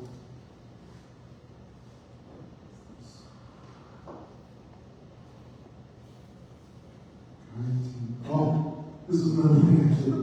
Back in 1996, a space shuttle mission was conducting some experiments, and they were using a long antenna that broke off And let's talk about that because that has a lot to do with this. Like, what are these things? Suddenly, dozens and then hundreds of these perfectly formed discs just started appearing from everywhere. Do we know how big those dots are? We can only do by comparison that we know the tender itself is 12 miles long. 12 miles long. So it's sticking straight, and there's one of those giant, that thing has to be at least a mile across. A mile across, the one you see right now. Clearly, there's something. And they exhibit the same patterns. This happened in 1996, and this experiment, there it is. And look at the pulse it's giving off. That pulse is an energy scan, because it's scanning the area. Because the pulse is not coming from the back, it's coming from the front. It looks biological. And yes, it does. And I also believe these UFOs are alive themselves. What did they conclude? And they at the time, NASA was able to just stammer out, look at, they were perfectly shaped as they all had the donut hole and the little shark bite on the outside. And I have a theory about that shark bite is simply a plexiglass window-like area that allows people to look inside and see whatever they want to see. Do you think this is biological or some kind of machinery? I myself believe that true UFOs are actually biological, they are conscious beings, that they are alive themselves. It looks like a cell. Yes. Doesn't it? A large cell. Yeah. And this thing, at the time, all they could stammer out was ice particles and debris. And that's all that NASA was able to say. And then they took down the public server that this was on, and NASA never again used the public server for to expose their satellite filming at the time.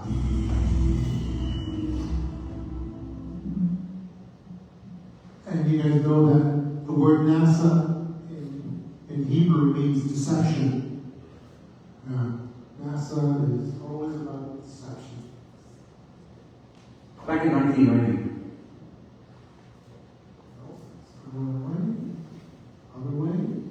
Back in 1990. This is just for you guys who are always trying to awaken your friends, and sometimes your friends don't want to be awakened.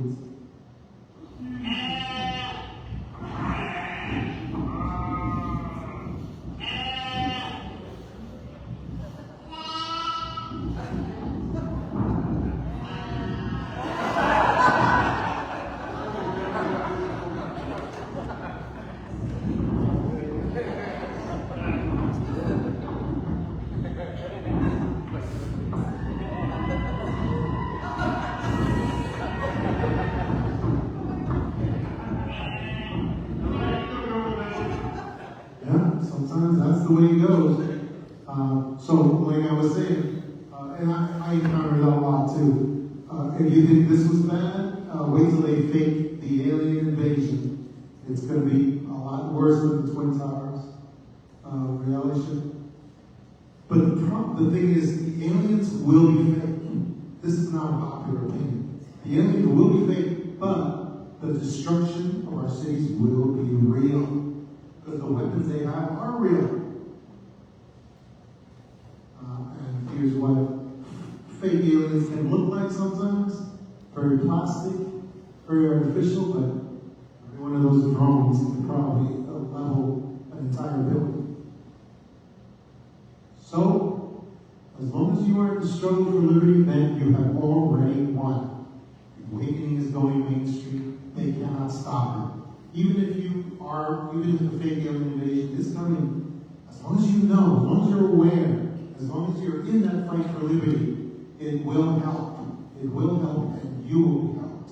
And I'm telling you, you just have to stay in that fight for the awakening. You have to keep, no matter what happened with that sheep, you have to keep trying to awaken your friends, your family. You have to keep offering that olive branch and keep trying to help them to come forward in this struggle, because it's a struggle for survival. It is, absolutely. And so that's what I have for you guys today, and I'm available for all questions. I know you guys want questions answered. I'll be in the back there, in the back seat where those books and some other stuff is for sale there too, huh? What is that, charms? Oh, we have vibrational charms also for sale. They are charms that are from Holotech. They're from Holotech. They're created by a shaman named John Smarty Mendez, and they work for spiritual protection and for spiritual energy and power as well. They're really amazing. So they're in the back, and also, like I said, I will be available for questions as well back there, and I welcome all questions. Thanks so much, guys.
Before that, she said, I've never seen you and I'll be sure or something.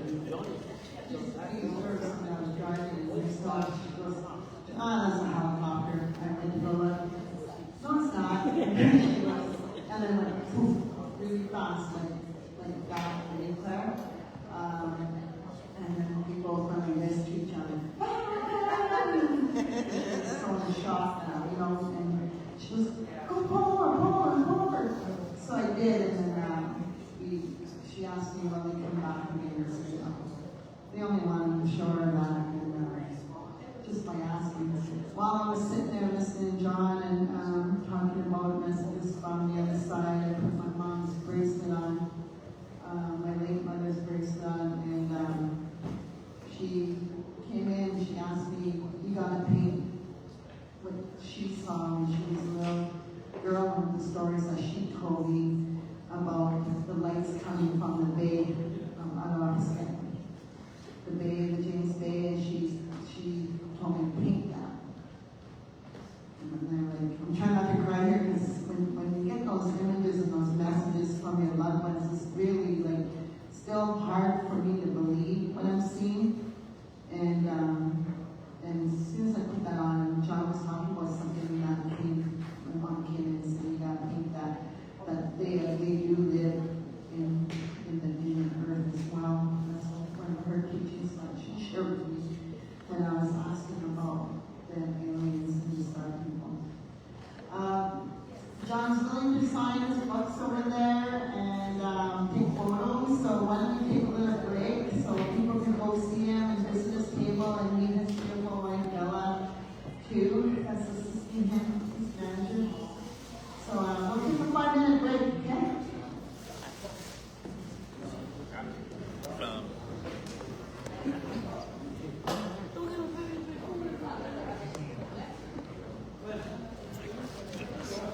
I kind of want those extra questions, so that we'll support them.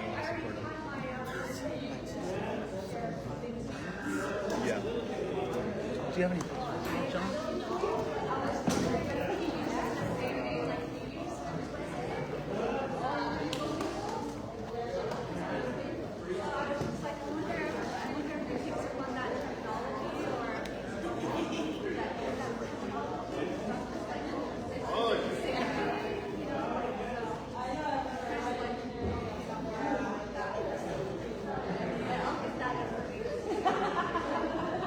Don't want to ask too many questions.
Thank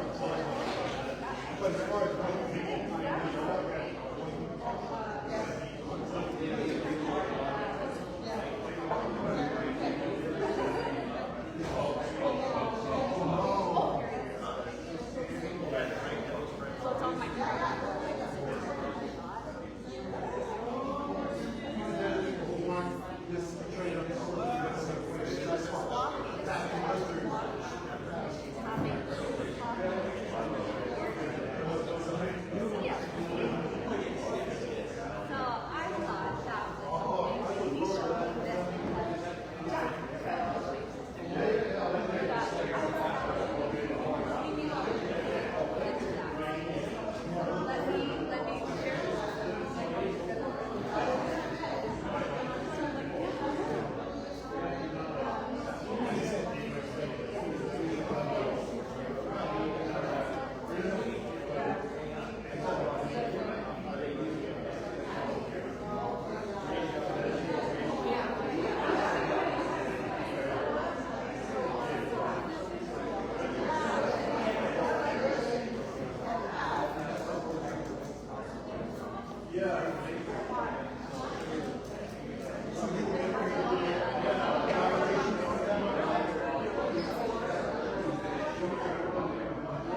everyone. Next, we're going to welcome to the stage a long-time gifted experiencer, Pat McRae. Come on, Pat.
No, you're good. You're good. Like that? Okay? Alright. Okay. And I think that's the right thing to do. My thing started, I've always believed in Bigfoot. I was into mysteries and all that stuff. I said, like, psychic things. And then, in 2013, a friend, he, in Leesburg, Indiana, he said he was going to go look at some ladies' land. He was having some issues or activities. So I went over there, and after he went back, he called me, and he said she's got activities. So I called her and basically asked if I could come over and see and investigate, which I'd never done before. I didn't think anything whatsoever was going to happen. Obviously, go over there and work. That'll be it. And then the first day that I went over, she was in the car. Her husband was at the doorstep. He didn't see one thing. And then we drove up, and I saw the big, it's like a black fog going from right to left. And I asked her, I said, "Man, did you see that?" And she goes, "Yeah." And then another visit, that's always all it is. I mean, you want more, but it's like every time you went out to a shop, there's something happening. So I told them, I said, her husband came along too. And she came, and I told her, I said, she pulled off. I took a plastic bag, Ziploc bag, grabbed food, and I always took it up there, and I put it on the kitchen cloth. They always, because I know that, because it's gone, when they take it, it's gone. And then, if an animal takes it, it's torn out of it. Anyway, I went out there, and it's like a circular path. Goes around one area, and then it dumps you over. You go around and come back the same way that you came in. And then I came across, coming in, and I saw this black oak. That's all I saw. And I'm walking, and I'm like right here, it's right here. And walking like this, trying to get away from it, and it keeps following me. And then it kind of goes off on its own, and then something just shot out of it. And like, I saw it like parachute. That's all I can describe it as. And see, when I see stuff like that, you see it, and then a second later it's gone. It's like it disappears. I went ahead and I met my wife, who I work with in Georgetown, but she told me about the portals and stuff. And, I thought it was just like science fiction. So I said, wow, are you kidding me? And then, we got married. Well, the first time I went to her house, it was basically roughly in the woods. I didn't want to get out of my car. Crazy. And we just started living together. We're married, and we had the Bigfoot along with us. But with that, with the Bigfoot, you just don't get the Bigfoot. You get other things. So this is what she told me. She taught me all that. And when you get the Bigfoot, you get the UFOs, you get spirits. It's because I think of the portals that they enter in and out of, and other things come through those portals as well, and they bring that stuff in. And that's what I've heard. And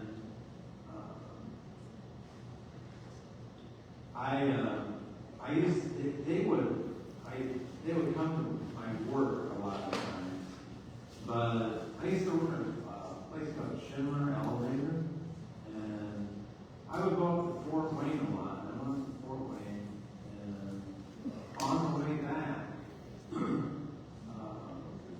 talking to my wife, and we had a foot. His son's real name, Colin Browning, and he wanted to tell me what was going on with the world and what they do. What he said that they were doing was using like CERN and the accelerators to bring in dark entities.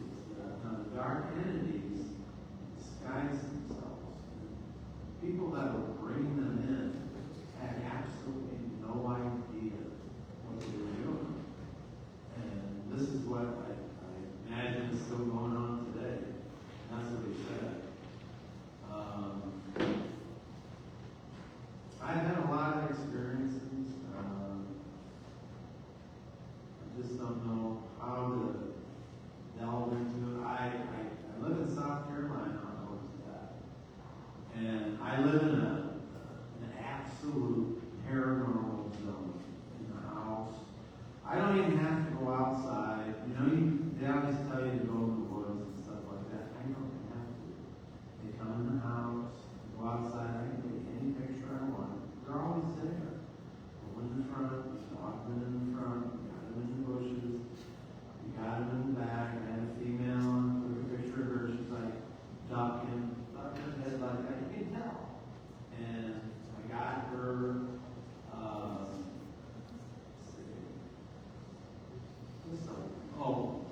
1 o'clock in the morning, I get up, and that 1 o'clock's okay, but 3 o'clock is the witching hour. So then I go out, I just open the door, crack it, I pull out my phone, put it on night vision, and click. And then I come back in, I run it through it's called Galaxy Enhancer. And then I do that, and then I got a photo editor. I just blow it up. I can blow it up there it goes. I showed it to my wife, and she goes, I go, look at this. And she goes, no, that's a tree. And I go, no, it's not. It's a freaking Bigfoot. And he was huge. He had to have been 12 to 13 feet tall. He said, holy shit. But I've got a lot of photos, and I can talk to them. What I did, I was kind of like the social secretary. So I was the communicator. Well, she could communicate. So what they do, and I set up the protocol myself. I said, I go, look, you gotta. They didn't at first. They didn't say the names. I told them I said I want a protocol, and then they kept it until this day. And I told them I said I want your name first, and then what you want. And they always say their name first. So my wife does a lot of energy work. They would come by, and some of them be sick or have a baby sick or something like that. She do her energy work on them and heal them and stuff like that. So she got mad. They would, they didn't want to talk to her. She said, well, we can't talk to her. She's too far up the ladder, and it kind of ticked her off. But, I mean, they talked to her.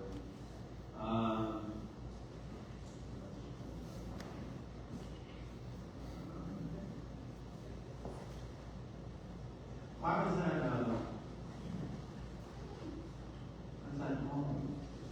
I just got back, and this is recently. Well, let me talk about what happened here over at Black River. So we're at Black River site, right? And Judy is there, and remember that? So we're on a picnic table, okay? And I know you saw the eyes, right? Both of us saw these eyes, and they're underneath the picnic table. And you can tell. And then the eyes would go up. And then they would go up even farther. So what he was doing was, he'd go under the picnic table, raise up on the seat, and then he'd go up on top of the tabletop. You could tell what he was doing. He's going like this. And, he was really quick, even when he was, darting and stuff.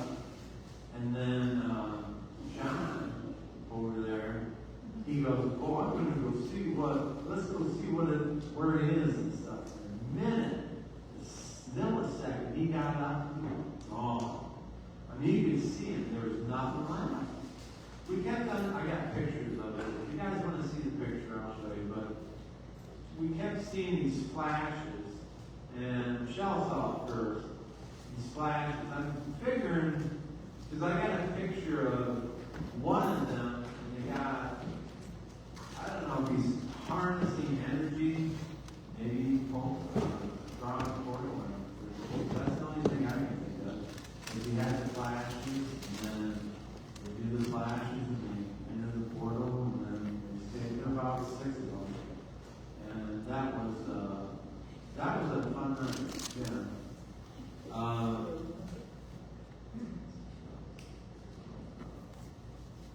I didn't prepare anything, sorry. Like I said, my house is a paranormal zone. I've got film of UFO. If you guys want to see it, you can. A fleeting ship next door.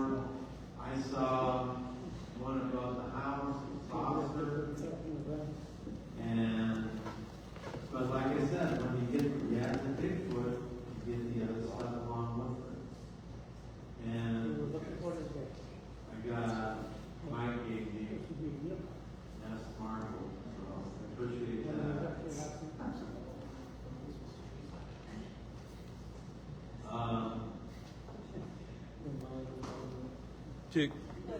Could you do like a couple question and answer maybe? Questions later. Oh, questions later, okay.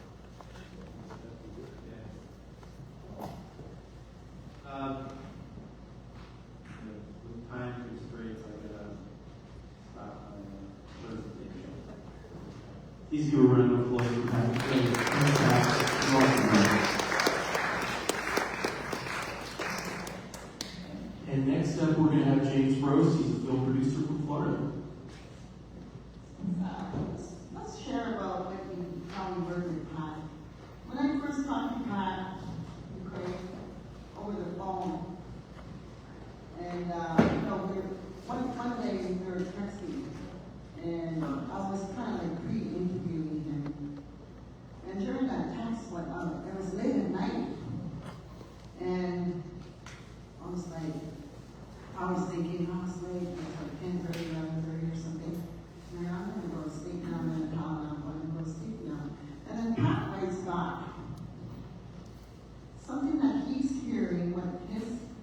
clan, and the clan that he communicates with, writes back, and he's typing it as he's hearing it.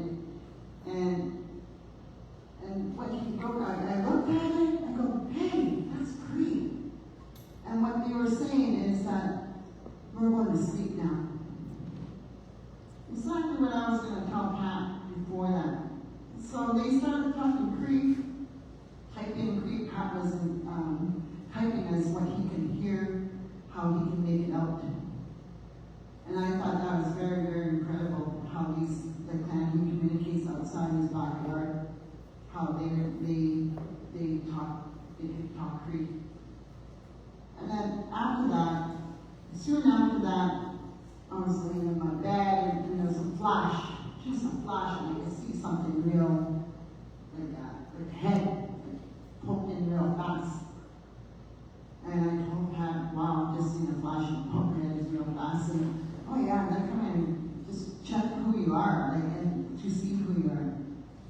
And I thought that was pretty amazing. And there's a couple other times where he would type things in Cree to me with the clan he communicates with TV, and I just interpret what, a few times that has happened. And also I want to say, like, with Ian, Pat, and I, we've been Zooming for first it was every 2 weeks, then every week, and then it's like almost every night on the weekend, especially Sunday nights. And during that time, I'm going to let Ian talk about this, the us three in Zoom, and we do have the recordings. We did record those Zoom meetings and what we were seeing. And I'm going to let Ian talk about that in a bit. Thanks, Judy. Yeah, another great thing is that about 2.5 years ago when I first got into it, I started getting communications. I kept seeing a white Sasquatch. And I heard the word Kioya. And I didn't know what that meant, so I asked Judy, I said, does that mean anything? What does it mean? That's you or something like that, it meant. That's you, Kioya. I didn't know what that meant. And then that was their name for you?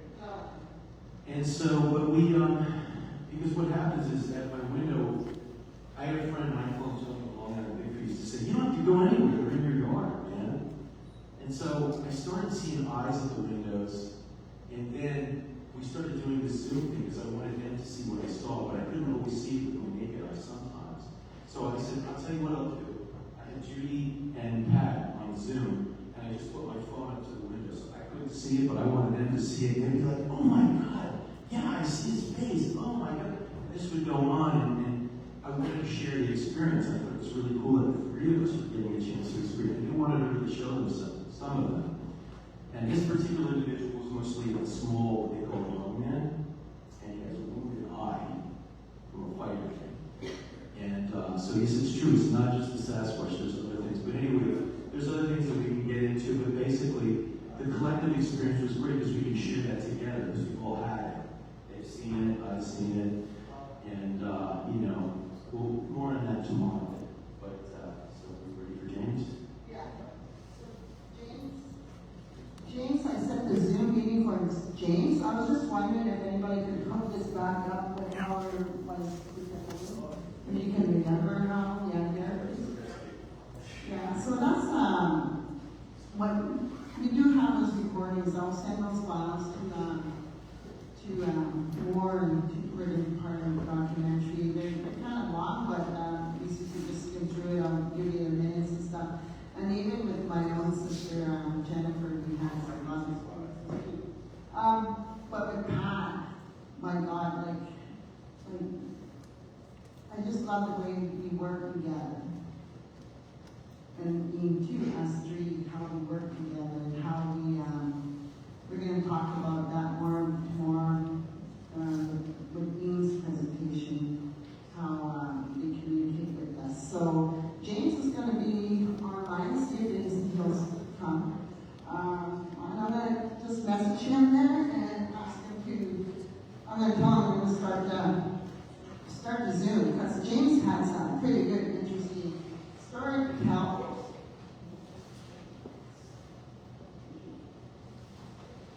Sure. James is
That picture there, I'm going to talk about that while we're waiting for James. That picture there I put up, he was the second one that came to me when I was doing ceremony out in the land by the river in Ottawa. And this is that tree, there's a birch tree. And they interchanged those trees into poplar trees. And they use those 3 trees, I'll talk about them in the paintings later on, about how they use those 3 trees as a portal when they come in. And this one, I was calling him the elder. And if you know the history of the word elder, it came from the church. And, okay, excuse me, this up. So he, one time he told me, I don't like that word. Just call me Mushin. Mushin means grandfather in Cree. So he wanted me to call him Mushin. So I call him Mushin now, and that's his name. And then, and when he does that, when they see me coming around that little bend with my pipe, my bundle, I can hear him say, oh, here she comes. That means that they're going into ceremony. We're going into ceremony. There's James right there. All right. Hello, James. I don't know. Let me try to turn on my video. I don't know how it's not. Where is it showing me? I do not know where the camera is. But we can see you, James. Can you hear us? I can hear you. Can you hear me? Yes, we can. Let me turn you up. Turn it up. Okay. Oh man, I forgot to do something with upload those videos. But I'm gonna make you host, James. Hold on.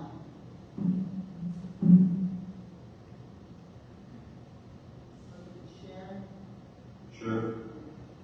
Does anybody know how to make him host? What? Thank you. I didn't see that in your new glasses. Yes. You and me both. Okay, James, it's good to see you again. Welcome, okay. James, thank you for joining in and to our third annual event. And I made you host, so I'm going to give you the show. The show. We can all see you nice and clear here. Okay, well, let's see if I can make this work. I will first off thank you so much for having me. I have such admiration for some of the people you have there, including yourselves. You've got some really, here in the States, the paranormal rangers, Jonathan, Sosa, those are people that are, really, really popular here and have very good reputation and names. So to get them up there is commendable. And of course, my buddy Mike Patterson, who I love. I've had a man crush on all you guys. Let me just put it that way. And what I'd like to do is, I figured, look, there's a few things. I've got some, just so people that don't know that maybe haven't heard me before. I'm here in Florida, in the vetted swamps of Florida, and got together with a group of guys some years ago, and we set out on some adventures, documentary filmmaking. Really, the spirit of it was basically, like everybody sitting here has real interest in all the subjects, right? UFOs to Bigfoot to just paranormal stuff. And along the way, have had some pretty interesting experiences. I figured we'd start with an indigenous homeland in the Midwest that we investigated. And that homeland was the Omaha tribe. And ran into a couple guys, one main person there, Barry Webster, who had 15 years of interaction with what he calls Tonga, which is Bigfoot. And he initially had interaction with the Shaggy, the old man, who was head to toe gray. As he said, close to 10 feet tall, and he would have interactions that lasted 30, 40 minutes with the Shaggy. And not only a Shaggy, some of the clans were separated by hair color. You see the dark hairs, red with reds, brown with browns. Ochiskicho was the name. And so we went up there after a number of filmmakers. He had wanted to see if they could document it. He's tough. Him and his brother are tough. So Dr. Jeff Snowden, people may know, Bigfoot, the professor who specializes in foot morphology for primates, who's on every show. They kicked him out. They kicked a few people out, but we endeared ourselves to them and made a film. So what I'd like to do, I'll see if I can share the screens. I don't know that it shows me as the owner of the screen able to share anything. Can you just double check for me real quick and see if I've got the ability to share. And what I can do is, let's see here.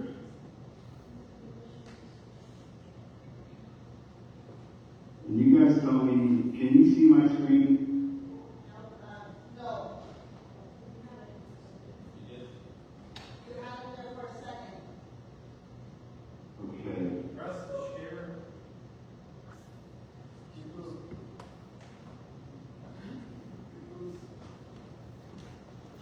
Press the share. I don't see her. Just the share button and read up the screen is green and then they don't point it up. Okay. Let me see. There's a different link that has had me join. I won't give this up for that. Do you see any other way to let me in, or is there another indicator coming up on you?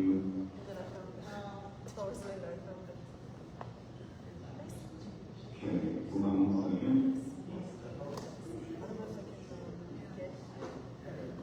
There's a share button right there. Change the participants tab to the option and share. You press that and then you can share sound. Documents. Yeah, I've seen that. It's just not allowing me to share. Let me do this, guys, and I hate to do this, but let me get out and then tap right back in. If you guys want to get out and rejoin the Zoom and just put the indicators as host, let's try it one more time and see that. If not, we can talk through this stuff. But I think it would, yeah. Yeah, if you want, get out of the link and get back into it. Okay.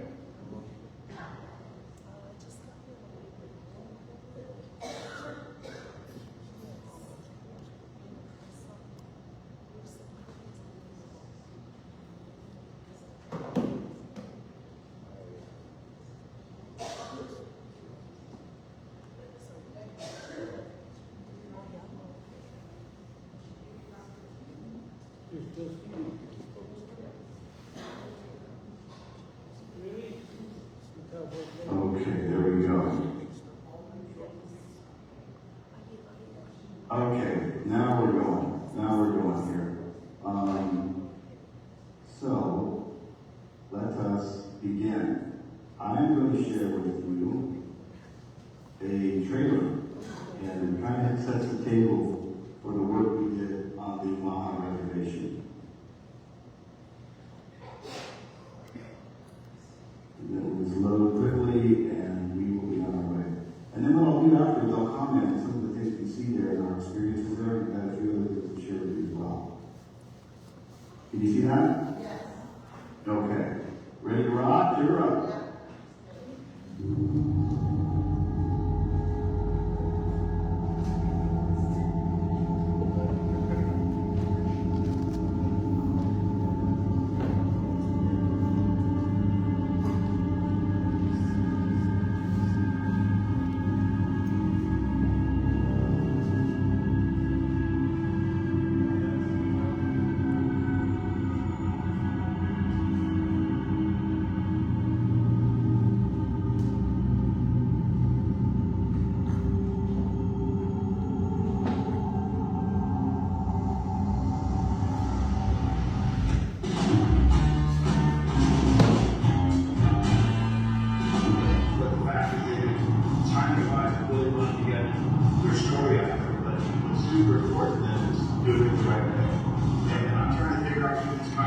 what is it? Like, what's he getting at?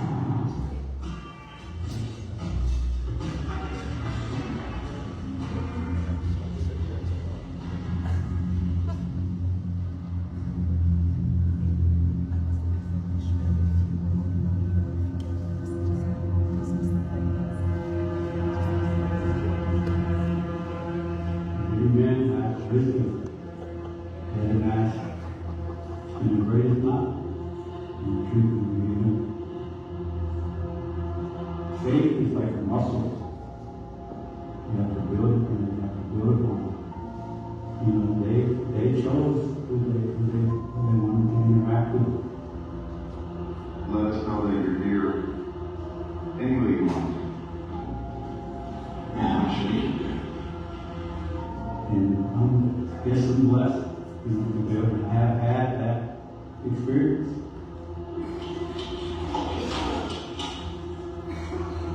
Someone told me in the back. Yeah, I did. Here's what I know. Now what's freaking me out is I saw a lot of lights.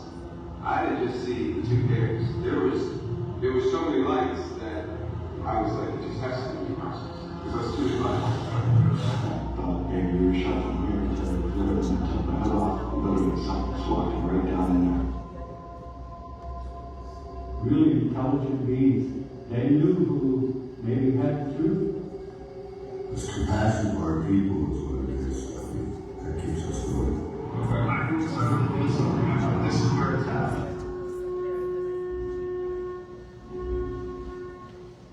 Okay, you see that? Yeah. Okay, great, very good. Can you see me? Okay. Do I need to take this off the screen at all?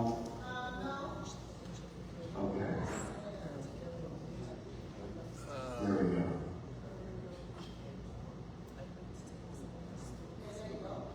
Okay, so that was our investigation of the Omaha Reservation in Mesa, Nebraska, which is located, you say Nebraska, I thought, wait a minute, how can there be Bigfoot here? There's cornfields, right? Well, it's not. It's actually hours north, right along the Missouri River. So when you go there, there's bluffs, there's hills, there's the river, there's food sources, and there's underground caves. It was wild. But in that clip, in the spirit of time, I didn't want to throw on. I had a few things to show you. When you see me kind of losing it and bending over there, that was the first night we went there. And we had drove to spots and buried that look. You know, I'll take you to another spot where things have happened. There's a lot of areas like that. So it's like 2 in the morning.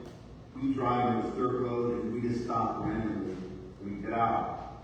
And we've got 2 big pickup trucks and like 4 guys, camera, lights, and we go to the edge of this dirt road, and the dirt road on the side of it was a slope down to dead tall grass. Winter. Dead grass leads into timber, which is bare because it's winter. So you can see the timber clearly, you can see the dead grass. And as we were up there, I said, Barry, what do you want to do to make contact? Because if you're taking your lead, we're not going to do the finding Bigfoot stuff here. And he said, I prayed. I said, let's do it. And he said, but turn the cameras off, turn the lights off, we're going to pray. Let's do it. So as Barry's praying, we hear somebody walking in the dead grass in front of us. But it sounds like a large man is walking. And so Barry stops praying. And I pull my hood down and thought maybe it was catching my ears. And I heard, rustling or something. But I don't say anything. And then Barry commences to pray again. Footsteps start again. And this time I go, you hear that? He said, yeah, it's them. And then he starts to address them, and we hear another set of footprints walk up. Cameraman cuts the light on, puts it right where the footsteps were, there's nothing there. So the cameraman's a skeptic, and he's freaking out because we knew this much. We pull up there in these big old Dodge Ram pickup trucks, we're out there for 10 minutes, the guy who's smoking cigarettes talking about, if it was a deer, the deer's not going to come up to us. They're going to be afraid of the trucks. But this was a bicycle. So at that moment, as you saw in the trailer, that's when Barry kind of nudges me and says, why don't you say something to me? Okay? And so I said, look, I've been up here before, I'm a friend, way. I would love to make contact with you. However, you can rock at me, let me know, touch me, just let me know you're here. Right after I say that, I literally start vibrating on the inside. And I don't know what's going on, so I start to panic a little bit, and you can see I'm shiny. It's 19 degrees out, and I start sweating, and they're like, what's wrong? And I just said that something's going on, I don't know what's going on. Barry starts to yell at them, and in both his native tongue and in English, saying, first he said, are you a spirit or are you Satanic? And then he said, look, I told you I would like to do this to my friends. This is James. And I said, no, look, I asked to let me know clearly that they were here. And so then Barry says, I'm going to do something now. I'm going to make a noise. He's talking to them, and then you make a noise. So Barry stomps on the side of the road and says, there, I made a noise, now your turn. The second he says your turn, we hear literally 6 feet from us. And Joey turns the light over there, there's nothing there. And Joey's the skeptic. He's like, what the F was that? And Barry just smiles and said, it's them. And so we get back to the truck, and Barry's just got this grin on his face going, I told you that it happened before, when they know someone's heart is good, and they know your intentions before you even open your mouth or set foot here, if your intentions are right, they will reveal to, as he said, they won't give you the whole enchilada. They're not going to give you a full body shot. They're going to let you know they're here. But again, I didn't know what I really thought Bigfoot or Sasquatch was or wasn't, but our experiences up there, especially that first night, indicated that there's more going on to just some hairy bipedal animal. I didn't know what to make of it. So we go back, and the other team ran into lights. You heard RPG. And by the way, you guys might recognize RPG. He was on the first season of Finding Expedition Bigfoot, and he was a producer for Finding Bigfoot. And he said these lights were coming out in the tree line in like 2 sets of eyes raising up and other lights, but they were everywhere. And I did get a video of one night when we all went together, and in particular, I had this little night vision camera, and we saw this like orb pop up in the woods. And then the skeptics were saying, no, it's a house. And we were looking at GPS, we're like, no, dude, the house is on the other hill, like 100 yards away. That's just there. And then it moved a couple times, and it got dim, then it got really bright. And I'll share that with you right now.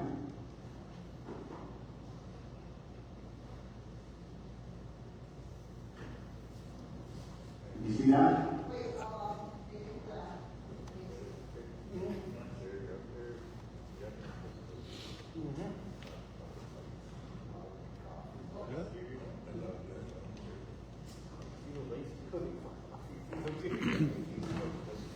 Yeah, it's the right one, I think. Over in the right corner. Yep. Y'all set? Okay, so again, this is, and they gave us coordinates for locations, because they put it to us like this. The elders and a lot of people aren't thrilled that they actively seek Sackaney, because as they put it, they're ancient people that we coexisted with for decades and generations. And they didn't want them going out in earnest, but Barry made up his mind 15 years ago when we had these interactions. Now it's going on 20 that I'm going to do it. So having said that, he would say on camera, I don't want you to say where this location is, because then they're going to know we were here or we were there, and I don't want people trying to sneak onto the homeland and look at these areas. So they had code names like the Belly of the Beast, Hard Knocks, Camp Hard Knocks, and some others. And I think this was near Camp Hard Knocks. See, look how bright the thing is. I got a lot brighter too. Yeah, see, it's going to move and get brighter. That's not even fucking nuts. This is what we were talking. Look how bright it's gotten. Look how bright it's getting. They're seeing the GPS back up there. Just here, straight up. You're going to have to help me out here with the GPS. See the GPS and they say it's the house. Yeah. But also, it's not bright because I filmed it before and I filmed it now. And I also watched it get brighter right now. So this right here, this light went from moderate. There's some talk about GPS because it's in line with the house somewhere back there, but it just flashed up much brighter. Like I could barely see that, and then now it's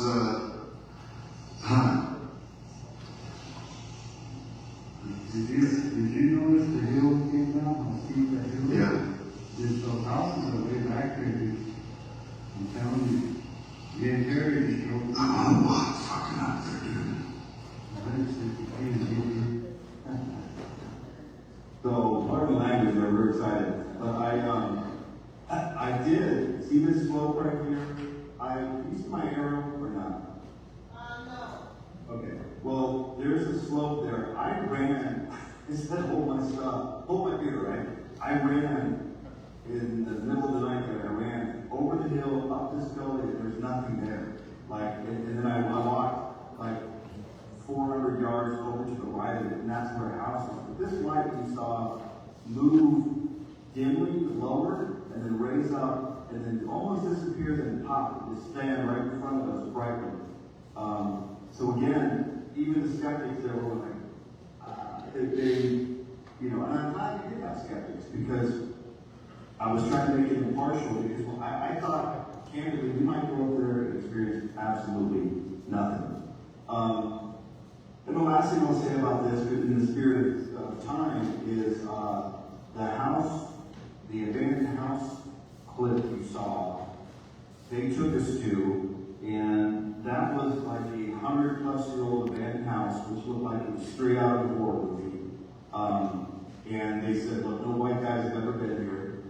And there was they gave us the history of it. They said, we don't want the history of it on film. But basically, out of respect, I won't go into it, but some atrocities happened. So we get to that house, and they asked, do you have like paranormal equipment? We brought it along because I thought we were just investigating Bigfoot. They said, you don't understand. Up here in this homeland, there's lights, there's Sitonga, there's what you would describe as paranormal activity, and it all flows together. There's like a rich history of it. So we get into this house, and of course they hand me the spirit box, right? And I'm looking at this thing going, look, man, it's sweeping across the radio frequency and never stopping, and that's supposed to be how you pick up this people or things trying to communicate with. And I didn't have a lot of faith in it. But we're sitting there and I ask you questions, and then it says, you can hear a little radio station voices popping in and out. And I hear this one voice. And the voice says, get ready. And I say, get ready for what? And it says, sit down. Sit down. And then you see me there staring at the box in that abandoned, broken window behind me. I feel something poke me right in the back. And so I turn around and somebody just poked me in the back, and right through that box it says, I did it. So I didn't know what to do with it. As we kept filming, I had something pinch the back of my leg twice in that same spot, to a point where I said, you know what, I don't want to do this anymore. And I turned the spirit box over to RPG. I said, you take a crack at it, because I'm done. And we get back to the truck, and this is another night where I'm like, this is crazy. And we get back to the cabin, and my legs kind of burning where that pinch was. So I dropped my pants, and I'm like, hey guys, is there anything back there? And they're like, yeah, there's like a baseball size, bright red, round mark at the back of your leg. And so I didn't know how to feel about it. And I said, and my wife's not going to be happy because she's like, I'll let you run around and do this stuff, but don't bring any things home with you. I just didn't know what to make of it. But we left there, and there was other things that happened, but just to sum it up, I left there with an appreciation for the fact that whatever the phenomena is, or phenomena are, there's some interweaving here. There's like a veil that seems to be able to go in and out of. And my buddy Mike Patterson told you the same thing with lights, with associated with Bigfoot, with hearing or seeing Bigfoot, like hearing them, knowing they're there, but you can't see them.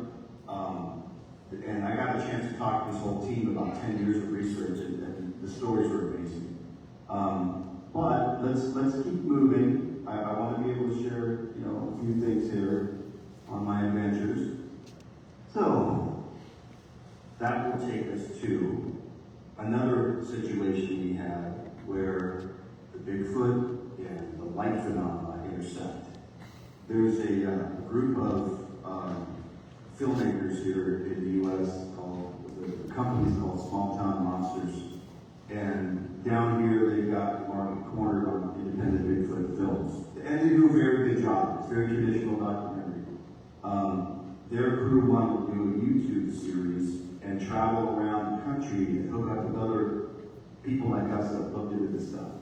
So one of our team members knew a spot up in the Ocala Forest here in Florida that he said over the years there's always lights and Bigfoot, they go hand in hand. So we go one night, we split up into two teams, we send one team in front of us, we both have walkie-talkies, we tell that team, we agree, nobody do any wood knocks, nobody do anything, you guys just walk and talk like you're casually chilling with your headlamps on. We're gonna face you about 3 or 4 minutes behind you in complete darkness. So in case you stir anything up, we can kind of follow up behind with cameras to see what's up. So they proceed, they get a few minutes down the road, and we hear to our left, clear as day, like a baseball bat on a tree, and it echoes. We stop, we call ahead and go, did you guys knock? And they call back and go, hey, you said don't do any knocks. I said, no, we didn't do any knocks. Did you do any knocks? And they said, no, we're not even to our spot. Because we just heard them clear as day. And we proceed forward. Within a minute, opposite side of the road, just the clearest, loudest knock. And we ended up meeting up with them, and we're excited because one of the kids that was with us was from the Bluff Creek Project out in California. He said that was the clearest knocks we've ever heard. There's no wondering what that was.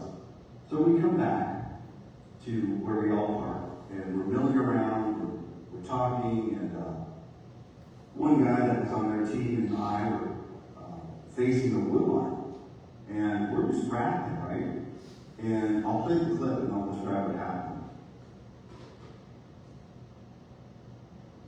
Did you see that? So this describes Kate, James, and RPG walked back to the cars first. Alex, Eli, and Stacy followed behind. Only Eli was recording on camera, but the one kid that saw it with me had a recorder going. So you're going to hear like our real-time reaction to what we see.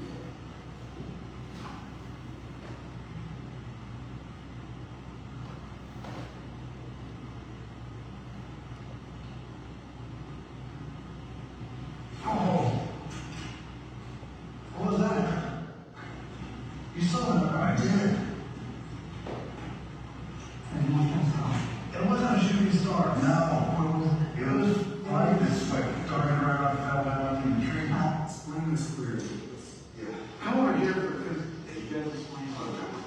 okay, so James and I, Marty were right here, James and I were just talking right here. And all of a sudden, we both saw like an orb flying down through the middle of these trees. We both simultaneously pointed out, like, what the hell is that? Bright, and it shot. It didn't just fall like a shooting star that burned. It darted and just dropped. And like then zigzag. Like a bright blue. Yeah, it was brighter than the stars, and it was like crazy. Dude, it was like, I mean, right just above the tree line, whatever that is. Yeah, it was right there. No, it wasn't in the tree line. Yeah. It was closer than it was. It was probably like halfway up that, not even halfway up this tree, like probably 20 feet up. And then back. And then back. The trees are. Lower. Oh, yeah, about lower than that. Right there. And it was through the thick trees, but it was bright, and it shot. It did the shot. It shot to the left. Yeah, that was crazy. You had the knocks. We had the strange call that we heard. I don't really know what it was. It could have been a dog, I guess, but it was just us wrong for our location. And then you had the light, right? And so it's like they connected these knocks, and the lights are associated. I don't know, it's just it's this place. So, and that's what I'm throwing for a loop. That's why I went down the loop road. It's like, I kind of look at it. I got to think about it, because when you see it like that, what's your explanation? Like, what would you say it was? I'm at a loss. I've never seen anything like that. Honestly, tell me what you think it was. Well, if we were in another state, it would have said a firefly, but this place doesn't have fireflies, and I was too big and fast. Too big and fast. Not in dead of winter. And it's 20-something degrees. Well, why do we feel it? You know, But fireflies ain't blue. I don't know. It was too big for fireflies. It would be like a shooting star, but just in the tree line and zigzag. Is there any kind of bugs here that have like a mind with a message to you? Besides fireflies? So you would think if there was, you would see it. We don't have nothing that looks that big. I don't know, probably like kind of guess, probably like baseball size? Yeah. Oh, that's So, yeah, that was because literally we're sitting in the tree line, just talking, and these ball size white blue ball light inside the tree line, below the top of the trees, cuts. It did these zigzags that were. This zigzag zip, and then just took off. This is gone, and we were both looking right there. And then the heavyset gentleman looking at the screen here, he is handicapped, but he can't really walk around. He was sitting in his car the whole time while we were hiking down the trail, and he was seeing this, and he was trying to text us and call us. And he said the problem was, as soon as I tried to call you guys, I had 60% battery life, and battery was from the top, drained completely. So there was some of that kind of energy zap anomaly as well. But that was another situation where clear as day knocks, history of the Bigfoot area, and then we see after the knocks, we see two orbs, clear as day, within 50 feet of us, zipping through the tree line. It was wild, absolutely wild. So let's keep it moving. You guys like weird stuff, right? That's what we're here for. So let's keep it weird. This next one.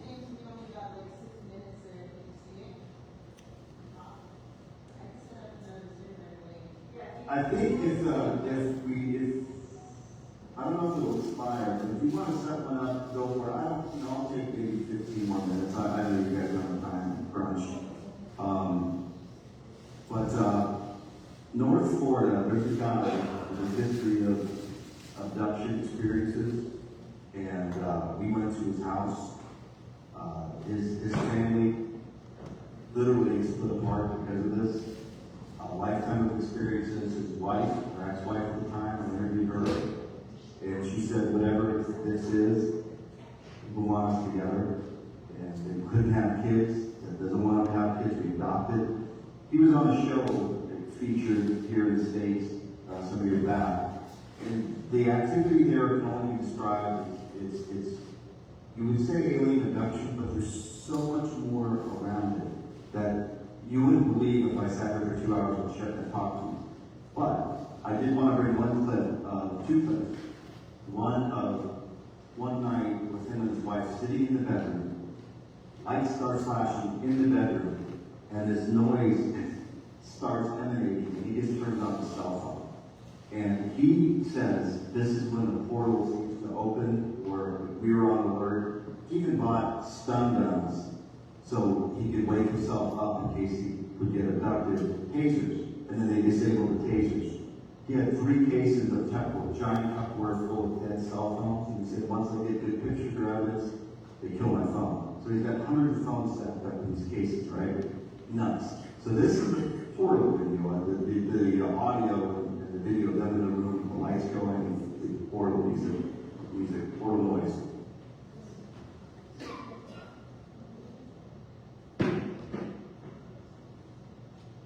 Huh. Maybe it's them, won't let me open it. And that happened. It was noise. I laughed about that, but he told me that. He's like, there would be stuff where it wouldn't let me open it. I'll try one more time, but no, it won't let me open it. I'll be darned. That's why. Well, I'll share with you just a little video I put together, like a TikTok video of some of this stuff. And in this, again, he has a steel ball that he said whenever recording in progress. Whenever I try to film them or take pictures, you can't catch it. He said, so what I did was, after years of research, he bought this brushed steel ball and put water behind it, a big jug of water, to take a picture of the reflection through the water to slow it down. He described it some way. It was a technique he tried to learn. So this steel ball, we were there in that room. These are some of the images he's captured on the steel ball, which is, some of them are disturbing in a way, like, and you think, you get to know the guy. It's like, he's not putting, he doesn't have any, he's not putting costumes on people. Just take a look. Ooh, another one. It won't let me open that one. That is wild. Well, I don't want to say about that. I'll keep it moving there. I'll move on to, I don't know, does anybody in the audience know who Chris Bledsoe is or heard of him? Yeah. Okay. Chris and I had become friends years ago. And about 3 Easters ago, I was talking to him a lot, and I started getting this feeling of, I think something's going to happen on Easter. And I used to have the text say somewhere, in a picture of it, and he texted back, he said, yeah, it's coming. I said, what's coming? He said, the light's coming. And I said, all right. And so Easter morning, I wake up, and he's texted me this on my phone. And I'll share this with you. And this is just one example. You know, Chris has got thousands of these. Close that place. I have to tell myself I get sick. Thank you. These are angels, celestial beings. Watch this. You don't see it? Still right?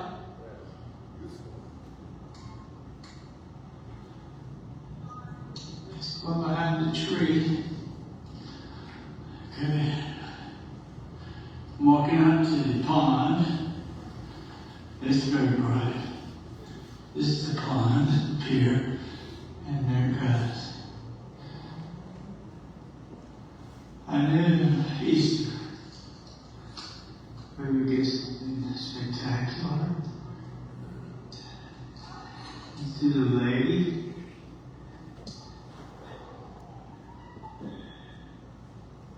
The children are here, all of them, and they're saying, thank you. It's vanishing.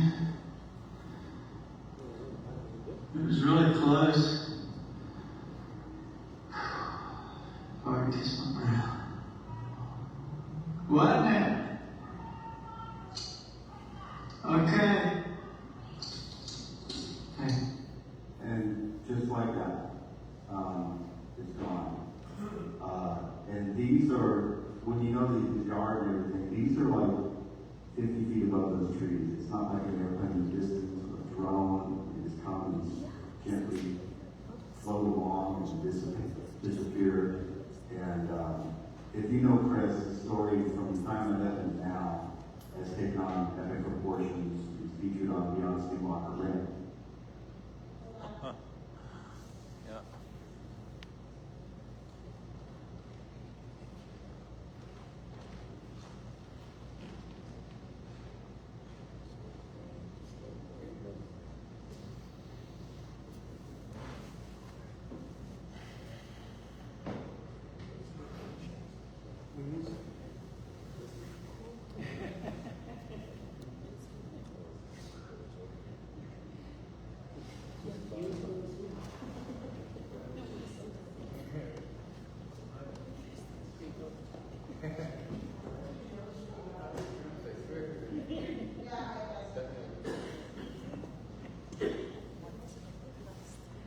Okay.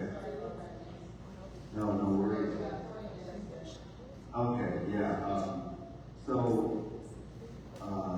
With Chris Bledsoe, it's amazing the amount of visual evidence he's come up with. I know his full story from way back to now, and if you guys follow, I recommend. He's got a book called UFO of God. Is the name of the book, and there's actually a movie being made about his life story. But I just thought that was really interesting, the interactions we're having with God, and then the validated, he was like, here you go, on that Easter morning, was wild. Let me see, I was going to share again, like some of the David Eckhart stuff, but that it wouldn't let me share it, so I'll just kind of wrap with you guys a little bit the rest of the way, if that's okay. So, for me, I look at this and who am I? I'm a Noah. I'm a kid that used to watch In Search of Love and Couch, fascinated by the subject. A lot of family members had a lot of strange things happen over the years that I was kind of scared to acknowledge. But I think there's a lot of people have or attract maybe some of this stuff. I didn't include the Conjuring House. I know Jonathan had talked about the Bridgewater Triangle, did some stuff years back there.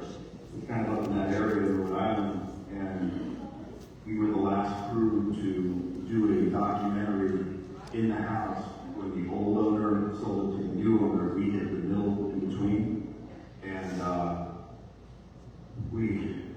we're not supposed to, but the original person that did the seance there, back when the house got its infamy, with the lady getting picked up in a chair and go back, he did one with us, and we had one of our team members kind of get this blank stare and then slam his head into the table, and he did that like 3 times, and I thought either he's faking it and it's nuts, or something's wrong because he was diabetic. And afterwards, I checked his monitor on his app, his blood sugar was fine. He had no recollection of smashing his face into a table 3 times.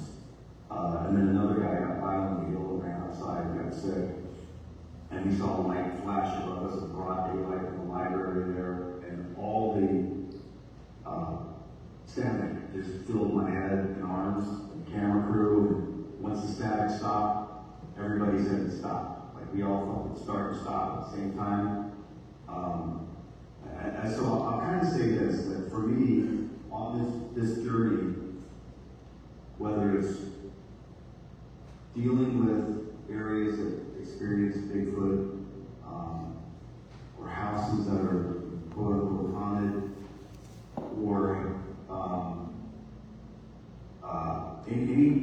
I've experienced all the different phenomena, and when I set out, I haven't experienced any. And then today, I've experienced it, and at almost every place we went, it would be the same physical manifestation.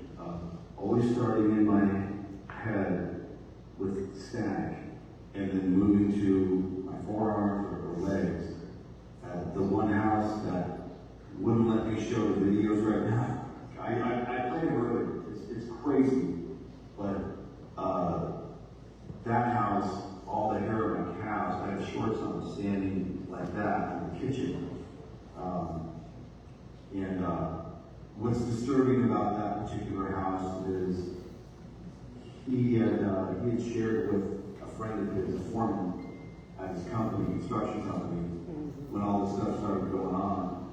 And this guy was like a biker guy, and tatted up, huge dude. And he told him, my wife's calling me every day, and that's why I have to go home. Because she says, there's people in the house. There's seeing faces, alien faces, and then she sees people dressed up in 1920s garb through the windows, and just all manner of crazy stuff. And he shared that with this guy. The guy said, you know what, you're nuts, man. And he said, well, why don't you come over and check it out? Guy comes over, checks it out. They're sitting in the bedroom where it all kind of seems to center.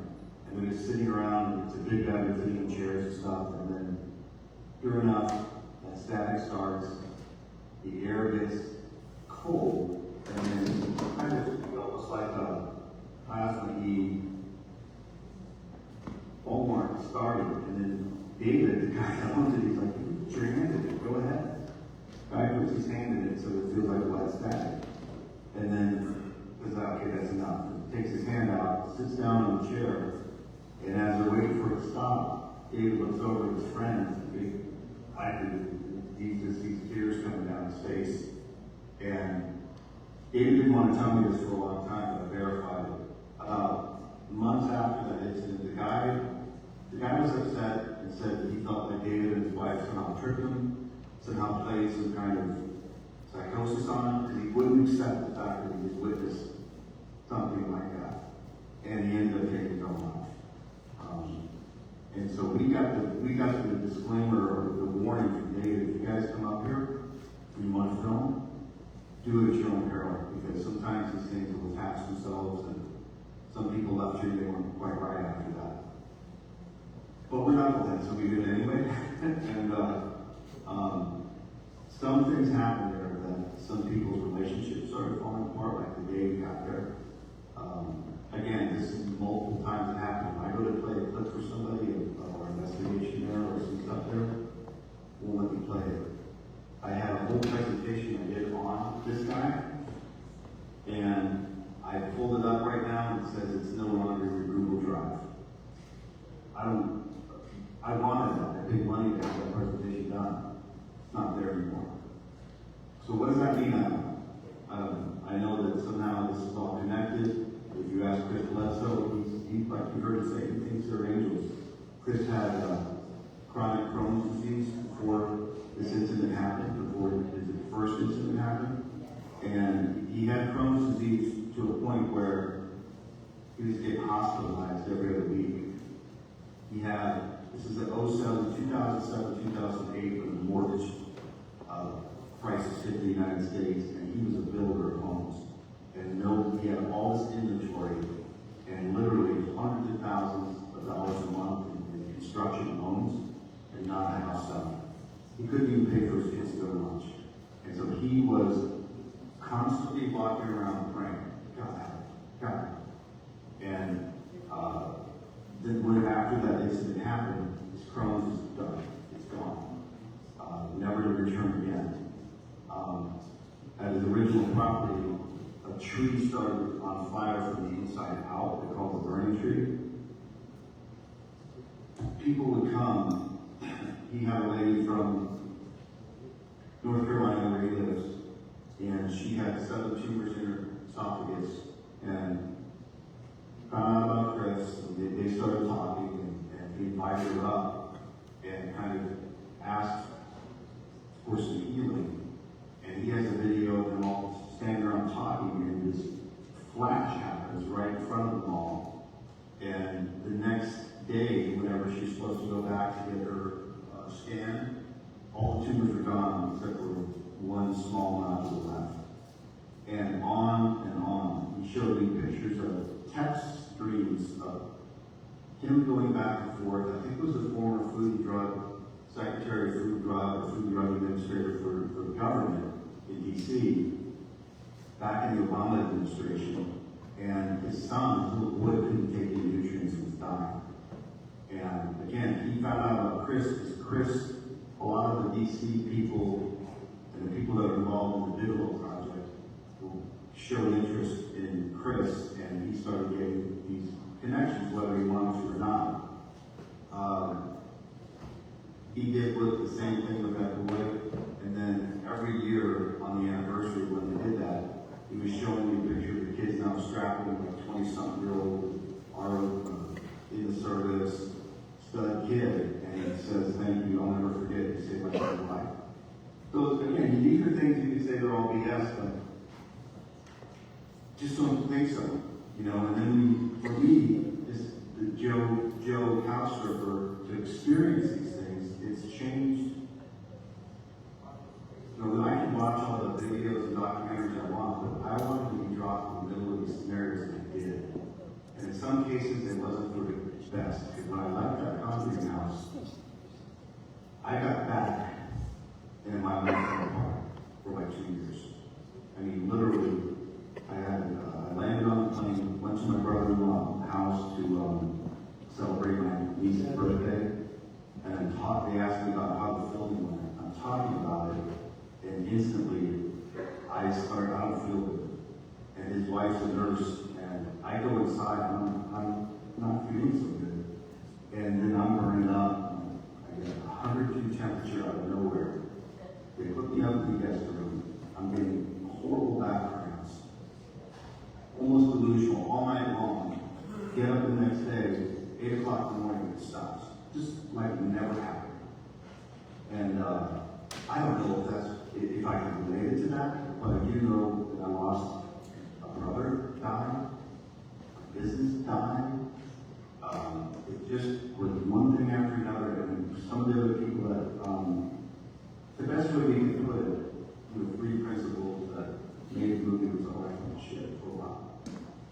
Now, I'm happy here to report that things turned around, and I can't claim that was it, but what I did learn is, while I want to explore these things, and I know like Mike's experience has been benevolent, and all my experiences with the Bigfoot side of things have been benevolent.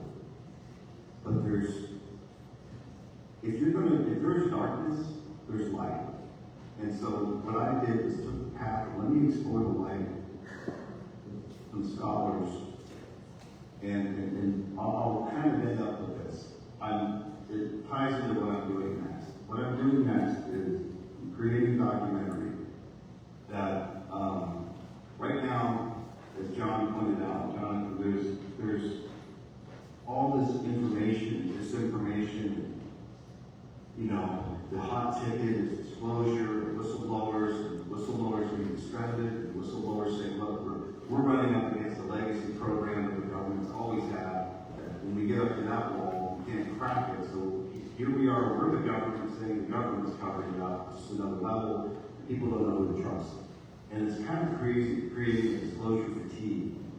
So while I'll address that in the film, what a lot of people don't remember is there was a parallel time in our United States when cultural unrest, political unrest, out of control inflation, division, and just chaos, right? Social chaos is what it feels like. It feels like the world's breaking. And, you know, to take it back, what attracted non-human intelligence, whatever you want to call it, initially, when we go to the UFO subject? The atomic age, us launching atomic weapons, ushered in earnest that we had flying saucers, is what they call them. Then it was UFOs. But there was a decade, and 1 year in particular, 1973, and they call 1973 the year of the keynote. Watergate was, President Nixon was resigning from his shenanigans. You had gas lines, mile long because of gas shortages. You had political unrest. You had the heels of Vietnam and the backlash that that created. So you had all this social chaos. And in that year in particular, you have reports, one of the first reports in earnest about Bigfoot and UFOs being tied together. And that's in Fayette County in Pennsylvania in 1973 October. A couple guys are driving, they got twin nephews with them on their property in rural Pennsylvania. And as they go up, they see the glowing craft out in the field. And they pull in, I think the neighbor was also related to them somehow. So what do they do in the rural area? Dude gets his gun, puts bullets in it. They go up, and as soon as they go up, the light blinks out, but the field is still there. Coming up the field are two along the fence line with their eyes open. One's taller than the other one. But when I say taller, one's like 8 feet tall, one's like 6 feet tall. And these things are just walking up, and all they can hear is what's on their babies crying. So he takes his gun, shoots it at the little one, misses it. The large one reaches back for the little one to, like, come on, come on. He shoots the tall one, hits it, and all he hears sounds like water rippling, and they blink out and they're gone. Field's still lit up. They start smelling sulfur.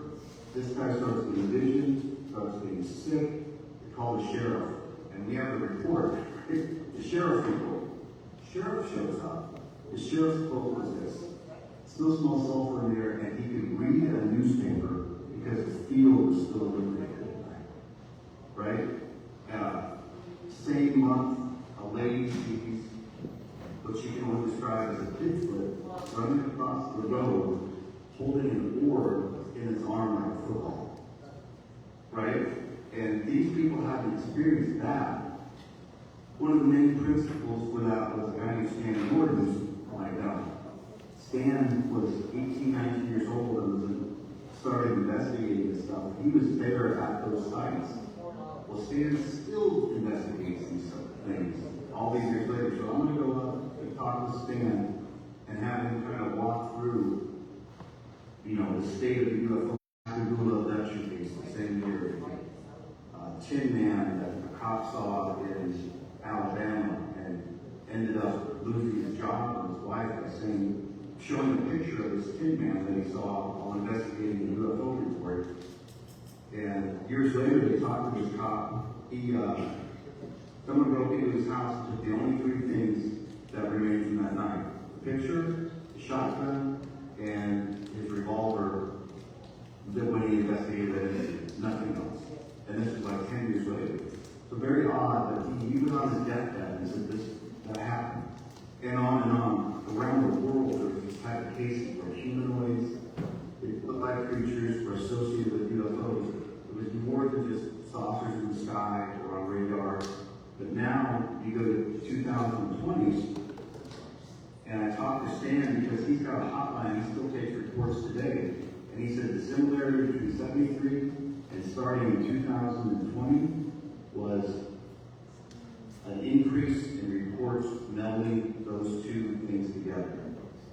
Cryptid creatures and UFOs together, way up as far as the reports.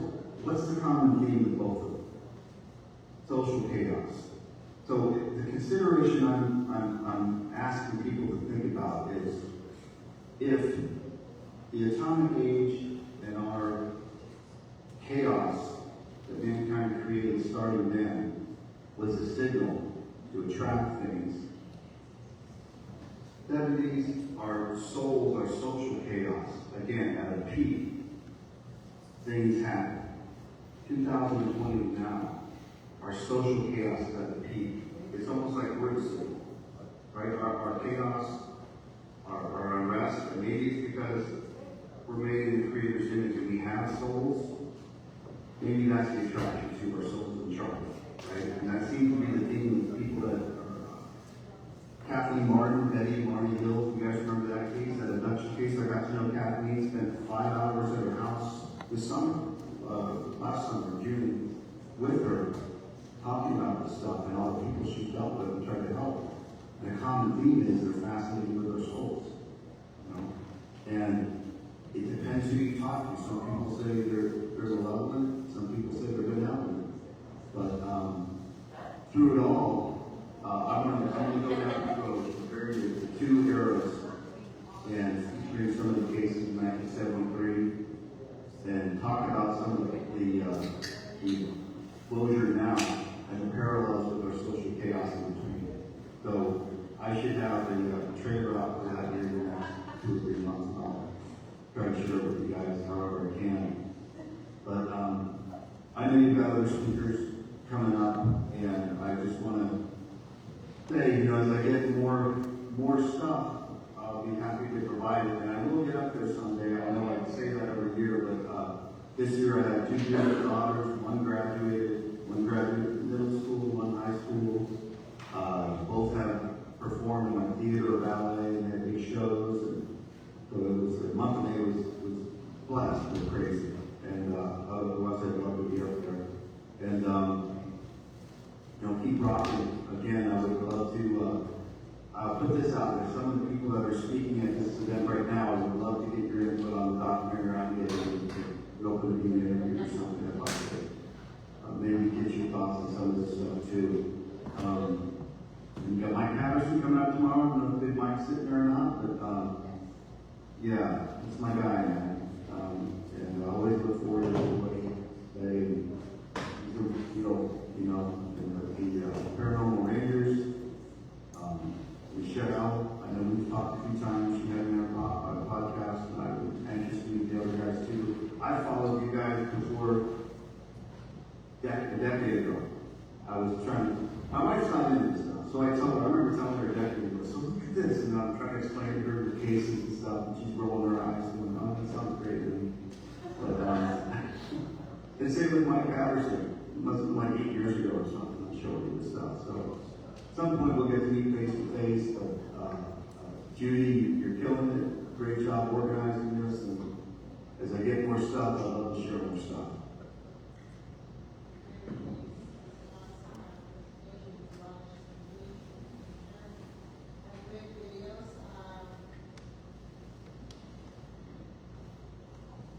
With your videos that we shared with Eve, some pictures, we'll send them to you. What we saw, what on that board, there's more beans in there, and we'll send you that picture. The picture we shot, and that being said, do you see them? And so we'll send you those pictures, what we saw on that shot. Yeah, thank you very much.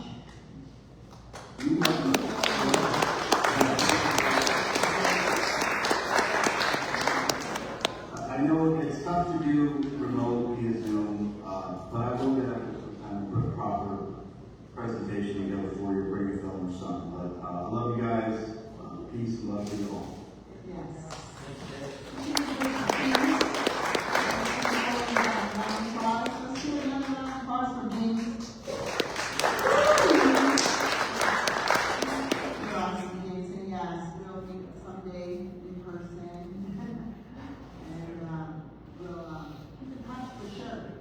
Absolutely. I appreciate you having me. Okay, great. Okay, have a good night, James. Bye-bye.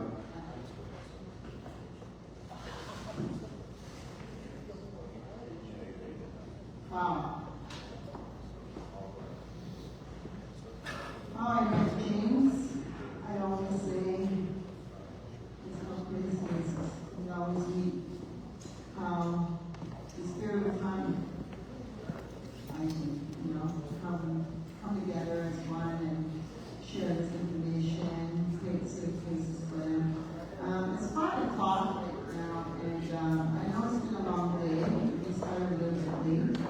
I was going to do a presentation on artwork. Whatever we do that tomorrow. But our artwork's there for this day.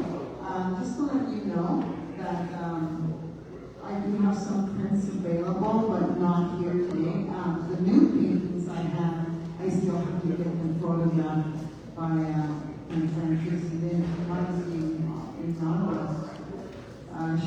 photos for doing that. I'll share a link there tomorrow as well. But let's give an applause for all the presentations.